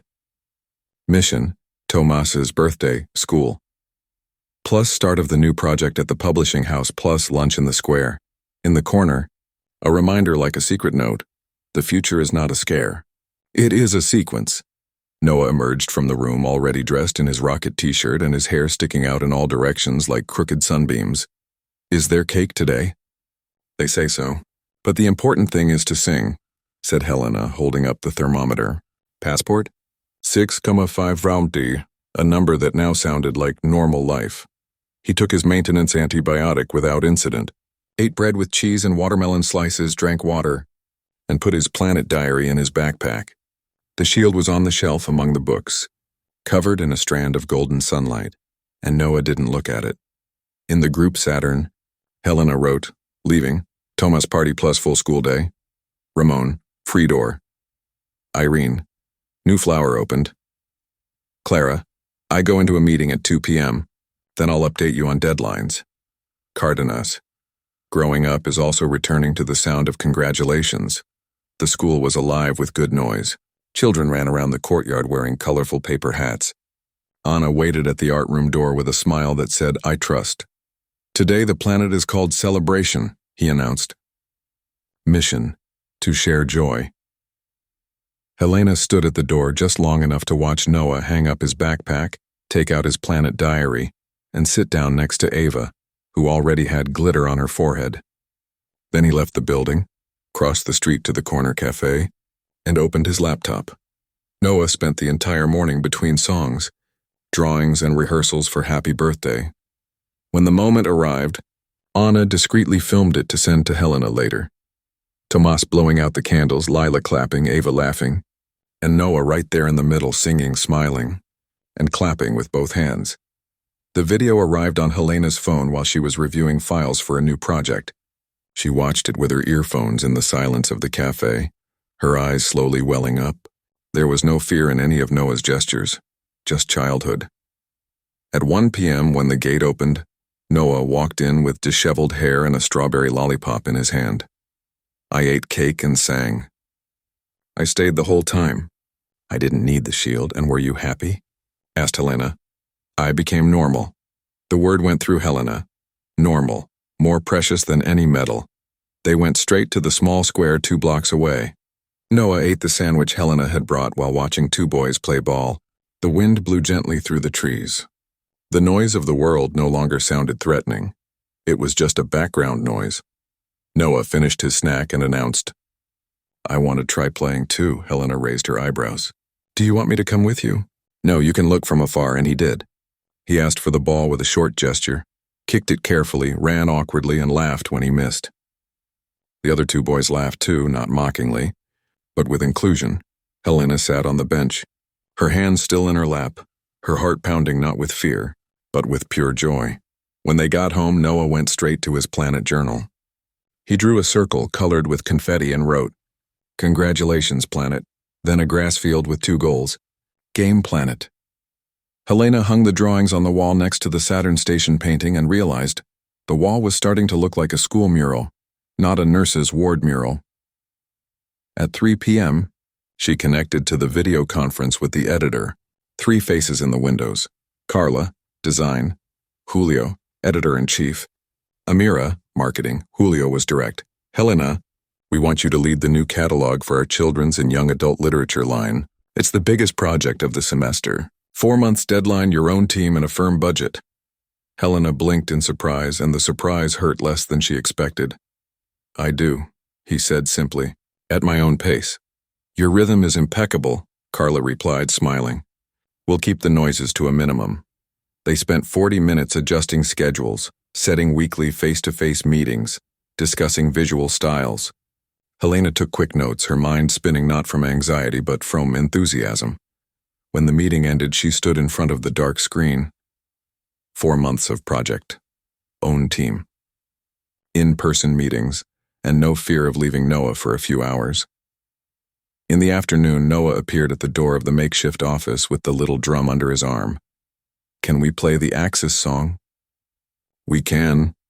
Helena pushed back her chair. He tapped out a light beat and she clapped along. Then he struck a solemn final chord like a concert closing. School starts again tomorrow, Noah said, putting away the drum, and there's soccer at recess. So today we have a long bath and rest. An astronaut dinner? Rice and carrots count as an astronaut. He laughed and went to his room. While Noah was showering, Helena opened the closet and took out a small suitcase. She placed it open on the floor, not to pack, but Toto remembered that could be used again. A short trip with Noah, maybe to the beach, maybe to his sister's house in Mendoza. The idea brought no fear nor obsessive plans. He brought willing. Then he went to the kitchen and prepared rice, carrots, and grilled chicken. They ate together on the balcony under a peach-colored sky. Noah talked about the shot that almost hit the goal. Helena talked about her new project. They looked like two people planning, not defending himself. When Noah fell asleep, shield on the shelf and smile on his lips, Helena went to the painting. Missions of the day. Birthday at school. Football at recess, now a new project at the publisher. Lunch in the square. Center, confident. Then he opened his diary and wrote, Today Noah sang happy birthday. Today I worked like someone planning the future, not like someone putting out fires. Today the shield did not move. Today fear was not on the agenda. Today life went on alone, and we just followed along. He closed the notebook and stood for a moment looking at the mural on the wall. Planets, windows, beams, confetti. Everything there said the same thing. Without words. The future is not coming like a storm, it's coming like a breeze. It's coming like a breeze. The next morning the alarm clock rang and Helena realized that she hadn't woken up before it. Her body was finally in tune with the world. He went to the Saturn station board and wrote, Mission, school, plus surprise invitation, sleep at Santi's house. Plus Helena's day, bookstore, hair, bike. In the footer, in small print, own life is not abandonment, it is root. Noah appeared with his backpack and a wide smile, his hair in a happy mess. Anna said that Santi wants to invite me to sleep at his house this weekend. Helena blinked in surprise. And what do you think? I think I do, but only if I can go back if my body doesn't want to anymore. That's exactly freedom. Helena held up the thermometer. Passport? 26.7, a whole sun. He took his maintenance antibiotic, ate small pancakes, and put his planet diary in his backpack. The shield, now permanently on the shelf, served as a bookend. In the group Saturn, Helena wrote leaving regular. School day plus possible invitation from Santi. Ramon. Signature. Holder. Irene. Double open flower. Clara. The closing notice will be released this afternoon. Cardenas. Freedom. Begins with the desire to sleep outside. The school was bathed in sunlight. Children filled the courtyard, making noises that no longer sounded like threats but rather like signs of normalcy. Anna waited with her usual calm smile. Santi talked to me. His parents want to meet you first, of course, but it would only be a Saturday night. They know he needs emotional security, not a spectacle. Helena smiled. Let's talk calmly. But thank you for accepting my wish. Noah spent the morning drawing, reading, and playing soccer during recess. When he left, he trotted out with his backpack half open, his hair playfully disheveled and his eyes full of plans. They have a dog and a room with blue walls, and Santi said his mom makes pasta rings. He said it all at once, like someone carrying sparks in their pockets. Let's talk to them, and see if the body says yes. He will say. At home, Noah ran straight to his planet journal and drew a blue house with a lighted window. He wrote, "Planet sleeping at a friend's house." Then he lay down on the sofa and fell asleep unceremoniously, his mouth half open and his feet still in his shoes. Helena stood there for a while, staring. Her chest didn't hurt. It just expanded. At 2 p.m., she put on her light linen skirt and went out, alone, with 3 destinations in mind: bookstore, salon, bicycle. The afternoon sun gilded the neighborhood walls like melted butter. Already bookstore, the smell of paper and ink greeted her like an ancient embrace. She walked the aisles slowly, touching spines and flipping through pages. She chose 2 books for Noah, one adventure, the other astronomy, and a poetry book for herself. The attendant wrapped them all with string and craft paper, and she left with the package light as a promise. No salon. Cut her hair. She took off 2 inches, enough for the tired ends to fall to the floor like a past that no longer served her. The hairdresser complimented the new shine, and Helena smiled in the mirror unapologetically for liking what she saw. No building terrace. When he returned, he took his old bike out of the garage and pumped up the tires. He climbed onto the circular track and pedaled slowly, the wind pushing at his shoulders, his eyes welling up, not from pain but from lightness. It went around 4 times. Each time it sounded like a whole sentence. "You're alive. You can go." When he arrived at the apartment, Noah was on the balcony drawing a suitcase in his planet diary. "Santi's mom called," he said, without looking up. "She said we can go over there tomorrow to talk. She wants to show you the blue wall." "Let's go," Helena replied, and realized that the idea didn't bring fear, just logistics. They prepared dinner together. Rice and vegetables with a light sauce. Noah told him about playing cardboard caves with Lila and Ava. Helena talked about her bike and her hair. They laughed for nothing, like someone who practices happiness. At 7 p.m., the intercom rang. "Ramon, correspondence from the court arrived for you," in a sealed envelope. Helena went down to the reception. Ramon handed her the envelope as if handing out a medal. He went upstairs slowly and opened it on the kitchen table. Official letter 78425, Family and Children's Court. Having proven the implementation of protective measures, stabilization of the family nucleus, and full compliance with the sentence, it is declared process no. 18-263-21 closed. Final archiving. No new legal obligations pending. Judge Mercedes Beltran's handwriting, firm in the footer. Helena ran her finger over the dried paint. He finished. "It's really over." In the group Saturn, he wrote, "Letter received. Case definitively closed. Clara." Breathe. Irene. The Rosebush opened 3 at once. Cardenas. Now the protocol. Can become memory. Helena kept the document in a plastic folder and placed it at the bottom of the drawer, under the paid bills and passports. That was the right place for what no longer needs to be remembered every day. After his bath, Noah chose one of his new books and read 3 full pages before yawning. He fell asleep with his head on the pillow and a smile on his face. The shield remained on the shelf among the books, now serving as a support for a small pot with a fern seedling that he had planted himself. Helena stared for a moment, then went to the painting, missions of the day, school, Santi's invitation, bookstore, hair, bicycle, closing letter in center free. Then he opened his diary and wrote, "Today the world opened up through small doors, bookstore, salon, hanging garden, invitations. Today, fear was not disguised as care. Today the past has become a drawer folder. Today the future fit on a bicycle, and on the blue wall of a room we don't know yet." He closed the diary and turned off the light in the room. The night air came in lightly through the window, without any stings, and Helena, lying down, noticed something new. I was no longer waiting for the fear to return. I was just waiting Saturday. Waiting Saturday. Saturday dawned with the smell of bread from the bakery on the corner and golden light streaming in through the curtains. Helena wrote on the Saturn station board, "Mission, visit to Santi's house, plus first night out, plus Helena free in the corner, as if keeping a secret. Peace endures distance." Noah appeared dressed in a blue t-shirt like the wall of his friend's room, his hair combed with effort and his backpack packed with an excess of things: Pajamas, a brush, extra socks, books, the little drum and, after much thought, a small pillow. In case the body misses it, he explained seriously. The body can feel. And it can come back, said Helena. He took his maintenance antibiotic, ate toast and watermelon, and drank water. The shield, firmly on the shelf, now supported a fern seedling. In the group Saturn, Helena wrote, leaving to visit Santi's house. First night out, Ramon, free door. Irene, rosebush with 5 open. Clara, network in silent readiness. Cardenas, trust in longing. It is not a warning, it is a trap.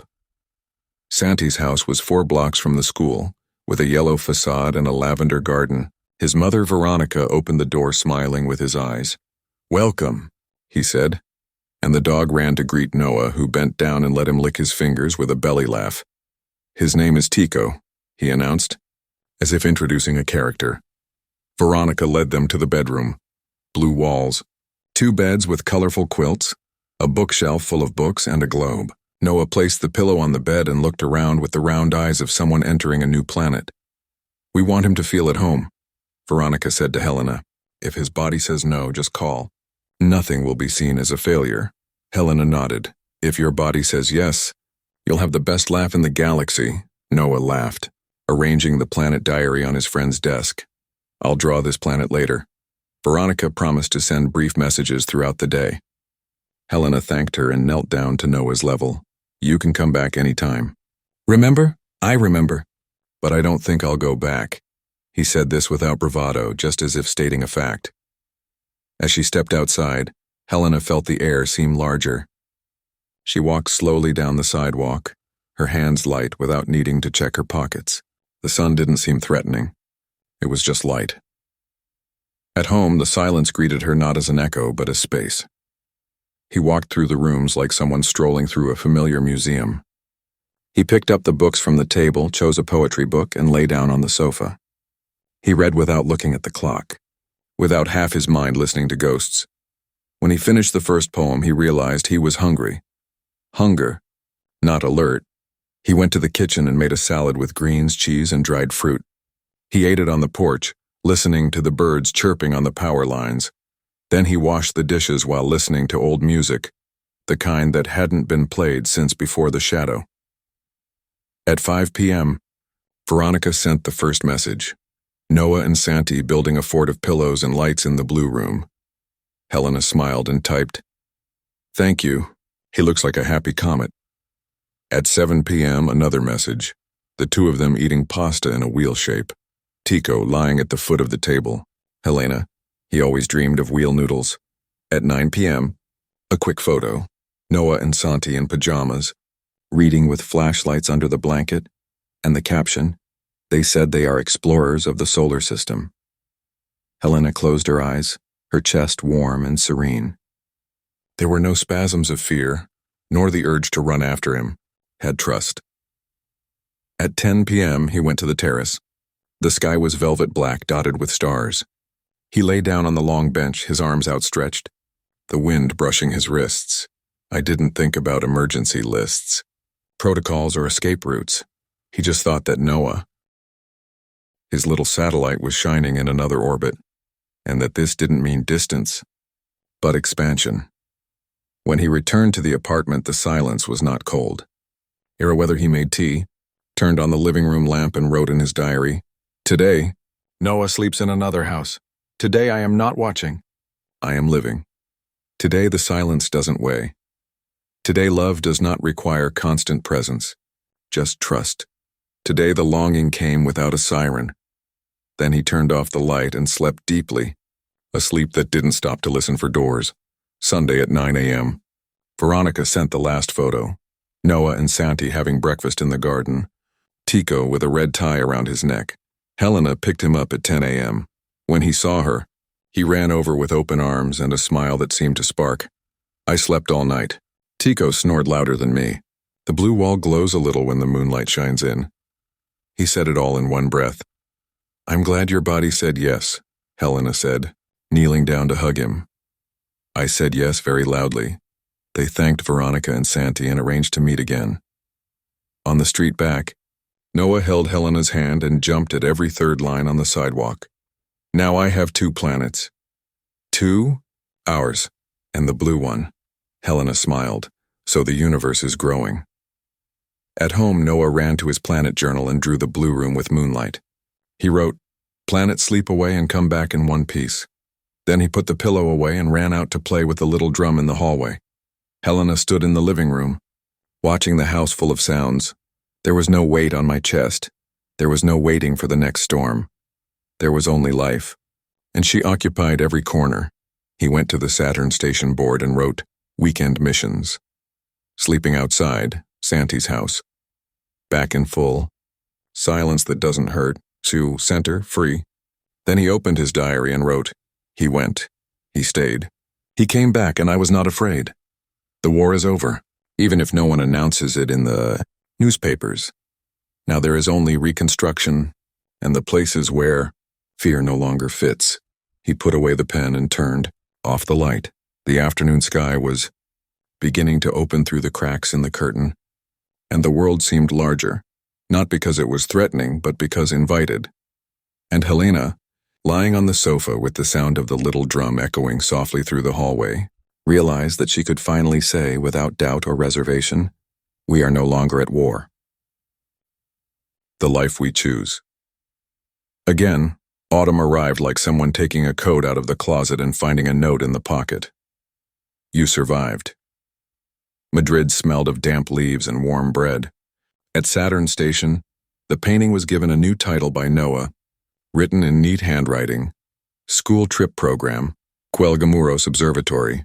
Below, arrows, timetables, a drawing of a bus with yellow windows, and on the roof, a row of small imaginary antennas. "Let's see stars during the day," he explained to Helena, with the gravity of astronomers, "because some things shine without us seeing them." Helena laughed, tying the scarf around her neck. "They shine because of their stubbornness," he corrected, "and because they have method." The method now lived within them like a discrete muscle, an up-to-date vaccination record in the plastic folder, regular medication organized, emergency contact information on 2 cards, one for Noah, the other for Professor Anna. The bus would leave at 8 Oz a.m. Noah got up early, double-checked his backpack, and left the shield in its place of honor on the shelf. Shading the fern. "If you feel anything, call me," Helena said, and it was a light, unassuming thing. "I'll call, but I think I'll feel it." "Willing," Noah replied, and the smile filled the kitchen. The building's gate opened to the group of children, talking loudly and stumbling with laughter. Helena recognized deep in her heart the old pang, and saw that now it was only a memory. She said goodbye to Noah with a quick kiss on the forehead, watched the bus window swallow his face between hands and waves, and stood on the sidewalk until the street returned to the morning silence. Peace wasn't the absence of noise. It was being able to stand while the noise passed. On the way back to the apartment, Helena immersed herself in a new ritual. She turned on the computer, opened the children's catalog, and, instead of cutting tasks in survival mode, he chose what to do first. Cover layout 3, copy editing 7, emails to illustrators. The team responded promptly. Carla sent color palettes, Amira sent a release calendar, and Julio, the editor, signed off with a "This is turning out beautifully" that felt like a stamp of affection. The living room table, once a trench, had become studio. At 10 a.m., a notification appeared on her phone. A message from Marta. "There's an outdoor movie in the square on Thursday. Are you going?" Helena looked at her schedule, calculated Noah's schedule, smiled, and replied, "I'm going. I'll bring a blanket," like someone making a date with their own life. In the middle of the morning, the intercom rang. Donna Pilar holding a pot of basil. "For Sunday's sauce," he warned, placing the greens on the counter. "The planet needs perfume." "The planet thanks you," said Helena, and realized that the house smelled of the future. The bus took off shortly after the last "everyone seated" signal. Noah took the window seat next to Santi. Tomas and Lila were behind, drumming lightly on the backs of their chairs. Ava was in front with a book of constellations open on her knees. Anna moved down the aisle with the balance of someone on solid ground, even with wheels. The path to the observatory weaved through hillsides, plaques, and olive groves. Noah leaned his head against the window and counted the power towers as if they were cloud metronomes. From up here, the Earth seems less heavy, he said, and Santi confirmed with a scientist's At the observatory, a thin, friendly guide taught that starlight is a delayed letter, that looking at the sky is reading the past, that there are noises and sparkles that never arrive. Noah listened as if keeping notes in a drawer in his head. In the dome, the telescope pointed at the sun. Filters, procedures, discipline, and a circle of gentle fire appeared on the monitor. It looks like a little drum, Noah whispered to Anna, who smiled with her eyes. At the gift shop, she chose a cloth patch with constellations and a ruler that turned into an astrolabe. In the courtyard, she shared a sandwich with Santi and an orange with Ava. At the end, she wrote in her planet diary, "Late light planet." The teacher stamped it with a star seal. On the bus back, Noah slept with his head resting on Santi's shoulder, and neither of them fell off the axle. The end of the afternoon caught up with Helena, wind in her hair. She cycled on the terrace. 2 laps to warm up, 4 to believe, 8 to smile. As she descended, she passed by the hall mirror and recognized herself. The same old thing. At the door, she found Irene with a bag of children's books left over from the school library. "You got some left," Irene corrected, and their eyes laughed behind their now rare masks. The phone vibrated. A photo of Anna, the Saturn group blinking blue, Noah, hands on the plastic astrolabe, the look on his face as if he'd discovered a secret. "It's okay." He fell asleep on the bus. "We'll be back at 4:30. Helena typed "thank you" and felt her body lower into a state of alert. It was good to have a network. It was even better not to need it all the time. Noah arrived with his backpack rattling with patches and stories. He poured the day out onto the table, the light arriving late, the sun acting as a drum, the astrolabe ruler, the firmer handwriting in his diary. Helena listened without interjecting maps or protocols. Then the two of them chopped basil leaves with a fork's tine and made a quick pasta sauce. On the plate, life had color. "Can I take the astrolabe to school tomorrow?" he asked, spaghetti on his chin. "You can." Helena wiped her chin with a napkin. "But put the ruler back in your backpack before recess. Astrolabes disappear in playgrounds." "I'll take it," Noah said, and now the sentence had the right weight. Peace didn't settle in like an eternal Sunday. There were still days of tiredness, my body remembering its battles. Other times the fever lurked like a kitten and begged for attention. There was also bureaucracy, an annual building inspection, a trip to the notary's office to update documents, 2 routine appointments scheduled for the month. But none of these things felt like a siege. They were obligations, not trenches. On Thursday at the movies, Helena and Marta brought blankets and 2 thermal mugs. The film was old, with dialogue that knew how to wait for each other. Noah lay with his head in Helena's lap and slept half the time, which he said was part of the experience. At the end, they walked slowly home, the wet ground reflecting streetlights.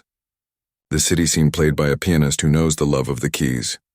"You're back," Marta said, looking at Helena as if watching a familiar constellation reappear in the winter sky. "I chose to go back," Helena replied. "It's different." At work, the catalog grew beautifully. Illustrators sent sketches. Authors responded with rocket ship emojis. In-person meetings took place on Tuesdays. Masks optional. Brief hugs. Laughter through a glass conference room. Helena presented the pages with a confidence that came from deeper than technique. Over those months, she had learned to build invisible shields that didn't get in the way of beauty. Human deadlines, scheduled breaks, a clause with the publisher guaranteeing windows for unforeseen events at no cost. Lessons learned from someone who has fought battles that don't fit into a contract. Noah, for his part, collected small victories. A goal at recess, a weak but accurate shot, a science presentation explaining why Saturn has rings and his house has a painting, laughs guaranteed. Ava's invitation to the farm book club, gingerbread cookies, 2 cats on the couch. At night, he sometimes asked Helena to play the Axis song on the drum. Other times he forgot, another sign of healing. On the wall, new drawings gained their place. Planet bus trip, planet cinema in the square, planet basil sauce. Each planet was a verb in disguise: go, stay, return, share, cook, sleep, choose. On Saturday, something simple and immense. Noah asked to go alone to the bakery. 2 blocks away, money counted in hand, watch on his wrist. A clear agreement, 7 minutes. Helena stopped the reflex to say no and took a breath. Go. If it rains inside, you'll come back. It won't rain, he assured her, and left. She stood at the window not like a sentry, but like someone watching the beginning of a movie. She watched his hair turn the corner, his small backpack, his steady stride. The clock struck 5 minutes and 30 seconds when he returned with the bread, the coins, and his chest slightly broader. It all worked out, he said quietly, and the world clicked into place. Helena broke the still warm bread. Steam rose like a daily miracle, and she understood that the chapter they were beginning to write had no villain. It had choices. He had networks. He had routines that save. He had a child who grows up. On the Saturn station board she wrote, in simple letters, plans for the week, book club, Thursdays and training. In the yard, Mondays, cinema in the square, fortnightly, catalog, final presentation, Tuesday 6 p.m., Sunday basil sauce, and, at the bottom, a reminder that no longer hurt. The life we choose again. Helena leaned her forehead against the window pane and smiled at the reflection. The sky above the roof was the color of a possible promise.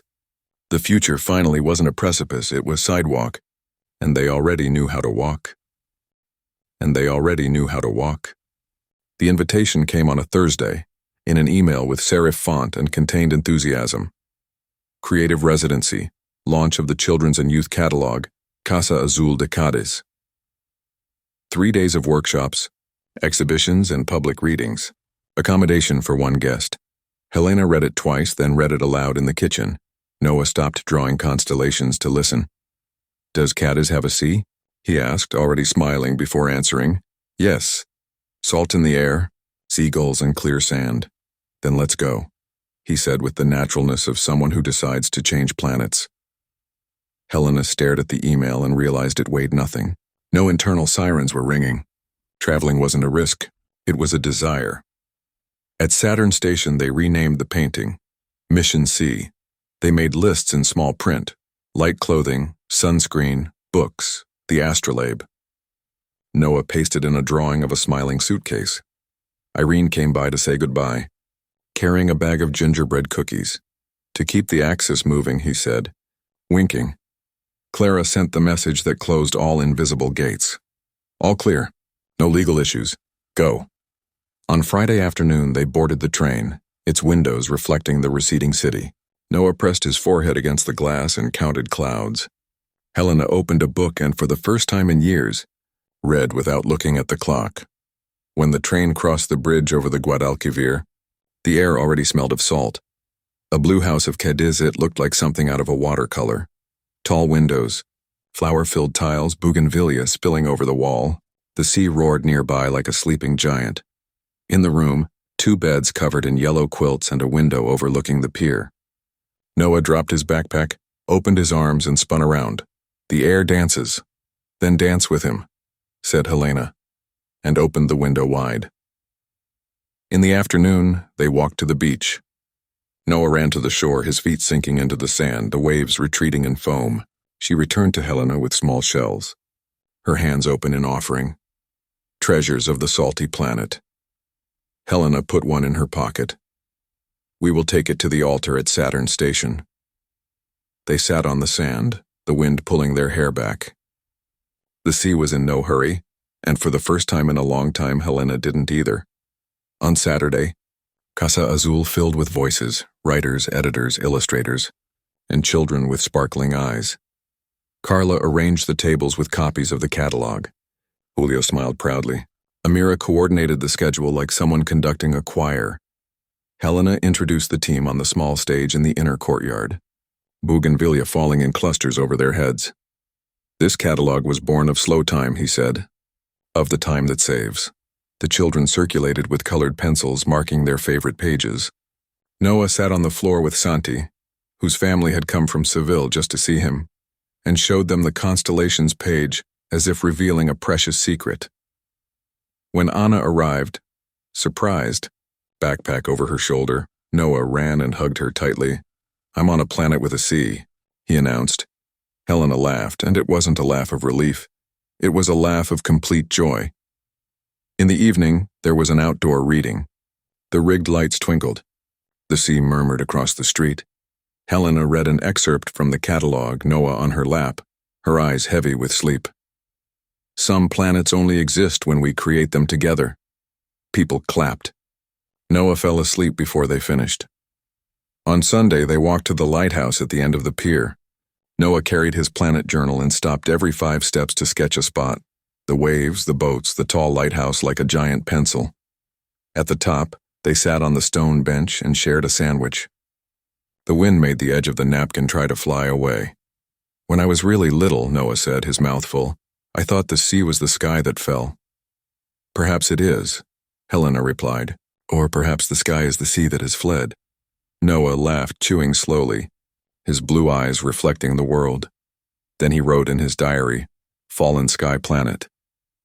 Back in Madrid on Monday, the city looked new without having changed a bit. At Saturn Station, they taped the shells to the corner of the board and wrote, Mission C completed successfully. Noah left his suitcase in the hallway, took the shield from the shelf and placed it on the table. He ran his hand over it thoughtfully. You know what I think? He asked. What? That the shield can stop being a shield. Helena remained silent. Noah placed the shield aside, among the books and travel photos, as if it were just another souvenir. Now it's just a museum piece, he said, and smiled. Helena felt her eyes burn, but not from sadness. Of pride. On Wednesday, the catalog was officially launched in Madrid's bookstores. Colorful stacks of books lined the windows and children pointed with curious fingers. Helena passed the Cervantes bookstore and stood for a moment on the sidewalk, watching a mother leaf through a copy with her child on her lap. He didn't come closer. He didn't introduce himself. He didn't explain that the catalog was his. The glory wasn't being recognized, it was seeing the work exist, without her needing to defend him. At night, Julio sent a photo of a neon sign, Official Launch, Children's and Young People's Catalog, by Helena Ruiz. Helena saved the image in the gifts folder, along with Noah's drawings. The celebratory dinner was at home, plain rice, salad, orange juice. Noah showed off the new patches Anna had brought and pasted one of them, a red lighthouse on the cover of the Planet Diary. Then he slept early. His face serene, his body relaxed. Helena stood in the hallway, watching him sleep. The shield, now on the shelf, seemed to smile. Or perhaps it was just the curve of the fern. The house breathed, and so does she. He went to the board and wrote, Missions of the Week, Trip to the Sea. Catalog event, Retired Shield, Center Gemeinschaft full.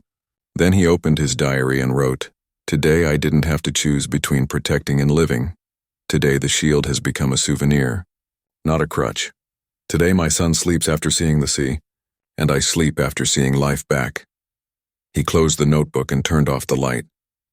The night entered lightly through the window, and for the first time in a long time, Helena fell asleep with a thought that carried neither urgency nor fear, just this certainty. We are free enough to make plans. Spring arrived as if someone had opened a forgotten window in the sky. The air smelled of apricots. The streets dripped with blossoms from the trees. At school, Anna announced the science fair and Noah's eyes lit up like constellations. I want to explain Saturn's rings and why we made a painting called Saturn Station. He said it with the seriousness of a navigator. Helena smiled, folding a napkin on the table. So you're going to tell the story of the Axis. Over the next few days, the room filled with clippings, books, and string. Noah built models with the patience of a watchmaker. Santi painted colorful signs. Ava tested tiny light bulbs to illuminate the cardboard solar system. Helena watched from afar without intruding. She realized that Noah no longer needed shields, only space. On the morning of the fair, the courtyard was transformed into a marketplace of worlds. Tables with experiments, posters with titles in childish handwriting, little flags fluttering in the wind. Noah wore a name tag and a blue blazer borrowed from Ramon, which fit just fine. When the bell rang, he climbed onto the wooden crate and began, Saturn has rings made of ice, dust and things that didn't fall in. He paused, looked at his colleagues and added, sometimes people have rings too, things that spin around them. And he told how he built Saturn Station when his body needed shelter, how each mission helped him turn, how now he turned without fear. Short, dry, clean applause, Helena, in the background, held the edge of the table tightly to keep from crying, not out of sadness, nor out of pride, but because it was unprecedented to see him there, whole standing alone. Anna walked past her, smiling. He's not defending himself. He's teaching. Helena could only wave on the way home. Noah talked nonstop. Anna's compliments, the cookies Ava brought, Tomas's paper robot. At the door of the apartment, he stopped suddenly. Mom, I think Saturn Station is over. Helena knelt down, surprised. He finished? Yes, it helped me spin. Now I can spin. The two of them stood there on the threshold, as if before an invisible landmark. Then Noah smiled and said, "Can transform it into a Ryzen workshop." They spent the entire weekend reorganizing the room. The Saturn Station board became a mural for new plans. School trip to the planetarium, schoolyard soccer championship, drawing class on Saturdays. The bookshelf was given niches with books. The shield was framed between two photos, one portrait of Noah as a child and another in the Sea of Cadiz.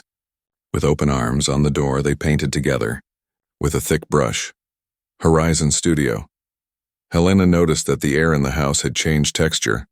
Before, he seemed to expect attacks. Now expected arrivals the following Monday. Marta invited Helena to dinner with a small group at the Argentine restaurant on the corner. Only people who know how to talk without rushing, he promised. Helena hesitated for a moment and realized it was just out of habit. Noah was excited about the new book. He was already reading chapters on his own, and Irene would be on duty nearby. The restaurant had yellowish lighting and worn wooden tables. Conversations were low-toned, laughter slow. One of Marta's guests, Daniel, worked as a restorer of old books. He had the hands of someone who knows how to touch fragile things. He spoke slowly with generous pauses, and listened with the attention of someone who wasn't waiting for their turn to speak. "You look like you came back from a war and decided to plant a garden," he said. After Helena told him about the catalog, "I got the second part right," she replied, laughing. "The garden is growing." When they said goodbye, Daniel asked for Helena's contact information to exchange books, not for emergencies. She gave. Without promising, without running away, without feeling guilty about begin to exist beyond being a shelter. The following weeks passed smoothly. Noah went to school alone, did group projects, and learned to play the guitar with Anna on Friday afternoons. On the board at Atelier do Horizonte, he wrote in his own handwriting, "I want to be a space scientist." Or a builder of houses that don't fall down. Helena looked and smiled. "You can be both." Noah thought for a moment. "Then I'll be both." But slowly, Helena returned to work on the catalog, now in its second edition, to meetings, to coffees with Marta and Laura. He started riding his bike twice a week, visiting bookstores on Saturdays and talking to Daniel through calm messages. Nothing urgent. Nothing in survival mode.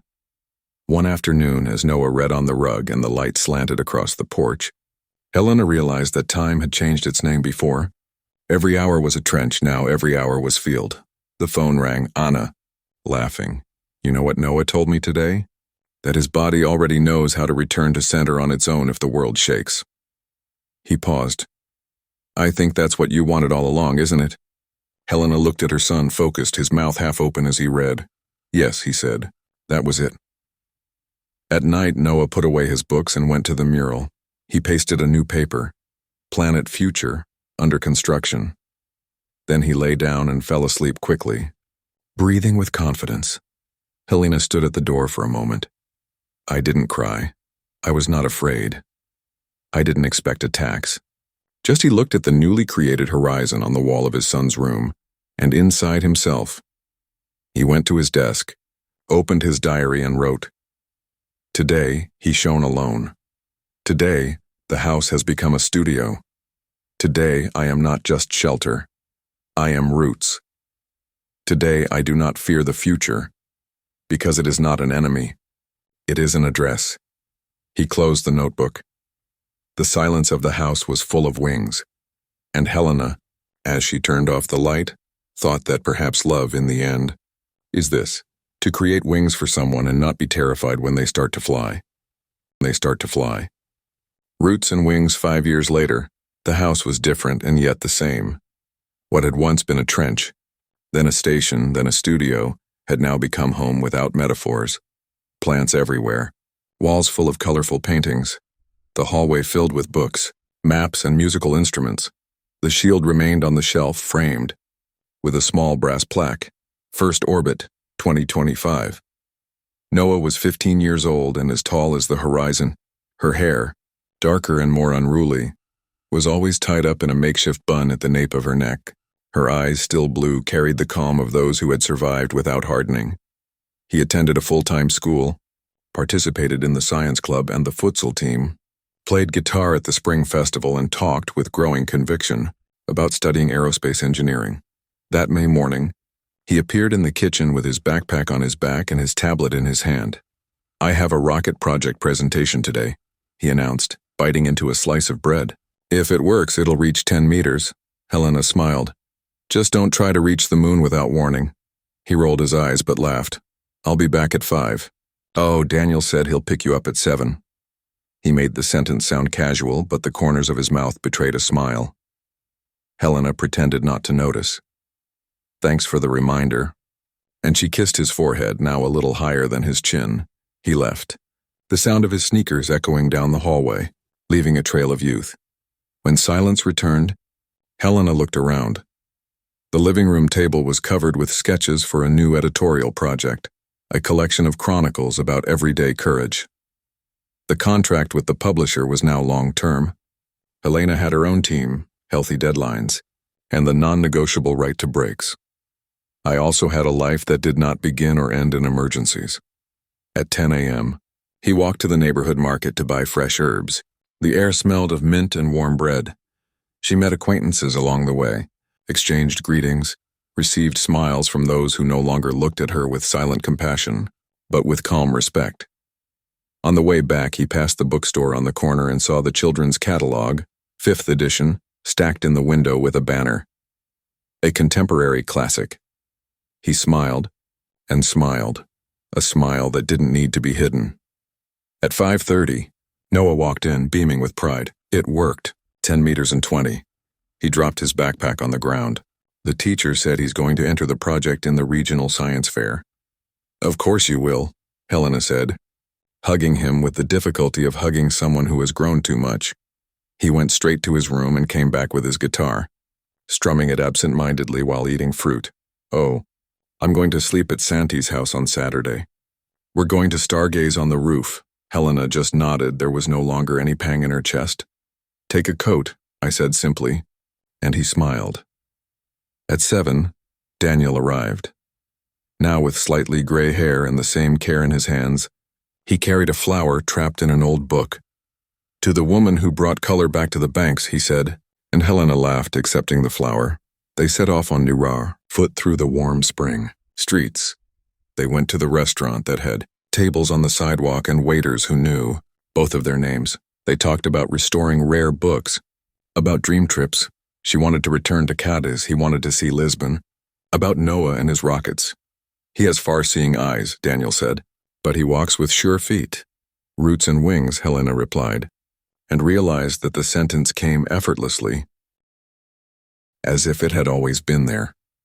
When they returned, Noah was sleeping hunched over books, his headphones still in his ears. Helena covered him with a blanket and turned off the lamp. A few weeks later, Helena proposed something that had been slowly ripening, like fruit forgotten on the branch. "Let's spend a weekend in our old town." Noah looked up from his notebook. "The one with the house with the garden and the bad silence?" "That one." "But now the silence is just silence," he thought for a moment. "I want to go, just to see if the house seems smaller." The journey took 2 hours on a straight road. They arrived on a Saturday with low skies and a warm breeze. The house remained white and small, with the garden grown in beautiful disorder.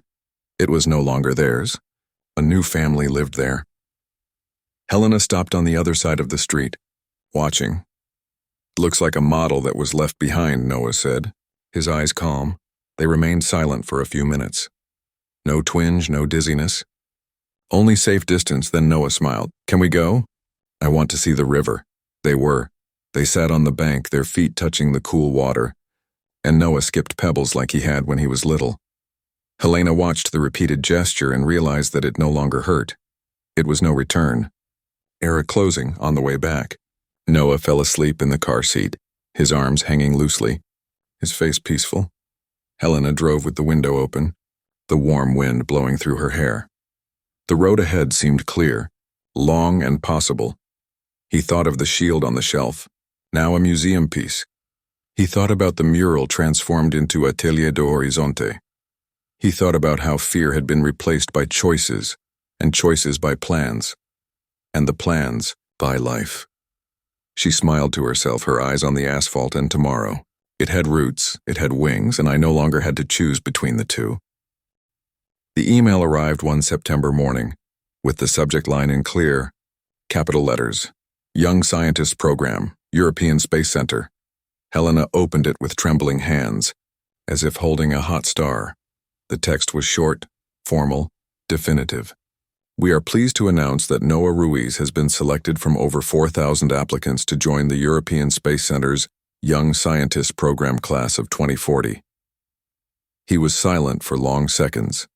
Trying to contain the wave that rose in his chest, he called, "Noah, come here." He stumbled in a hurry, his hair tied in a crooked bun, his shirt wrinkled as if he had fallen asleep on books. Helena turned the screen to him. He read it once, then again, then a third time, as if he were deciphering an ancient language. Then he raised his eyes, blue and teary. "I achieved? You did it," Helena said, her words cracking with pride. Noah slumped onto the couch and laughed with his hands over his face. "I'm going to build rockets." "For real?" "Go," Helena replied, sitting beside him, "and they'll get wherever they want." In the following weeks, the house was filled with papers, forms, translated documents, emails in various languages. Noah studied in the morning, filled out forms in the afternoon, and at night still found time to play the guitar or stargaze on the terrace. He spoke about orbits, propulsion and thermal engineering with the light tone of someone talking about football. His joy was so serene it seemed ancient, as if the boy who once hid behind a shield was now unfolded in time and space, saying, "I have arrived." Helena watched him in silence. He remembered every step, the fevers, the locked doors, the silent hallways, the shadow. And he remembered every small victory that had brought them there.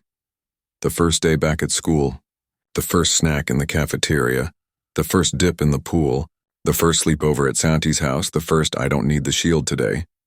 Now, that same boy was about to cross oceans on his own 2 feet. The night before the trip to the program's headquarters, Helena prepared a dinner just for the two of them. Rice with basil, from the pot that was now growing out of control on the balcony, and his favorite lemon, cake. The table was set with colorful napkins and an old photograph of the two of them on the beach in Cadiz, their feet covered in foam. Noah appeared with his backpack half open, his eyes shining and his voice soft. "I'm not scared, just electric." "Electric is good," Helena said, adjusting the collar of his shirt. "It means alive." They ate slowly, saying little. Then Noah picked up his guitar and played the Axis song. The melody crossed the room like an ancient comet. When he finished, he said, "I know how to come back if I swing." Helena swallowed her tears and smiled. "I know." And inside he added, "Now I know too." The next morning, they went to the airport. The sky was an impossible blue, without a single cloud. At the boarding gate, Noah hugged Helena tightly, not urgently, but firmly. "Thank you for keeping me together," he said simply. "Thank you for choosing to fly," she said, and they both laughed, tears welling up. He walked through the gate. Backpack on his back, shoulders straight, step firm. Helena stayed until she lost sight of him. Then he returned home. Silence. Not the old one. Heavy. Tense. Trench-like. A new, clear, clean silence. The sound that freedom makes. At night, he went up to the terrace with a blanket over his shoulders and the diary with its worn cover in his hands. The stars seemed to twinkle brighter that night. He opened the diary and wrote, "He left not far from me, but close to who you were born to be." He closed the diary and looked at the sky. He thought of the shield on the shelf. He thought of Saturn Station. He thought about the day when life seemed like a minefield, And he thought about how, little by little, brick by brick, had rebuilt a house without trenches. A warm wind blew from the south. Helena took a deep breath, smiled, and said to the sky, "Go, son, take the wings. The roots stay with me." Epilogue: years later, Noah would sometimes return just to see the terrace. It brought stories of rockets, celestial charts, maps with lines that looked like seams of light. Helena listened to him with the same smile as when he said, "I was at school all day today," because, deep down, it was the same victory. One evening they sat side by side on the terrace bench, looking up at the clear sky. Noah pointed to a faint, almost extinguished star. "That light came out of there before I was born, and it still reached us." Helena was silent for a moment. Then he replied, "Like, of." Noah smiled and rested his head on her shoulder. The wind passed gently. No alarm sounded. No shadows lurked. Only the future, immense, waiting for both of them. They did not overcome fear with strength. They won with tenderness, patience, and small steps. First, they started walking again, then dreaming, finally to choose. Today, they don't live to survive, live for flourish. And if anyone asks how they got here, they will just say, with firm roots and free wings, she passed the silence that destroyed her, for the courage that saved everything. And it proved that what they tried to use to break it was exactly what made her indestructible. This story ends here, but it could be the beginning of yours. Want to discover more real and transformative stories like this? Access the exclusive compilation of inspiring stories in the link pinned in the comments. And if you're ready to change your own life, download our personal development ebook for success, a practical guide to overcoming fear and achieving everything you want. Because the next story of overcoming could be yours.